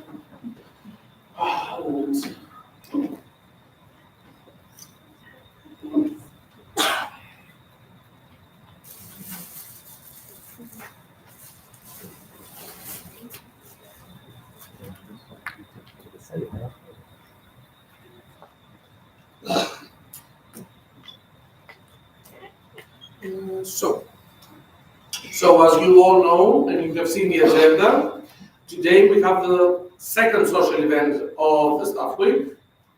I'm trying to find the points. So here, as you can see, we have it pointed out for you because we will be expecting you to come there at 8 o'clock, which is on the other marina of Piraeus. Okay, we have a name. So if you click on it, it's loading. Okay. Here it is. The name, if you search it on maps also, you will find it by Salty Seaside. And this is Mikrolimano, which is an area of Piraeus, which is the city. You will find it there at 8 o'clock. We're expecting you. And now you want me to share some information about the cruise on Thursday. So, Thursday. So, all of you have received this info pack on your emails. But inside of the info pack, it mentions the timetable that we need to follow, which is that the embarkation time is 7:10 to 7:40 in the morning. I know it's early. It has inside a maps here, a Google Maps link, which you can follow in order for you to reach the destination. And we are all departing at 8 a.m. Now, as all of you may have seen on the emails that I sent you, everything is covered by us, by the University of Piraeus, for the participants that are now here through Erasmus+. Though we have asked you to see whether you want to bring someone else outside of the Erasmus, outside in general, something that you want to do. And we have been asked to have the names. You have received the Google form. Some of you may have inserted a couple of names inside, either some family members or, I don't know, friends. And so we wanted you to see that any extra person needs to pay, let's say, for exactly for the cruise. And let me see whether we have the price here, or I will have to tell you. 63, perfect, yeah. Yeah, I've uploaded the short one. So it's 63 euros. If it's suitable for you, we discussed here with Dr. Christina to see whether you will be able to pay here on the front desk. So we will collect the money and we will proceed with the agency. So you don't have to proceed early in the morning and talk with them. Anything else? And tomorrow give all information about going to use from course. Call the board and Yeah. Tomorrow morning, or in the break that we will have from the round table, you will all get the reservation code that the agency shared with us, so you can show it to the agency before the embarkation time. So for the moment, if someone of you wants to bring any other person to the cruise, you can, the front desk is already informed, you can just proceed and give a payment at the front desk. Anything else at the moment? I think it was a tiring day. I can see it. From dinner, welcome, and I will give director from university wait you from welcome dinner to have to discuss with rector, rectorate, and the others, vice rector from the other group from our university. And And something also for now, the old parties that we have here, the consortium. Tomorrow we will also have here the vice rectors from all of the universities, either virtually or on site.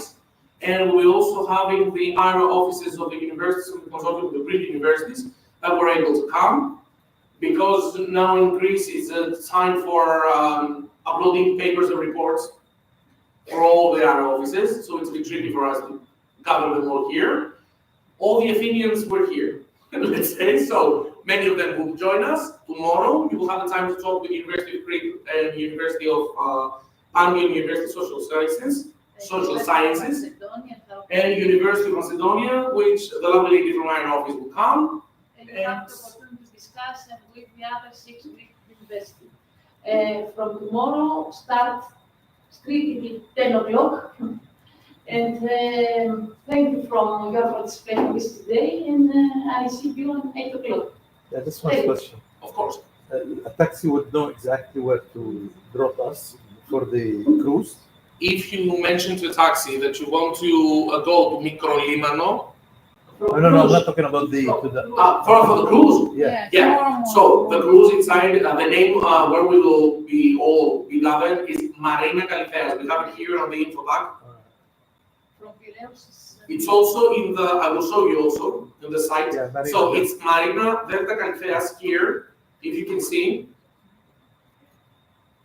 I think it's working. So if you can see, yeah, it's exactly here. It's Evermore Cruises. This is the one. We all be gathering here. They put the course next week. So if you mention Marina Delta Califas, it's exactly this one. As you can see on the maps, it's here.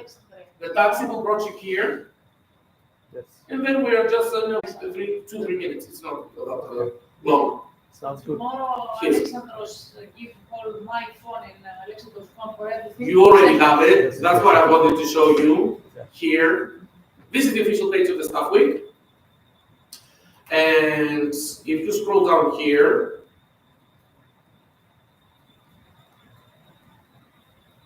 it takes some time. Here you can see all of our contacts. Okay. All of the IR offices, mine, Dr. Christina's, and all the other colleagues of mine. And here we have information about everything.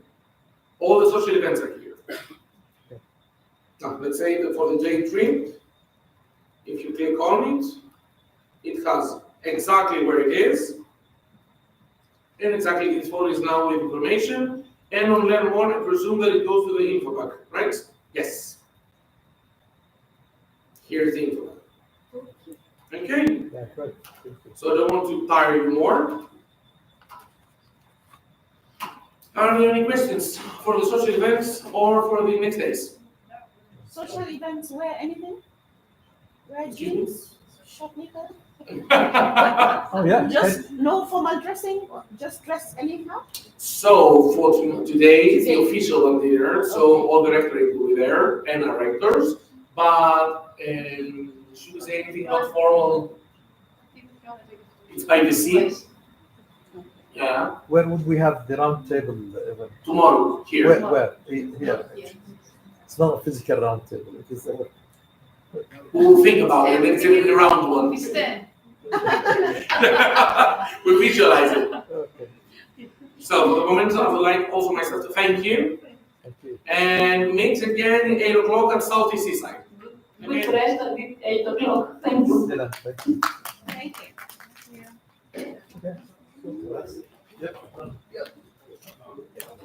Where do you find the pictures?